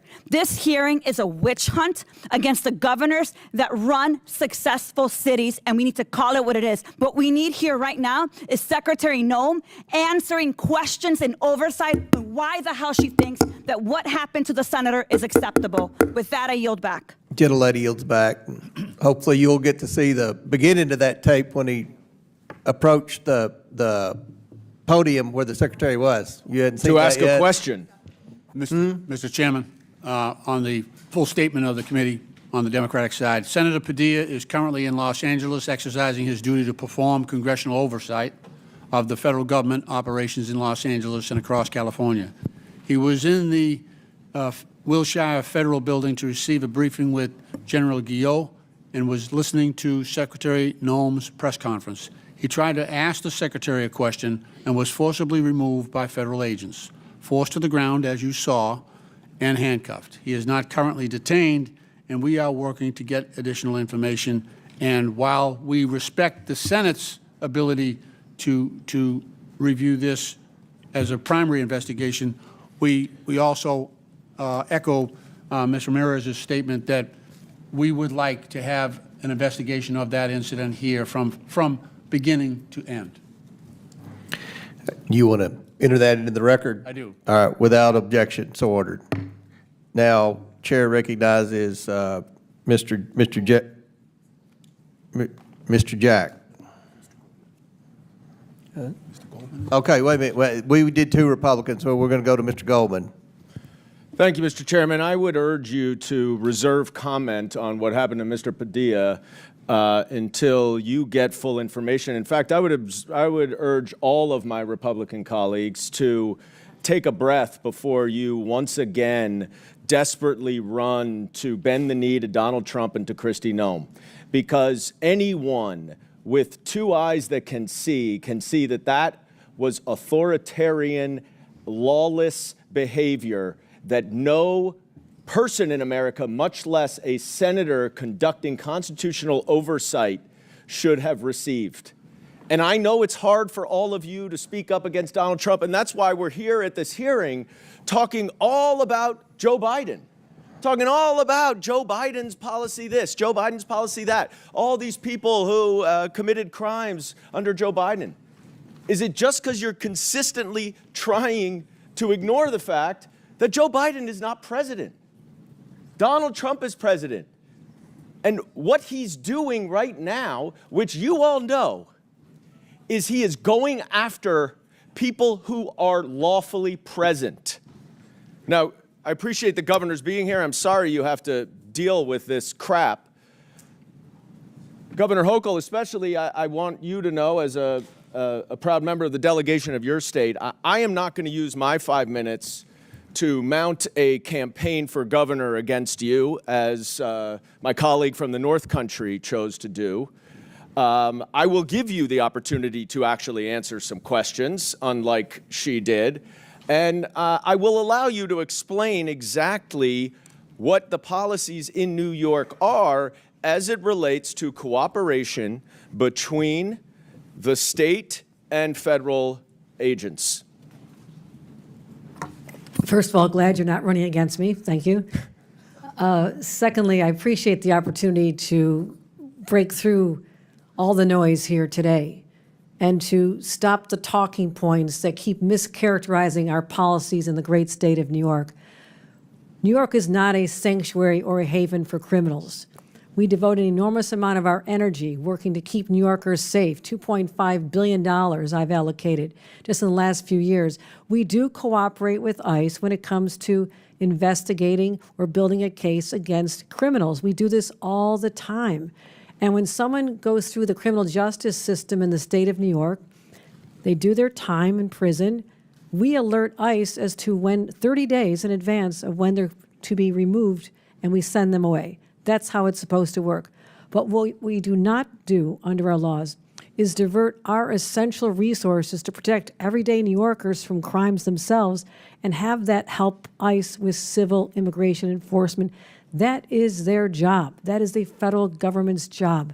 And we cannot be told to enforce federal laws. It's not constitutional. Or to use all of your limited resources to spend all that time doing their job. My concern is that every minute that ICE officers are going after moms and dads and kids and separating families, perhaps one more criminal is still out there at large. Well, it's Why funny don't you say focus that. on I'm them? sorry to interrupt you, because I actually, in my district office down in Lower Manhattan, witnessed ICE officers waiting for immigrants to come out of a courtroom. These are immigrants who have asylum applications. And I'm sure you agree with me that asylum is a lawful pathway to immigrate to this country. Is that correct? That is absolutely correct. So in order to make these immigrants here unlawfully, the DHS is now dismissing their cases, their own removal proceedings against them, to void out the asylum process, the asylum claim. That way, when they go downstairs in the elevator, there are ICE agents that can be there and to arrest them and put them in expedited removal. And they don't have an asylum claim that is live anymore because they've just voided it out. These are non-criminal, these are non-violent immigrants who are here going through lawful process. And this is who the Trump administration is going after every single day. It's a disgrace. You said you were going to go after the worst of the worst. You were going to go after convicted criminals. You're here questioning about all these criminals. You're going after people who actually are going through the lawful process you say they should.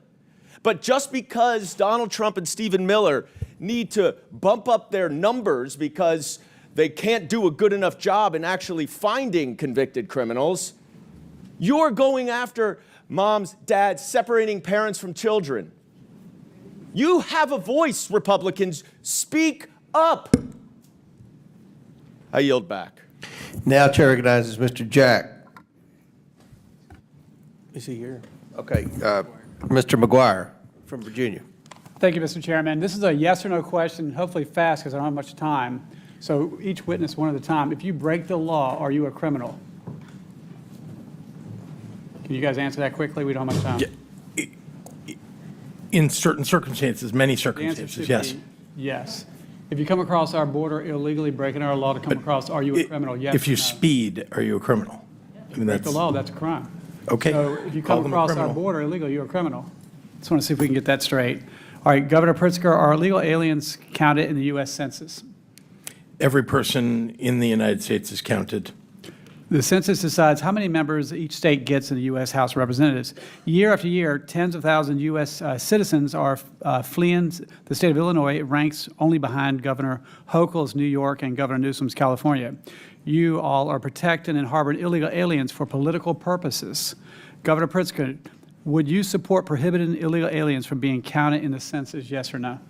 Your numbers are wrong, sir. Would you, yes or no? Your numbers are wrong, sir. Would you Constitution support says how you prohibiting count the illegal census. aliens from being counted in the census? Would you? Or is harboring illegal aliens part of the strategy to get more Democrats in Congress?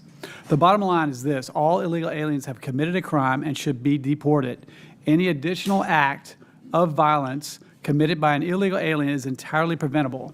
All sanctuary jurisdictions are unlawful. Each of you are breaking the law, And my message to you, or the message from the people, is you need to get it straight. Governor Walz, just over 3 weeks ago, you compared ICE agents to Donald Trump's modern-day Gestapo. Governor, do you regret those comments? I regret that law enforcement is not following best practices, showing who they are, not taking people off the street, not giving due process. We It would puts not all have of a us at country risk. without our men and women in law enforcement. Yes That's or no? correct, Did you and know those who ICE show their officers faces. are faced? Did you know ICE officers are facing 413% increase in assaults? Don't wear the masks, identify yourself, and work with local law enforcement. You guys are doxing them. All right, your attacks on ICE officers are putting our law enforcement in deadly situations. It led to destructive riots breaking out in Los Angeles last weekend. President Trump had no choice but to step up and stop Los Angeles from burning buildings to the ground. Did you see videos of rioters throwing rocks through the windows of police officers' vehicles while they were driving on the highway? Did you guys see that? We wouldn't have a country without our men and women in law enforcement. In 2023, you signed legislation to expand eligibility to illegal aliens for taxpayer-funded health care, Minnesota driver's license, and free college tuition. America Last policies. Let's take a look at some of the illegal aliens you so boldly want to support with taxpayer funds. And I'll probably say his name wrong, but Abashad Alimi, illegal alien from Somalia. Criminal history includes convictions of murder, DUI, and disorderly conduct. Eric Martinez Mondragon, illegal alien from Mexico and known member of 18th Street Gang. He served time in robbery and possession of a firearm. And Marco Granda, illegal alien from Ecuador. He was convicted for criminal sexual conduct of a child. The taxpayer-funded incentives you are providing in Minnesota bring in vicious thugs who are robbing, raping, and killing your citizens. And American people are tired of these America Last Marxist policies. We need more patriotism. You know, when I look at a MAGA, to me it means make America great again for all Americans, regardless of party, race, religion, or creed. America first, and that's why we won the presidency and we got the Senate and the House. If you had a basketball team and you hate your basketball team, you will never win. And we have a heart and love all people of the world, but if we can't take care of our country, if we're allowing these illegal criminal aliens to rob, rape, and kill the American people, that is wrong. And that's why we won, and if you guys keep that up, we'll keep winning. Congressman, can I respond to the two cases in Minnesota? I think it's important to the hearing we're having. You want to know what we're doing. Mr. Alami was held in Freeborn County Jail. So, Straight resources Governor paid for Hochul, that. Debrina Quam fell asleep on a subway in New York. While she was asleep on a train, she was set on fire and killed by an illegal alien from Guatemala. This could have been prevented. And what upsets me or strikes me the most is that in Democrat-run cities, people are so desensitized by the violence and the policies that people just stood by and watched that happen. What can we do better? The entire situation sickens me to know that that happened in our state. I abhor all crimes, and that one was particularly heinous. And that's why my law enforcement are dedicated to keeping the streets, subways, and communities of our state safe. It's my #1 priority. It's how I've invested enormous amounts of resources. And just for the record, we do cooperate in criminal identification, prosecution, and removal of individuals who commit crimes who are not in this country legally. We want them deported. We cooperate with ICE every day of the week to make our streets safer. I'm not sure why that's not breaking through in this hearing. How many times can we say that? We're not supporting this. We don't want these individuals here. We abhor this violence and crime. So that's the message should be the takeaway. How can we work together? How can you do your job and help us secure the border and have more legal pathways for people who want to be here legally and contribute to our economy, but not the criminals. We are not a sanctuary for any criminals. Yield back. Gentleman, time's expired. Now, Chair recognizes Ms. Morrison from Minnesota. Thank you, Mr. Chairman. I want to thank the witnesses for being here today, especially you, Governor Walz. It's great to see you as ever. Welcome back to the People's House. Thank you for your distinguished service in the National Guard, 24 years, I believe. Thank you for your service here in Congress and as our governor. I'm sorry you haven't received the warmest welcome here today, but I'd like to start by taking a moment to correct the record on a few points. I think all of us here would agree that violent criminals who aren't citizens shouldn't be in this country, full stop. But that's not what this hearing is about.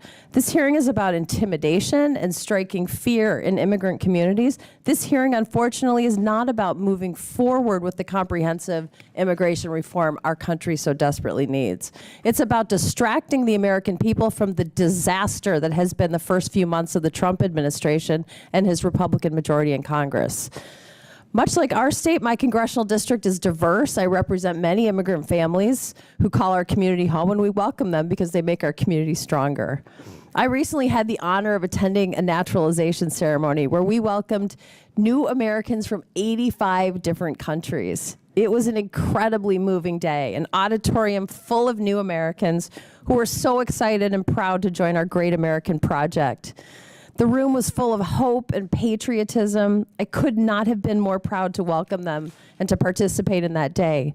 We are a country of immigrants. It is what makes us strong and dynamic and unique in the world.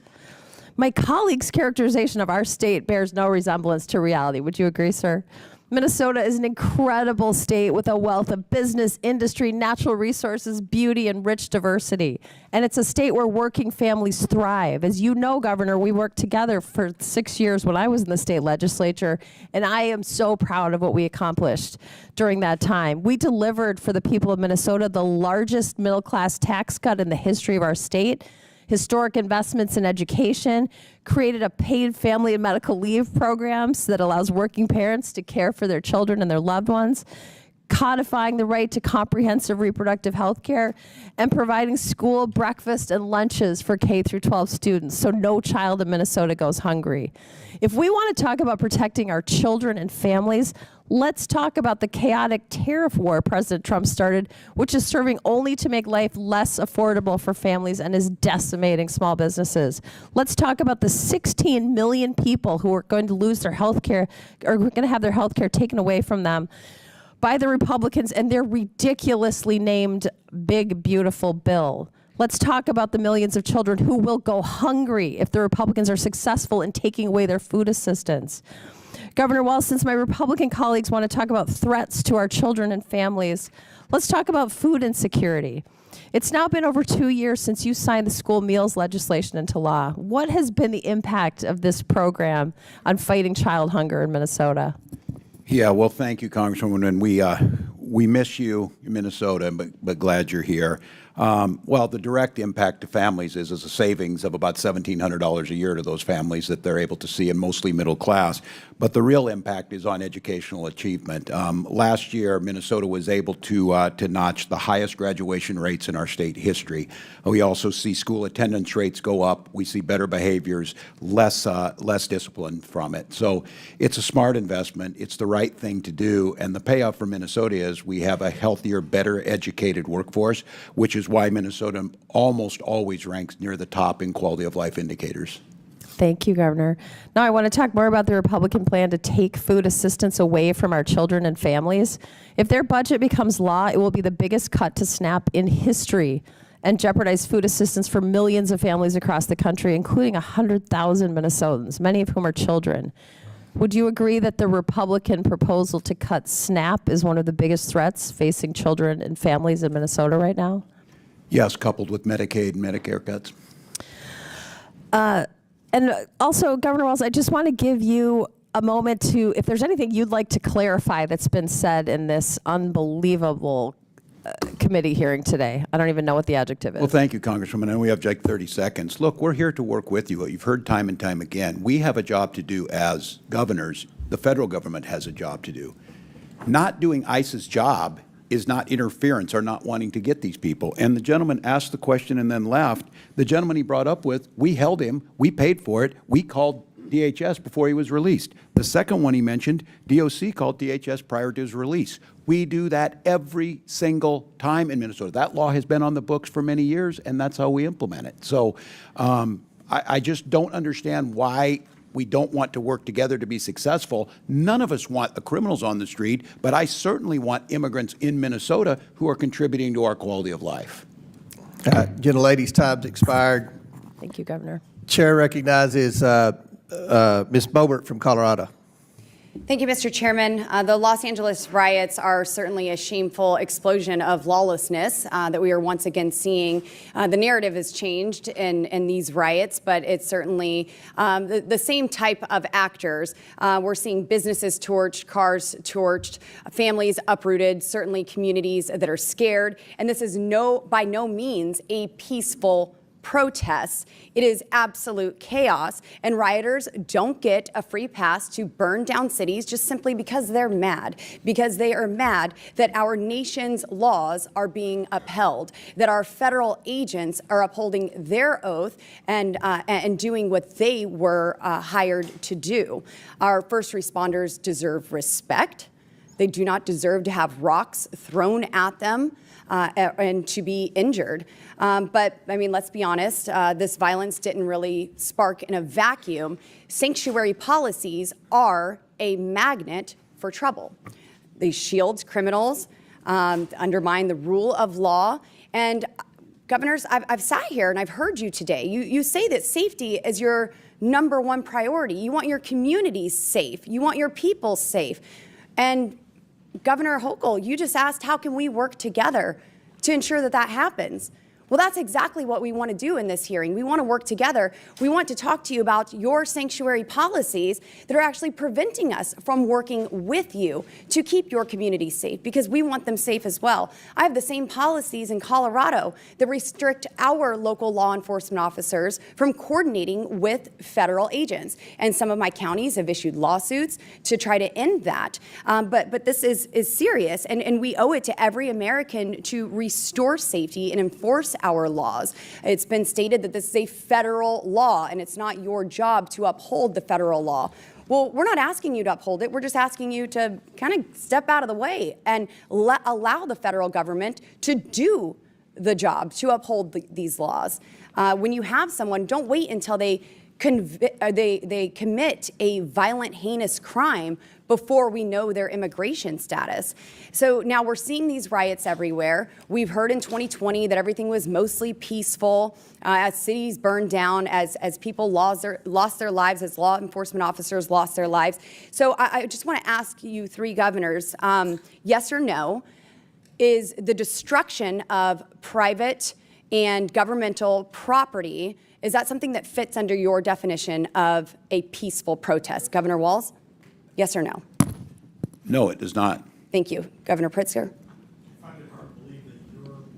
I find it hard to believe that you're lecturing us Yes or about no? peaceful protest.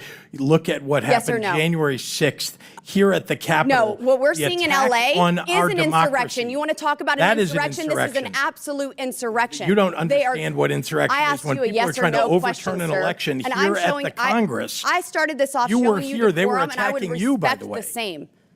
I would expect the same. I'm answering your question. It is outrageous it- that you are asking is us it these peaceful questions to when just- you're the one condoning to destroy pardoning of people who attack private and police government property right here at our Governor Capitol. Governor Hochul, it's been a long day. Does that fit under your definition of a peaceful protest? The destruction of private and government property? No, and we feel for the business owners and the community for what's going on there. So but do we. This is a narrow yes or no, scope of would, people, and the would vast lighting majority are police peaceful. cars on fire fit under the definition of a peaceful protest? No, we reject that. No one should be lighting police Governor cars Pritzker, on yes or fire. no? I'm opposed to violence in any form. Yes. Governor Walz? Yeah, we reject that. Okay. Throwing bricks or large rocks at police officers? Is that peaceful? It is not. Is that peaceful, Governor? Whether it's in Los Angeles or here in Washington at the Capitol, no. Yeah, that didn't happen here. Governor Hochul? Rejected. It actually did, but no, it's not acceptable. Okay. Governor Pritzker, you have you or have you not called for mass protests and mobilization and disruption? Indeed, microphones, megaphones, and going to the ballot box. Well, they're responding in a much different way, are they not?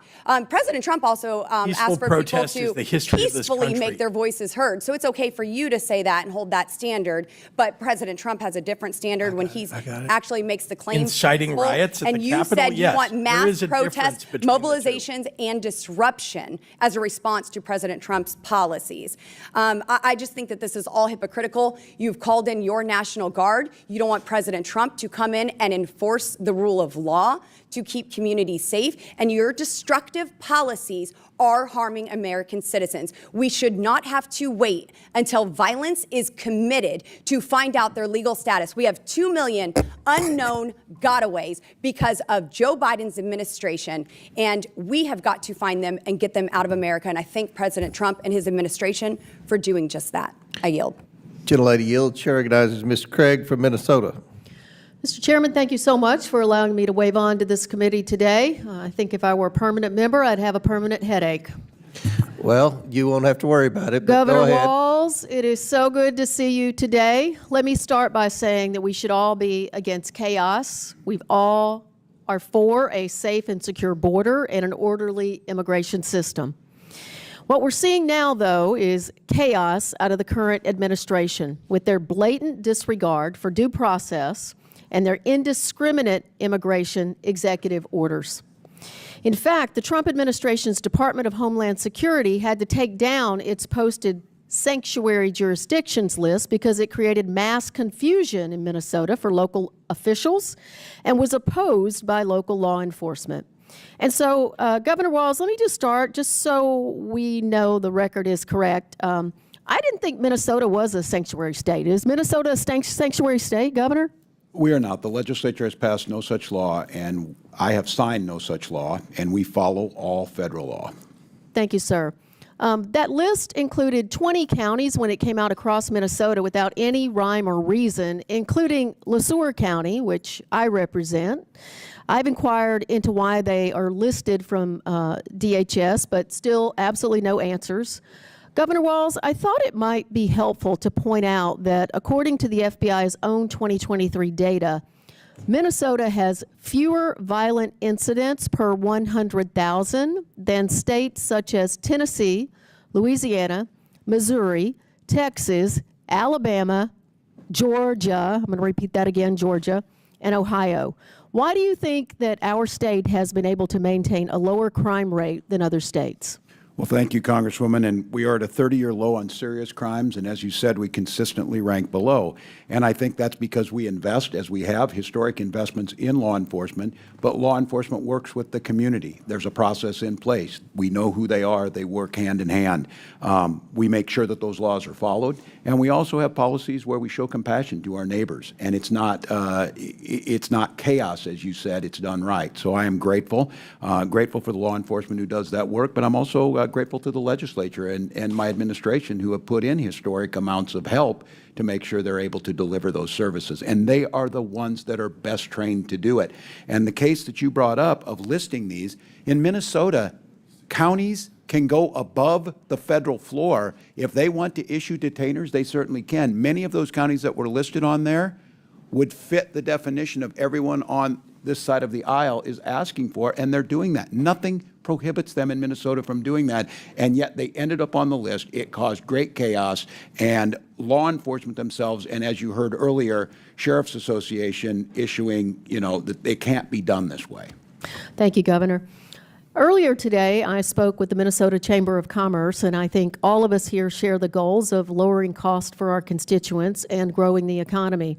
According to a Minnesota Chamber Foundation report from this February, Minnesota's immigrant labor force participation rate was over 74%, well above the national average.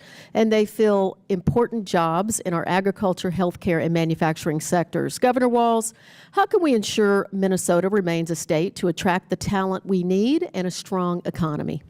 We invest in our people. We make sure we remain the #1 healthcare state. We make sure that people are safe in their communities. We talk about focusing on the work that the State Patrol keeps our roads safest. Top 3 state for the lowest number of traffic accidents. That's what they should be focusing on. Investing, and as the Chamber is focusing on, Minnesota's #4 in Fortune 500 per capita, and we were ranked 6th best state for business. Continue to have a healthy, safe, and make sure we're investing in those opportunities for people. That's all we're asking, and we're asking that the federal government do their job. You continue to ask states to do ICE job. They are free to do their job in Minnesota, but they're asking us to do the job when we're doing everything we can to help, but we have all of the other responsibilities of educating, of public safety, of roads, of transportation, of water infrastructure. And that's why Minnesota remains a top state, because we invest in our people, we invest in their growth, we invest in their families. Thank you, Governor. I appreciate this, and Mr. Lynch, I'll yield last 20 seconds to you if you've got that. Thank you. I'm happy to take that. Thank you very much, Representative. For this 12 seconds, I just want to read, this is from the Minnesota Reformer from February 12, 2025. The sanctuary bill that was offered in the Minnesota legislature is already dead, as House Speaker says it doesn't have the votes. So this was an attempt to actually make Minnesota a sanctuary state, and it, like the Speaker said, didn't have the votes and died very early in the process. And we got to the business of balancing our budget and investing in all of the other things we needed to do. All right, gentlemen, ladies, time's expired. Chair recognizes Ms. Miller from Illinois. Thank you, Chairman. Governor Pritzker, Illinois is at a crisis point. Illegal aliens in our state have overwhelmed local communities and schools, causing untold pain and suffering while costing the Illinois taxpayers billions. Governor, in a recent report by Capital News of Illinois, you called for mass protests, for mobilization, for disruption. Chairman, I ask unanimous consent to submit the Capital News of Illinois report titled Trump's 100 Days. Pritzker calls for mass mobilization as he grows his national profile. Without objection, so ordered. Governor, before we go any further, will you commit today to working with the Trump administration and ICE to ensure that the violence we've seen in Los Angeles does not occur in Chicago or anywhere else in our state? Yes or no? Thank you, Congresswoman Miller. We work every day with the federal government Yes to or keep no, our sir? streets safe. Will you commit to working with the We Trump do administration? all the time work with the federal government, law enforcement, Okay, I'm constantly. taking that as a yes. Governor, you said earlier this afternoon that you were willing to, and I quote, stand in the way of Tom Holman, end quote, who, I would like to note, is carrying out federal law. I have before me numerous examples of illegal alien violence in Illinois, but I want to highlight the story of Joe Abraham, whose daughter was tragically murdered by an illegal alien in central Illinois. Under your watch, sir. I will now read his account. Hello, my name is Joe Abraham. I am the father of 3, and Katie was my youngest. Katie had a beautiful soul, a sharp wit, and a huge personality. She loved life, and she lived it with authenticity, humor, and heart. She was the kind of person who succeeded at anything she put her mind to. She had a future full of promise. She was everything to our family. In the early hours of Sunday, January 19th, Katie was riding in a Honda Civic with 4 friends. They were stopped at a red light when their car was struck from behind by an SUV traveling 78 miles per hour. The driver didn't brake, he didn't swerve, he just slammed into them. The driver had previously been deported and was in the country illegally using an alias. He was allegedly intoxicated. After the crash, he fled the scene on foot without calling 911, without offering any help to the 5 women he had just hit. Katie died at the scene. Another young woman passed away the next day at the hospital. Instead of staying to face what he had done, the driver fled Urbana, made his way to Chicago, and then boarded a bus headed to Mexico. Thankfully, he was captured before fleeing the country. We share Katie's story, not just to honor her memory, but to raise awareness and to seek justice. No family should have to endure this type of loss. Sir, the family is here. The father is here. Would you like to apologize to Katie's family? Feel free to direct your comments to me.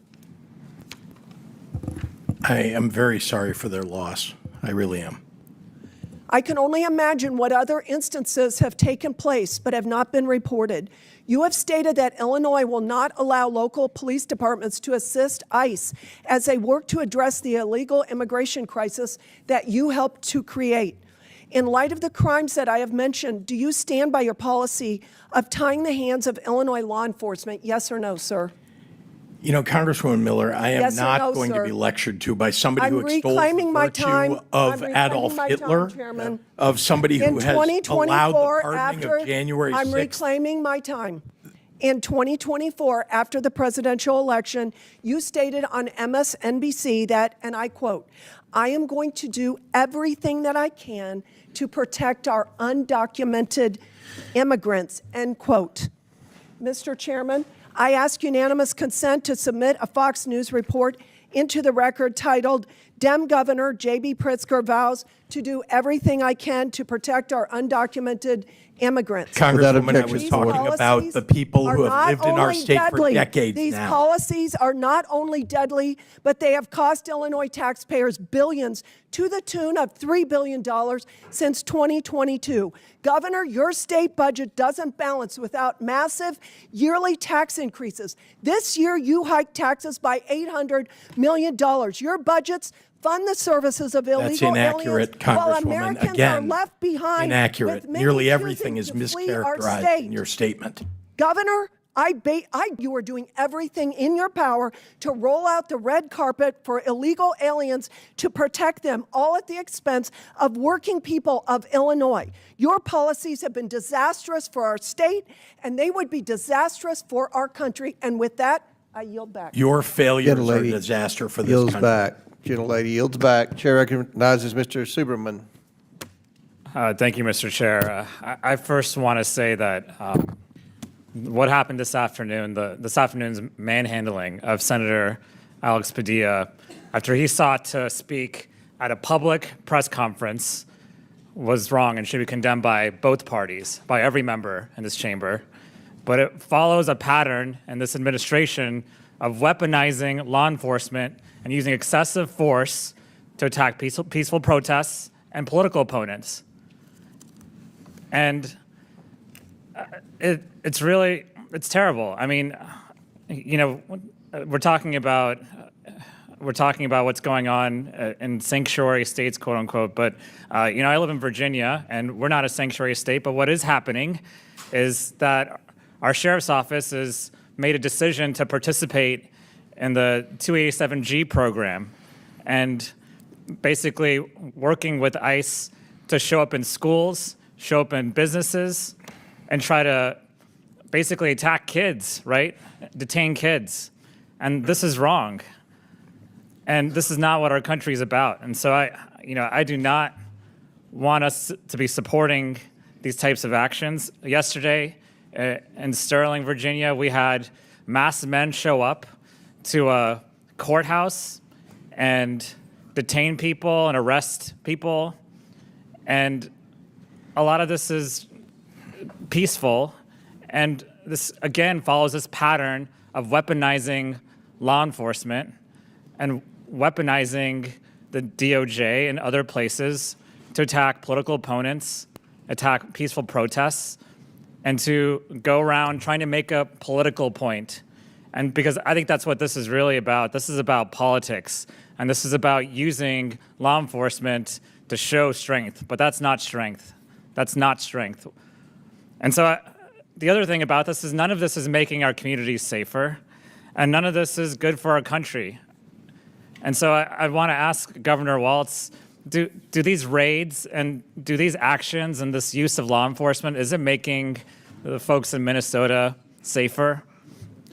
Well, thank you, Congressman. In my opinion, no. It's causing chaos and fear amongst folks and characterizing folks who are waiting on asylum claims, who are trying to become naturalized.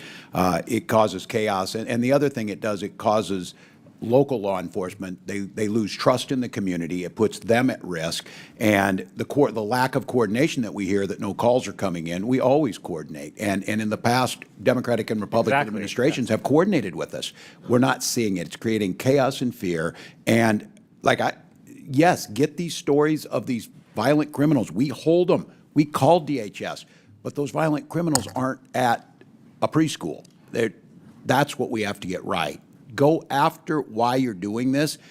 Get us a bipartisan bill that makes sure that folks can process and be documented, and let's make this country prosperous and continue to have a country. Exactly, because that's a great point. Because if we really want to solve immigration, why don't we do a bipartisan immigration reform bill? We can strengthen our border. We can find a path for those who've been here for a long time. We can actually solve this problem in Congress, but instead we're going around with masked men, intimidating people, throwing U.S. senators to the ground, and not solving any problem.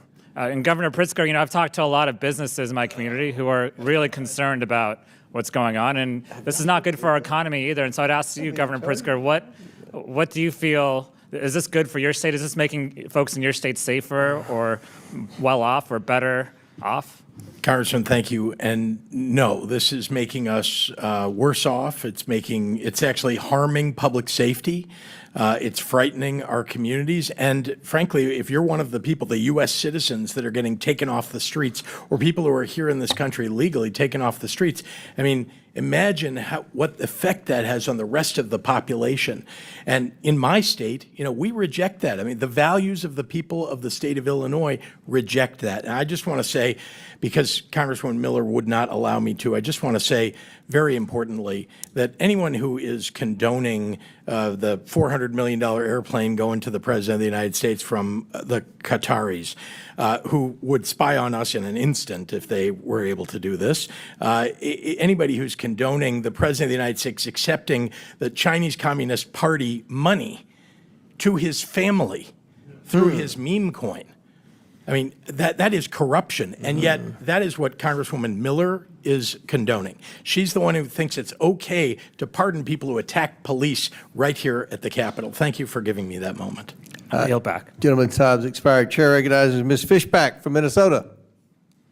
Thank you very much, Mr. Chair, and I just want to say thank you so much for allowing me the opportunity to be waved on today, Mr. Chair. And I will just say that oversight is far livelier than Ways and Means. But, and Governor Walz, I want to say I thank you for being here because I know you've been very, very busy running around the country, giving speeches and having town halls in Republican balanced districts. Yeah, well, you were running around, though, I know, while they were trying to negotiate that. I'm a multitasker. It's my time, Mr. Governor Walz, it's my time. But there has been a lot of discussion and questions about policies that provide benefits for illegal aliens. And I understand, Governor, that you're going to say Minnesota is not a sanctuary state per se because the legislation was not passed. And just a yes or no question, Ranking Member Lynch had mentioned that there was a bill that was introduced for a sanctuary state this year in the Minnesota legislature. Would you have signed that bill? Did you support that bill? Oh, thousands of bills introduced, hypothetical. We don't have it. I operate under the same law you operated under. Okay. Thank you, Governor Walz. Under Lieutenant Governor. But Governor Walz, we all know that you probably had some opinion on that bill. You're just choosing not to answer because the answer was probably yes. You would have signed that bill if it had passed. So, but like Mr. Emmer, Mr. Crane, I think Mr. McGuire, a whole bunch of them mentioned the policies that Minnesota has. So yes, I understand, not a sanctuary state per se, but the policies are certainly making it into, I think, as I recall, they mentioned driver's license for all, they mentioned the free tuition for illegal immigrants, they mentioned the Medicaid benefits, so you in essence create a sanctuary state. The sheriff supported the driver's license bill. The hospitals and others. Governor Walz, I am certainly aware of that. I served many years in the legislature. I still keep an eye. I have many friends there. I understand that. But in essence, they are creating a sanctuary state in practice. And so we are going to talk a little bit about the legislature because just earlier this week, both chambers of the Minnesota legislature passed HF 1. And you're probably familiar with it. I don't know if you've signed it yet or not, but it repeals Minnesota Care eligibility for illegal immigrants, adults ages 18 and older.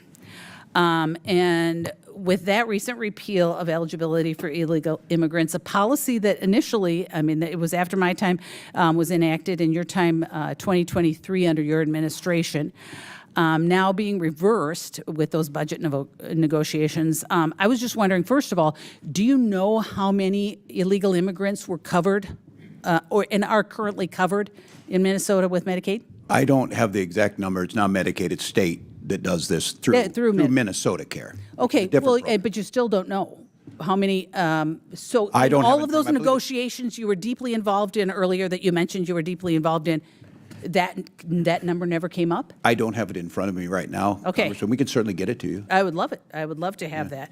But do you support, I mean, I understand, did you support that provision that removing the illegal immigrants? I will sign it into law. No, did you support it during the negotiations?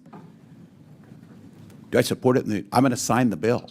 But there's negotiations. So I guess what I'm We're hearing, very though, good is at you it. That's why we have a support- balanced budget. You didn't And so I negotiated support- with the Republicans. Do I think it makes sense?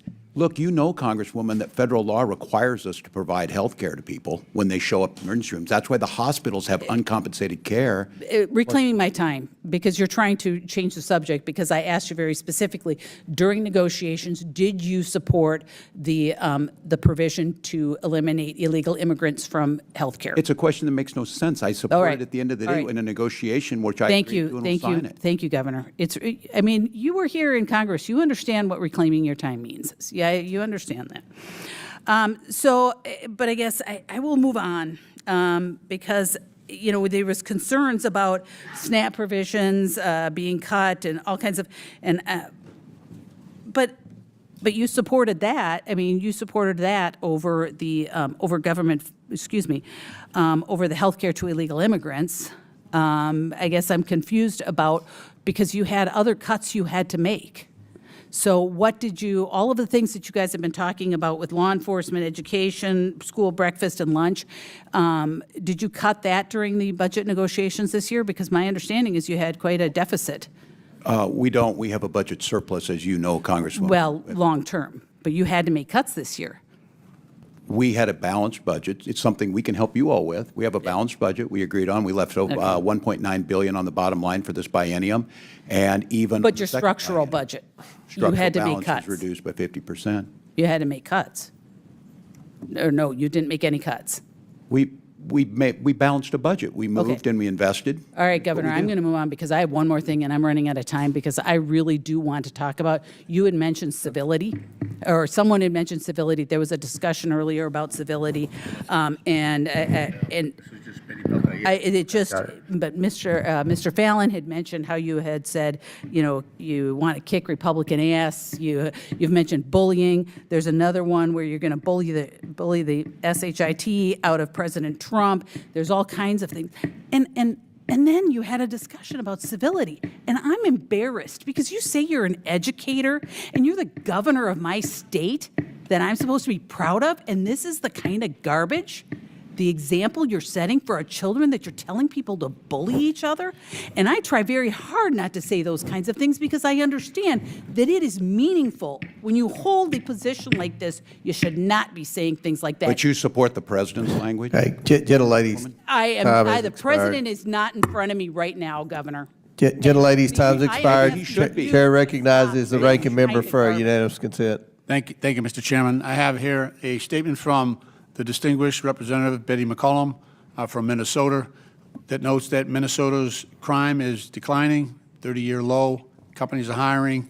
It's one of the best places to raise a family in America, and it is not a sanctuary state. Without objection, so ordered. Chair recognizes Mr. Lawler from New York. Governor Hochul, under your watch, New York has spent billions of dollars of taxpayer money providing free housing, clothing, food, education, and health care to illegal immigrants. Meanwhile, you're charging hardworking New Yorkers $2,500 annually just for the privilege of driving to work. Speaking of driving, when you ran for Congress, did you oppose giving driver's licenses to illegals, yes or no? No, that was previous to that. It was in 2020. You had a commercial running for Congress touting your position No, but the position about goes back earlier than that. driver's That's my point. licenses. My point. Did you oppose giving driver's licenses to illegals when you were running for Congress, yes or no? At the time I did, and Yes I'll or tell no? you Governor, why. yes or no? I had a Yes or chance no? to go out and see a very rural district. Reclaiming my where time. mothers were being denied the chance Governor, to drive yes their or no, kids do to you the support doctor's illegal office. immigrants getting People were being denied the taxpayer-funded chance health to go to their care? jobs, and I understood the Governor, merits please of answer the having it. question. I'm Governor, not sure there'll ever be a real question. you were asked a question and you chose to I try to gave an deflect. answer. The fact is you did support giving illegals driver's It was licenses, a- oppose giving illegals driver's licenses. Now you support it. Mm-hmm. Governor, yes or no, do you support illegal immigrants getting taxpayer-funded health care? Yes or no? We provide health care to people in need, including moms with new babies. Do you support giving illegal immigrants taxpayer-funded health care? Yes or no? We support giving money, support The for answer is healthcare yes. You expanded health care access in 2024 Yes, I did. under Medicaid. for senior citizens Governor, and after the moms with election, new you babies. said, I would do it all reclaiming over my again. time. Governor, after the election, you said, someone breaks the law, I'll be the first one to call up ICE and say, get them out of here. Governor, yes or no, have you personally called up ICE and asked them to get anyone out of New York? As the governor of New York, I have an entire state police force Have that you personally carries on called my anybody up directions. and asked ICE to get anyone out of New York? Yes or no? My state police acts as my agency and You my have surrogate. not, correct? When I say me, I'm referring to my entities such as the state Oh, police that you're handle like that. Governor Cuomo. I am the government. That's your position? characterization, not mine. Yes or no? Should ICE have been called on Sebastian Zapata Cali? Can you refresh me as to the circumstances of the case? He's the individual who burned the woman alive on the train. Of course, Should they ICE have been called on him? NYPD was handling that situation. Should ICE have been called? That's my question. Yes or no? If there was an arrest made, he should have been deported after conviction, yes. Okay. So, Governor, when you were sworn in 2021, you signed an executive order keeping many of Governor Cuomo's executive orders in place, including EO 170. Interestingly enough, you did not include EO 170.1. Are you familiar with EO 170.1? I don't have it in front of me. I have thousands of executive I orders. have it right here, Governor. Sure you do. And what you did, you waited several years until this year, January 16th of this year, in which you finally signed it and reinstated it into law. Why did you wait until just 4 days before Donald Trump was sworn in as president to sign EO 170.1 into law? And to refresh your memory, it basically mandates that federal immigration authorities cannot enforce civil arrests in New York State buildings. Why did you wait several years to reinstate that? Because we had a high level of confidence that under the previous administration, that people going into the courthouses, whether they're victims of crimes, witnesses of crimes, would have their rights protected. I had no In other assurance words, that that would you happen. believe they would not enforce federal immigration law, and you were concerned that President Trump and his administration would enforce federal immigration law? We thought it was important for victims of crimes and witnesses to murders, for example, that they have access to courts without being threatened or intimidated. Yeah. Speaking of crime, more than 3,200 illegal immigrants have been arrested in New York City for committing crimes while living in taxpayer-funded housing under your watch, Governor. Governor, are you aware of any law or executive order that would prevent a citizen of New York, a citizen of the United States, from facing criminal or civil enforcement in a state building? I'm not aware.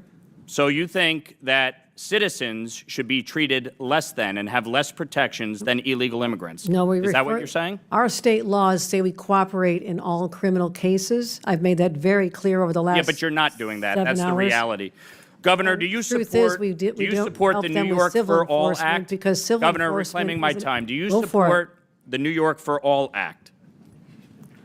I'm not speaking about hypothetical No, bills. Governor, this isn't a hypothetical. There was a sit-in in the state legislature today by activists blocking state senators from coming into the chamber. Do you support the New York for All Act? It's yes or no. I will tell you this, I get about 1,000 bills put on Do my you desk support probably by the New York midnight for All tonight, Act? which is, this is keeping me from doing the work of the people back home. But I can Governor, sit here you've as done long a as you terrible like. job as governor. It's not keeping you from anything. Frankly, New York is better off with you down here and not in the state. The fact don't is, think we're better off with you The here. fact is, Governor, you will support the New York for All Act. You will sign it into law if it passes the I have state no legislature. confidence it's going to pass. You have no confidence it will pass. I don't If know. it does pass, will you sign it? I'm not able to keep an eye on it. They're voting on Will the you sign it positions now. into law if it passes? I have about 1,000 bills that get passed Will every you sign the year. New York for All Act into law if it You passes? have to wait Yes or and no? see, like every other bill. We have to wait and see? Yes, Governor, because you I've- can't take a position on the New York for All Act. It would put into state statute that New York is a sanctuary state. That's why you're here. That is the exact reason why you're sitting in front of us testifying, because of your disastrous EOs, your disastrous pro-criminal policies that have resulted in the death Chairman. of New Yorkers. Mr. That is your failure. And the fact is that you can't even answer the question. No, the Will reason you I'm support sitting the here New is York because for All Act? Republicans are Gentlemen's looking Yes or no? to Time's deflect from the expired. big, bad, ugly bill that's going to hurt people in Governor. your Governor, district. gentleman's will time's you expired. Governor, are you going to support the answer New his York question for when All you Act? sign the I don't know bill? what he's asking me. He asked if you were going to sign the I bill. don't ask anybody in the state of New York. I never say how I'm going to vote on decide on a bill until it lands on my desk. You are the Thousands- governor of the state. You are supposed I'm to well lead. aware. You Well want New aware I'm York the to governor be a of the state. sanctuary Time's state. expired. It's shameful. It's shameful. You can't even answer the question? When it lands on my desk, I'll do the proper Chair- evaluation. Chair You'll do what? recognizes. That's you what we You'll do. do what? That's how You'll you become sign a it into governor. law. You'll That's never know. exactly what Okay, you'll do. Chair recognizes Sign it ranking into law. member. Thank you.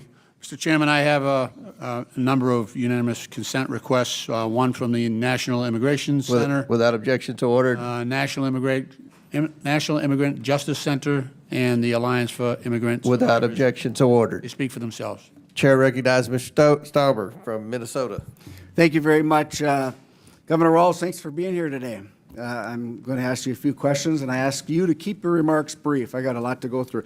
As you know, I spent 23 years as a law enforcement officer in the state of Minnesota. You know that, right? Do you know that, yes or no? I Not a don't know trick how many. question. It's not a trick Congressman, question. I don't know I'll how many answer it for you. years. 23 years in Duluth. Thank you for that. So, Governor, do you recognize this picture? I do recognize the picture. Briefly describe it to us. What is it? What's going on? These were folks, I believe the people in the picture now are incarcerated in It's Minnesota. a to the best precinct of 3 my- burning down because of your decision. Was this a peaceful protest? Was this a peaceful protest? The gentleman standing there, Was this a That was a- peaceful protest? it was a criminal act that people were prosecuted for. So it wasn't a peaceful protest, right? As I watched lawlessness devastate Los Angeles this past week, I was reminded of your failure to protect Minnesota from similar riots. Governor Walz, on May 29th of 2020, during your own press conference, you described your response to the riots during the 2020 Summer of Love as, quote, an abject failure. Governor, I couldn't agree with you more.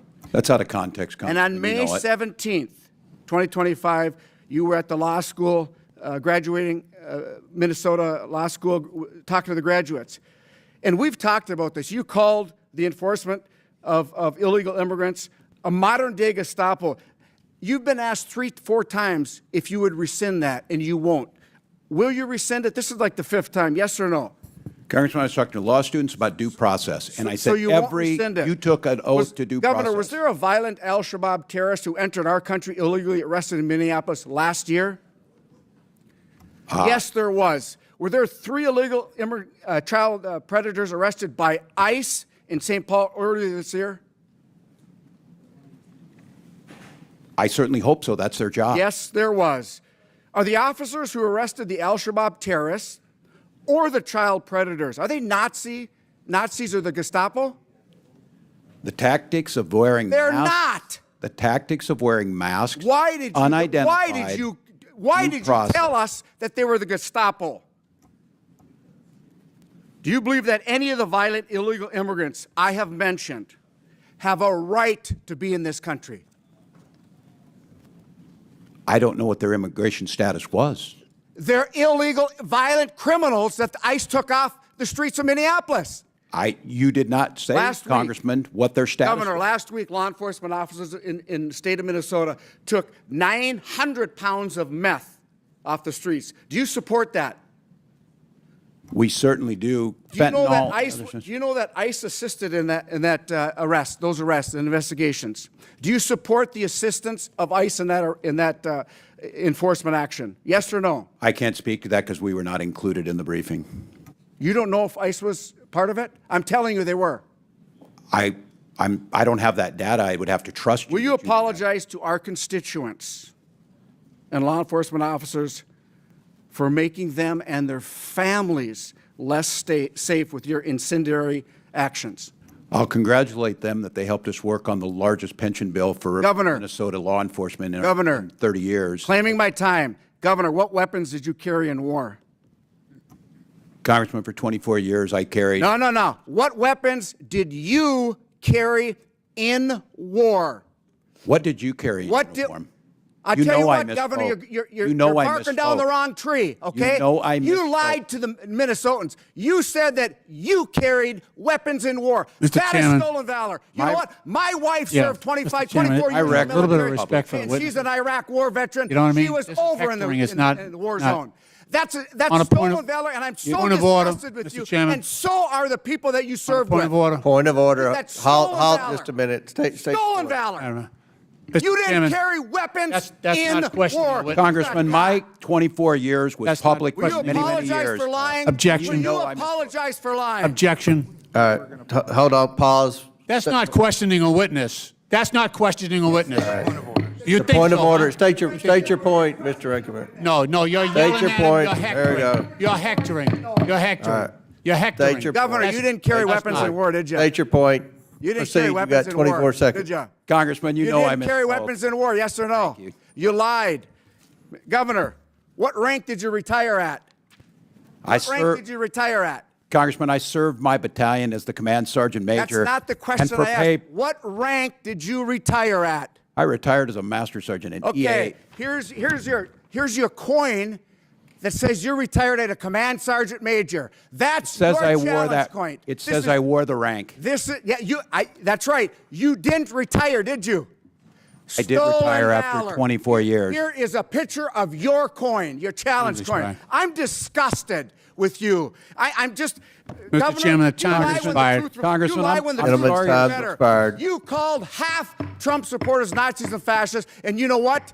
That's why the Minnesota Police and Peace Association did not support you in the last election because Well, I you're support missing them. action. Gentleman's on time's behalf expired. on behalf of the folks from the land of rocks and cows, thank you. Now you back. Chair recognizes Ms. Tenney from New York. Thank you, Mr. Chairman, and thank you for allowing me to wave onto this committee for this important oversight committee hearing, and happy to have the governors here to hopefully answer some questions, and just to address a couple things that I've heard in this committee hearing. I haven't appeared on oversight before. I do serve in a much milder Ways and Means Committee, but I just want to say a couple things about what this committee, what we're doing today, and about sanctuary cities. We are all children of immigrants. My grandparents met at Ellis Island. They sat in quarantine. They came from other countries. They came here to work. That's not what this is about. This hearing is about people who have taken advantage of our borders and our country, who have come in as illegal cartels, who have overrun our northern border, which is part of my district in upstate New York, in New York 24. And these people have taken operational control of our southern and our northern border.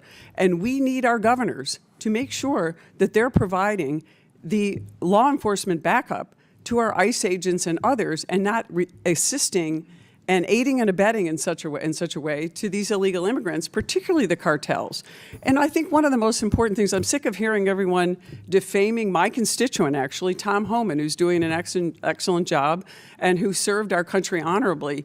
His big concern, and I think it's a big concern for me, because when I served in the state legislature, Governor Hochul wasn't there as either the lieutenant governor or the governor, but I was one of the leaders on human trafficking. And one of the important questions that Tom Homan talked about repeatedly is, where are the 300,000 children who were human trafficked by people who are profiting off of this human trafficking? Not just drug trafficking, human trafficking, innocent children all through our interior. We don't know where they are. Those are the people that I'm concerned about. And what ICE is trying to do is get to those people who are taking these children and profiting off them and having no regard. And that's what worries me the most, is we've gotten off track on a number of things. And what concerns me is we have this defund and demoralize the police movement brought to a level where we're defunding and demoralizing ICE agents who are simply doing their job to protect our borders. And what concerns me is, and I know Governor Hochul, and obviously I'm going to address you because you're my governor, people have addressed the billions of dollars that New York State taxpayers, by the way, the highest tax taxpayers in the entire nation now. We're always in a struggle with California, who's more, who's less, and I think we're winning out this race now. Not a good distinction, by the way. Not a good distinction to have a northern border that's overrun by people who are human trafficking, bringing illicit drugs into our communities. I've had three parents in my community, my own home community, where their sons died of overdoses because of illegal fentanyl. So these are real issues that are coming from people that are coming across our borders. So we know we've spent billions of dollars on all kinds of illegal immigrants in New York State. The estimate is between New York City and New York State, it's about $7 billion, and that's New York taxpayer dollars. Those are my tax dollars, people constituents I serve who go to work every day. And all we're trying to do is keep these communities safe. And you mentioned that, Governor Hochul, that you were talking about keeping these communities safe. But I want to ask you a question. And I've got a series of questions, and some of them have been asked by my colleagues. But I want to ask you right now, because you're the governor of our state, and you've been presiding over a pretty disastrous situation with our prisons, and many of those prisons, including one of the maximum security prisons, is actually in my district, and a number of other facilities. Are there any criminal, illegal gang members in the New York State prison system right now? Just yes, if there are. No, Congressman, I know want how many, and if you can't get me the answer, can your staff provide us with a general information on that? No, I'll tell you this. I totally agree with you, Congresswoman, that more needs to be done to protect our border. We've asked for support from the federal government for the border that you represent, and I know so well. I've had to deploy $8 million of my own state dollars to amp up. Well, the there are enforcement. state dollars, but let me just take this back. But to Let me help ask with you human back about trafficking. let me get to the prisons, because I want to get into another thing. Are there criminal, illegal immigrant gang members in the New York State prison system right now? If there are, there will be a Do you know? a 30 You don't day- know. I don't Yes. Do you know Of if course there are? I'm sure there are. But That's do you know why how- can I've you already just- sent that's all I wanted to 1,300. know. Can you get I've me the already number? had ICE take 1,300 of them upon But completion I'm of not this asking you sentence. that. I'm So asking I you, have no can we doubt get that the there's some there. information about how many of these, whether they're Tren de Aragua, whether they're MS-13, Crips, Bloods? I've toured the prisons. I've seen, people that they line up in rows. I want to know how many of our illegal immigrants that are putting not only other inmates at risk, but also our prison guards who are at risk. Because right now, these types of people are in our prison system are putting our corrections officers at risk. And by you shutting down and cutting off the ability of our corrections officers who are trained to deal with these kind of people there, we're losing the ability of having the trained people there. And our National Guard are wonderful people who serve our communities, but they're not trained to be able to do this, and many of them are underage in that. Can I get the information from you on that? Certainly, and again, I just want to reaffirm that if there's someone convicted of a crime in our prison, they will be deported. We let ICE know 30 days before the end of their sentence, and that's why I've sent 1,300 people already just since I've been governor out of our country. I don't want them here any more than you do. Okay, can I just ask you one last, because you talked about you don't support a sanctuary city. Right now you were lieutenant governor when this was signed into law under Governor Cuomo. We have the green light law. It prohibits the local DMVs, gives driver's licenses to illegal aliens, which you once didn't support, but now you do. You've admitted that today.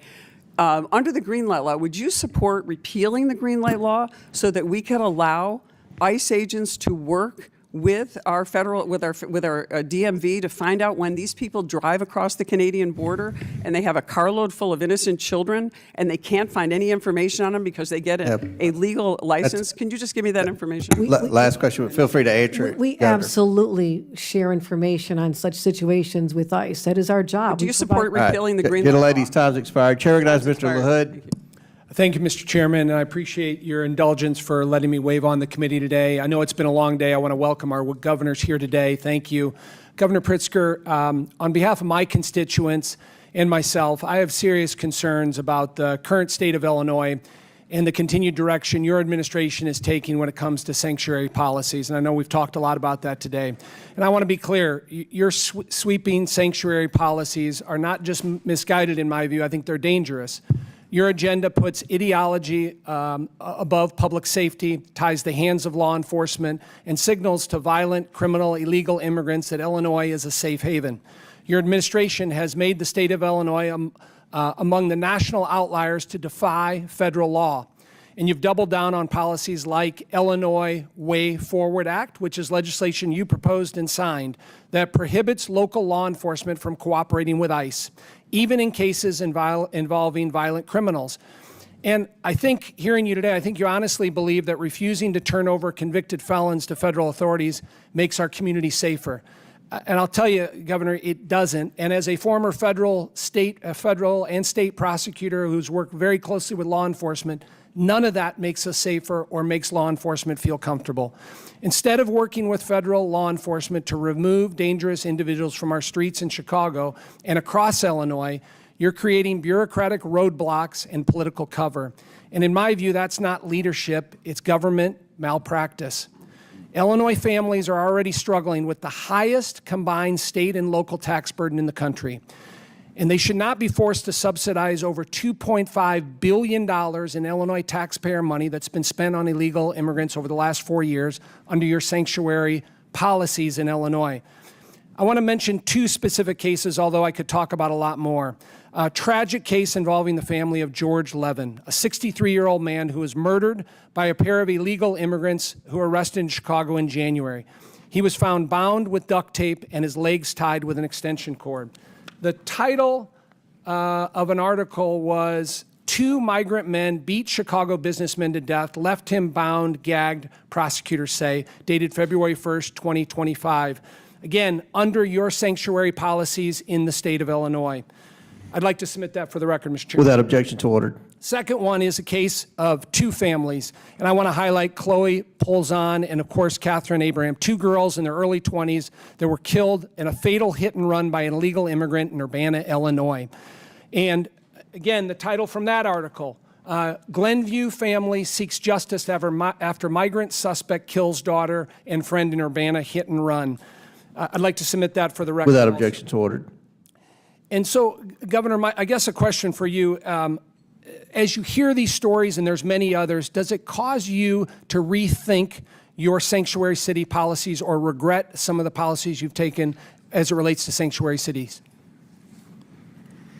Thank you, Congressman. I'm glad to see you here. I know you were unwilling to meet with your constituents about the Medicaid cuts that So you answer voted the for. question. I thought you might not answer the question whether reclaiming I'm going to your reclaim my question. time because you did not answer the question, which I thought you would. When I asked, when you hear about victims that suffer violence because of illegal migrants in a sanctuary city state, you said no, it hasn't caused you to rethink. Reclaiming my time. Now, That is Governor not what I said. Pritzker, These you are mentioned heinous crimes. reclaiming my time.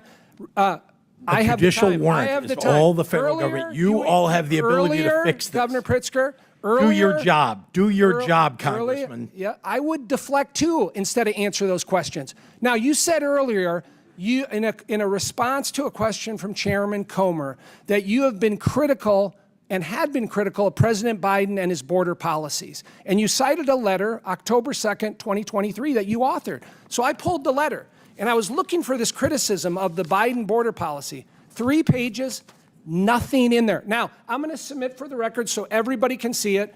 October 2nd, 2023, letter from J.B. Pritzker to President Biden. Not one mention of being critical of the border. Without objection to order. Thank you. Now, Public I wanna- statements on national programs it's about not your this. time.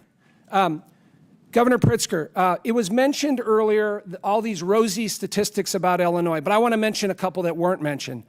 Illinois is the leader in outmigration of people leaving the state of Illinois.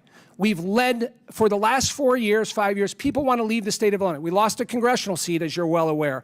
We have the lowest population in the city of Chicago now than in 100 years. People continue to flee Illinois. We have the 5th highest unemployment rate in the country, the 2nd highest property tax rate in the country, the 5th highest illegal immigration population in the country, with over 500,000 illegal immigrants leaving in Illinois. None of that got mentioned before, but that's the reality. And to be honest with you, Governor Pritzker, I wish you didn't have to be here today as my governor. I really do.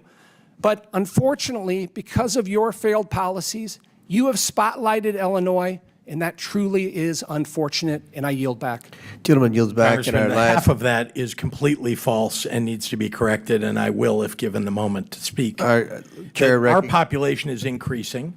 We have a higher population gentleman- as a result of the gentleman, whoa, whoa, whoa. census that was done in 2020. It was your Republican governor. Governor, you'll and have you time to served in the answer that. legislature. You were part of those policies. We are turning the Governor. state around. Chair recognizes Mr. Jack. Well, thank you, Mr. Chairman. And as the last questioner today, Mr. Walz, I think you're not going to need any more Diet Mountain Dew after this. But do you, just one thing, just to kind of bring this entire hearing back into the perspective, just to help us understand and this committee understand the policies of your administrations. We'll start with you, Governor Walz. Do you accept U.S. code, which establishes that improper entry into our country is illegal and enforceable by the federal government?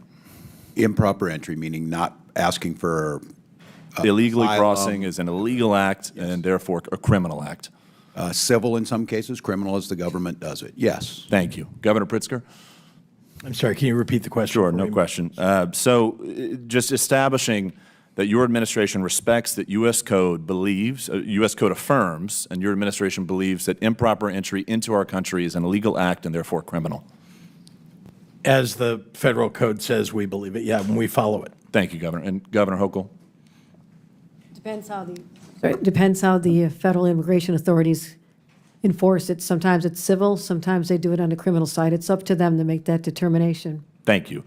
One of the reasons why we just want to establish that is, with respect to illegal immigration, I mean, you are elected in your states, but your state's policies affect my state in Georgia, affect my constituents in Georgia, because when you create policies that incentivize illegal immigration, incentivize folks crossing illegally and being criminals into our country, it challenges, it presents challenges to us, and it presents challenges to our ability to protect our constituents. In my district, every single person on this panel, Republican and Democrat, has a story, a painful story, about how an illegal immigrant or many illegal immigrants have taken lives of those within our districts. In fact, in my district alone, in Columbus, Georgia, Dr. Malcolm Goodchild was killed by a drunk driver illegally here in our country. Of course, we talked about Laken Riley. My colleagues have done that ad nauseum. So we also talk about the financial burden that's associated with those of us that represent folks in Georgia and your states as well. In Georgia alone, I just want for the record to note that $563 has been associated with the increased costs and increased burdens of my constituents because of illegal immigrants within our state.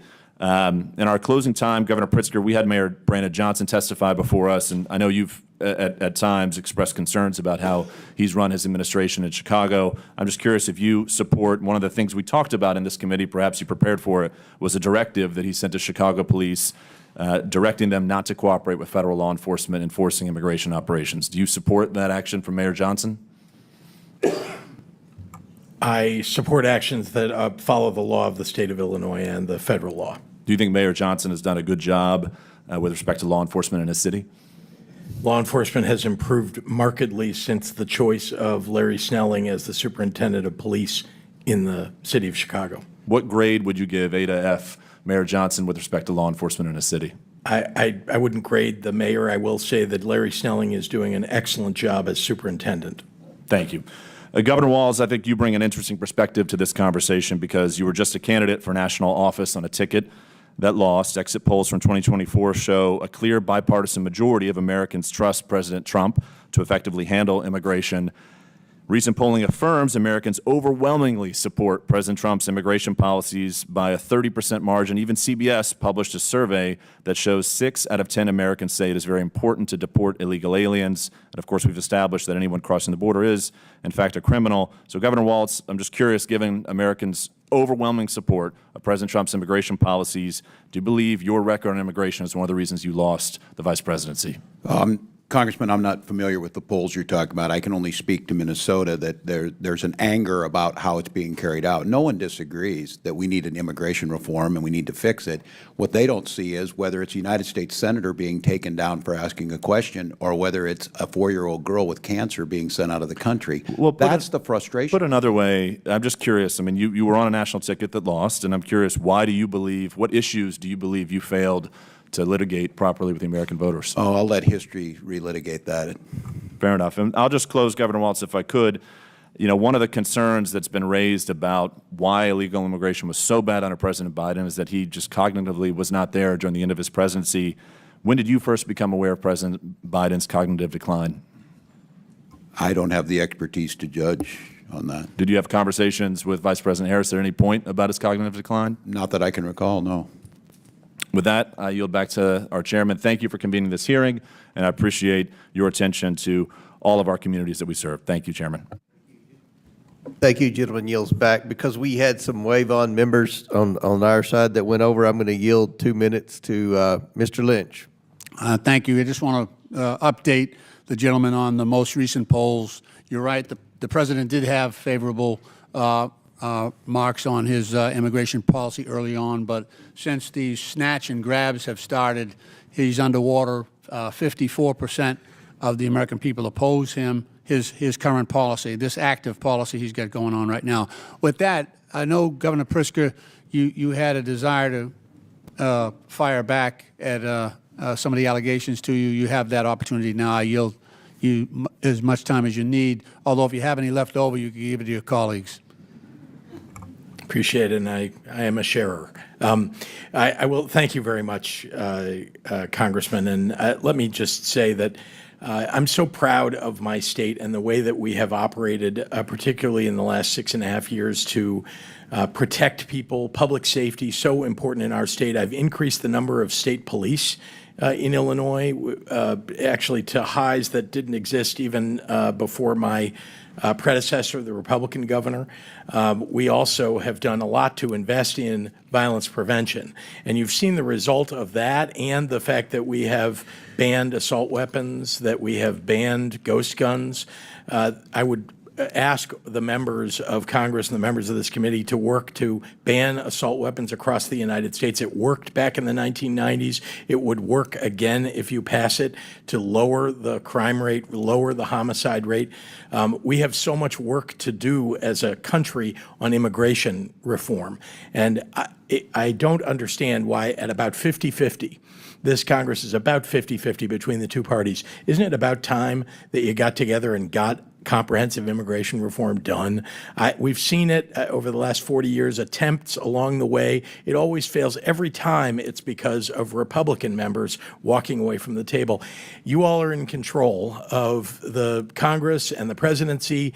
You can get together with Democrats and get something put together that will secure our border and have a big door that allows people to come who are working hard, who will raise families in the United States and help our economy. I like Governor Walz.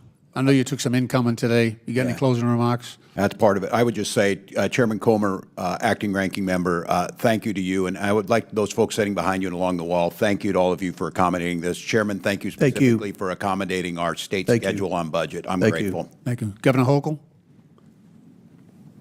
No, thank you for the opportunity again, Chairman Comer, Ranking Member Lynch. Not sure what to say after today's experience, almost 8 hours of sitting here and not doing the work of the people of the state of New York, but here's what I want to say. My number one priority has always been and always will be keeping New Yorkers safe. I believe our policies and our laws, as implemented, do. Second point I want to express my absolute outrage on what we've seen happen to a U.S. Senator in the United States of America. Regardless of what anyone does, to have someone like that treated like a common criminal as if he was a threat and throw him down and have to handcuff him with 3 people shocks the conscience. And as a former member of this body, I hope we'll all stand up and condemn this and say we can do better. This is a great country. Let's make sure we ensure that it stays great. Thank you. And Ms. Sky Perryman, I just want to say thank you to you for your help here today. Thank you. Thank you, Ranking Member. And I'm going to assume you all haven't seen the entire tape at the beginning. I'm sure MSNBC or whoever sent you the clips has only shown you the end, but I think it'll be interesting when you see the entire clip of the incident with the senator. Before we close, I want to thank the Abraham family again for attending today. The purpose of this hearing is to try to get the illegal immigrants, the criminal illegal immigrants out of this country. And I think that's a goal that an overwhelming majority of Americans have. The governor said under oath that they were not sanctuary states and they would cooperate with the federal government. We'll see if that happens. That's good to hear, but we'll see if that happens. So with that, and without objection, all members have 5 legislative days within which to submit materials and additional written questions for the witnesses, which will be forwarded to the witness. If there's no further business, again, I want to thank the witnesses for being here today. I know it was a long day. Thank you so much, and thank you for your service. So without objection, the committee stands adjourned.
That was getting close to being out of hand. And I spoke to some very talented people on both sides, very good people on both sides.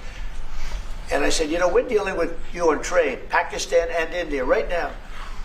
I said, we're not going to deal with you on trade if you're going to go shooting each other and whipping out nuclear weapons that maybe even affect us. Because, you know, that nuclear dust blows across oceans very quickly. It affects us. And I said, if you're going to do that, we're not going to do any trade deals. And you know what? I got that war stopped. Now, I hope we don't go back and we find out that they signed it, but I don't think they will. They were both good. They were well represented. I want to congratulate both countries because, as you know, the leader of India, who's a great guy, was here a few weeks ago. We had some great talks. We're doing a trade deal. And Pakistan, likewise, they have very strong leadership. Some people won't like when I say that, but, you know, it is what it is. And they stopped that war. Now, am I going to get credit? I'm not going to get credit for anything. They don't give me credit for anything, but nobody else could have done it. I stopped it. I was very proud of that. I wish we could do the same thing with Ukraine and Russia. And at some point it'll happen. I believe that. And if it doesn't happen, or if I see somebody's out of line, if Russia's out of line, you'll be amazed how tough. Remember this. They like to say that I'm friends with Russia. I'm not friends with anybody. I'm friends with you. I'm not friends with that. I want the right thing to happen for our country, for everybody, for humanity. But I'm the one that stopped the pipeline. It's called Nord Stream 2. Until I came along, nobody ever heard, not one person in this room ever heard of Nord Stream 2. You probably did, yes, because it went to Germany. He's the only one that heard. This was a mistake. But I stopped him. I stopped it. Yeah, and you've said that openly. Yeah. It was a mistake because, and I used to go with Angela. I'd say, well, wait a minute. We're spending all this money to defend you against Russia, and then you're giving Russia billions of dollars a month. What kind of a deal is that? You know, which was, but you said it better than anybody else. I appreciate it. But I'm the one that stopped it. And that was the biggest economic development job, if you want to call it that, in the history, think of it, in the history of Russia. That was a massive, it's the biggest pipeline in the world. Going to go all over Europe, not only to Germany. You know, they're Germany, but then they were branching off all over to Europe. Nobody ever heard of, not one person of you heard of it. And I stopped it. It was dead. And then they say, I'm friends with Putin. I got along with him. He respected me, I respected him. It would have never happened. But I stopped Nord Stream 2. When Biden came in, almost the first week, he approved it. He let it be built.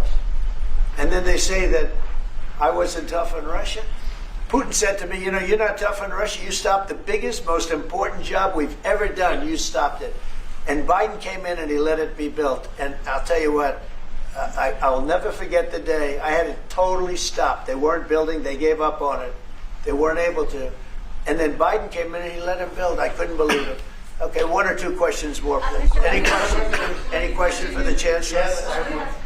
Go ahead, for the Chancellor. I like his answers much better. Will you continue to support Ukraine? Yeah, I'm with Ukraine. We just signed a big deal on rare earth with Ukraine. And I want to, you know what, I'm for stopping killing really. That's what I'm for. Again, a war that would have never started, should have never started. I want to see the killing stop. We spent $350 billion, much more than Europe, but Europe spent a lot also. And they spent way over $100 billion. Yeah. So you're talking about close to $500 billion went into that whole thing. And it's not even the money, and I know with you too, it's a lot of money, but it's the death that's being caused. We went to the Middle East. I went last week to the Middle East. We took in $5.1 trillion. That's many, many times. That's 30, 40 times, 50 times more than what we're talking about. It's think of that, $5.1 trillion of investment with one trip that lasted 4 days. So it's not the money. It's a little the money, but not the money, the big thing. The big thing is the death. The death of, and really the decimation. You've lost a whole culture. You know, Ukraine had the most beautiful turrets. They call them turrets. Little towers, beautiful towers. The most beautiful in the world. They're all now laying on their side, blown to smithereens. It'll never happen again. They've taken away the culture of a country. They've taken away the heritage of a country. It's a terrible thing. But most importantly, again, is the death. 5,000 plus people a week, soldiers, are being killed. He doesn't want that, and I don't want that. One more. Yeah, please. Mr. President, do you support the Graham bill on putting high tariffs? I have not looked at it, but they'll be guided by me. That's the way it's supposed to be. They're going to be guided by me. No, I haven't looked at it. It's a bill on sanctions, etc. I'm a very quick study. At the right time, I'll do what I want to do. But it could very well be okay. I'll have to see. But they're waiting for me to decide on what to do, and I'll know maybe very soon. It's a harsh bill. Yeah, very harsh. How about one more on the auto pen, Mr. President? Want to take one more on the auto pen? Go ahead. I would like to have a question to Cass's one. Because, do you agree with the analogy the President made on the war between Russia and Ukraine as being a fight between two kids? Is that how you view that as well?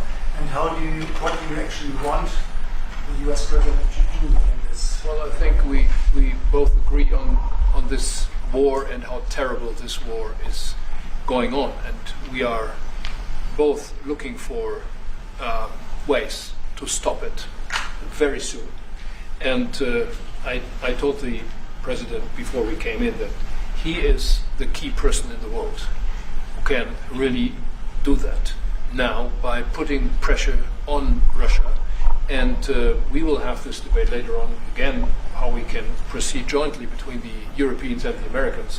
And I think we are all we are having the duty to do something on that now to stop it after 3.5 years, which is really terrible. Look at the kids, the kids which were kidnapped from Ukraine to Russia. This is all terrible. And so we are talking about instruments, measures, what we can do, and my personal view is clear on that. We are on the side of Ukraine, and we are trying to get them stronger and stronger just to make Putin stop this war. And this is our approach. We get satellite pictures of the war field, and you don't even like to look at them, right? It's terrible. So, it's really bodies, arms, heads, legs all over the place. You've never seen anything like it. It's so ridiculous. And this is only by Russian weapons against Ukraine. This had never happened with Ukraine weapons against Russia. Thank you for tuning into the live show. You know what time it is. It is your boy Genesis. It is currently 8:32 p.m. And of course, today's date is the 13th of June 2025. Yes, the show is over. Instead of looking for perfection, seek for consistency. Never give up on yourself. Never give up on your dreams. Never give up on God. Believe in yourself. Believe in your dreams. Believe in Almighty God. And with that being said, shout out to the veterans. Shout out to everybody who tuned in. Shout out to Terry Vinings. God bless you. Shout out to our moderators, C. Shelley, Mr. Busky. Shout out to our esteemed members, the GOAT, Luke, Ellie, Sandra, Ringmaster. All right, shout out to the veterans. Shout out to the military members. You guys protect the homeland. Also, shout out to the law enforcement officers. And shout out to Ice Baby. Okay. Let me see. Oh, okay. God is the greatest. Thank you so much for being here. We will be back for sure. Have a wonderful day. Well, we're going to be back. So stay tuned. Turn on your notification bell. If you haven't subscribed, subscribe. If you haven't liked, like. Okay, we're going to be back. Thank you so much.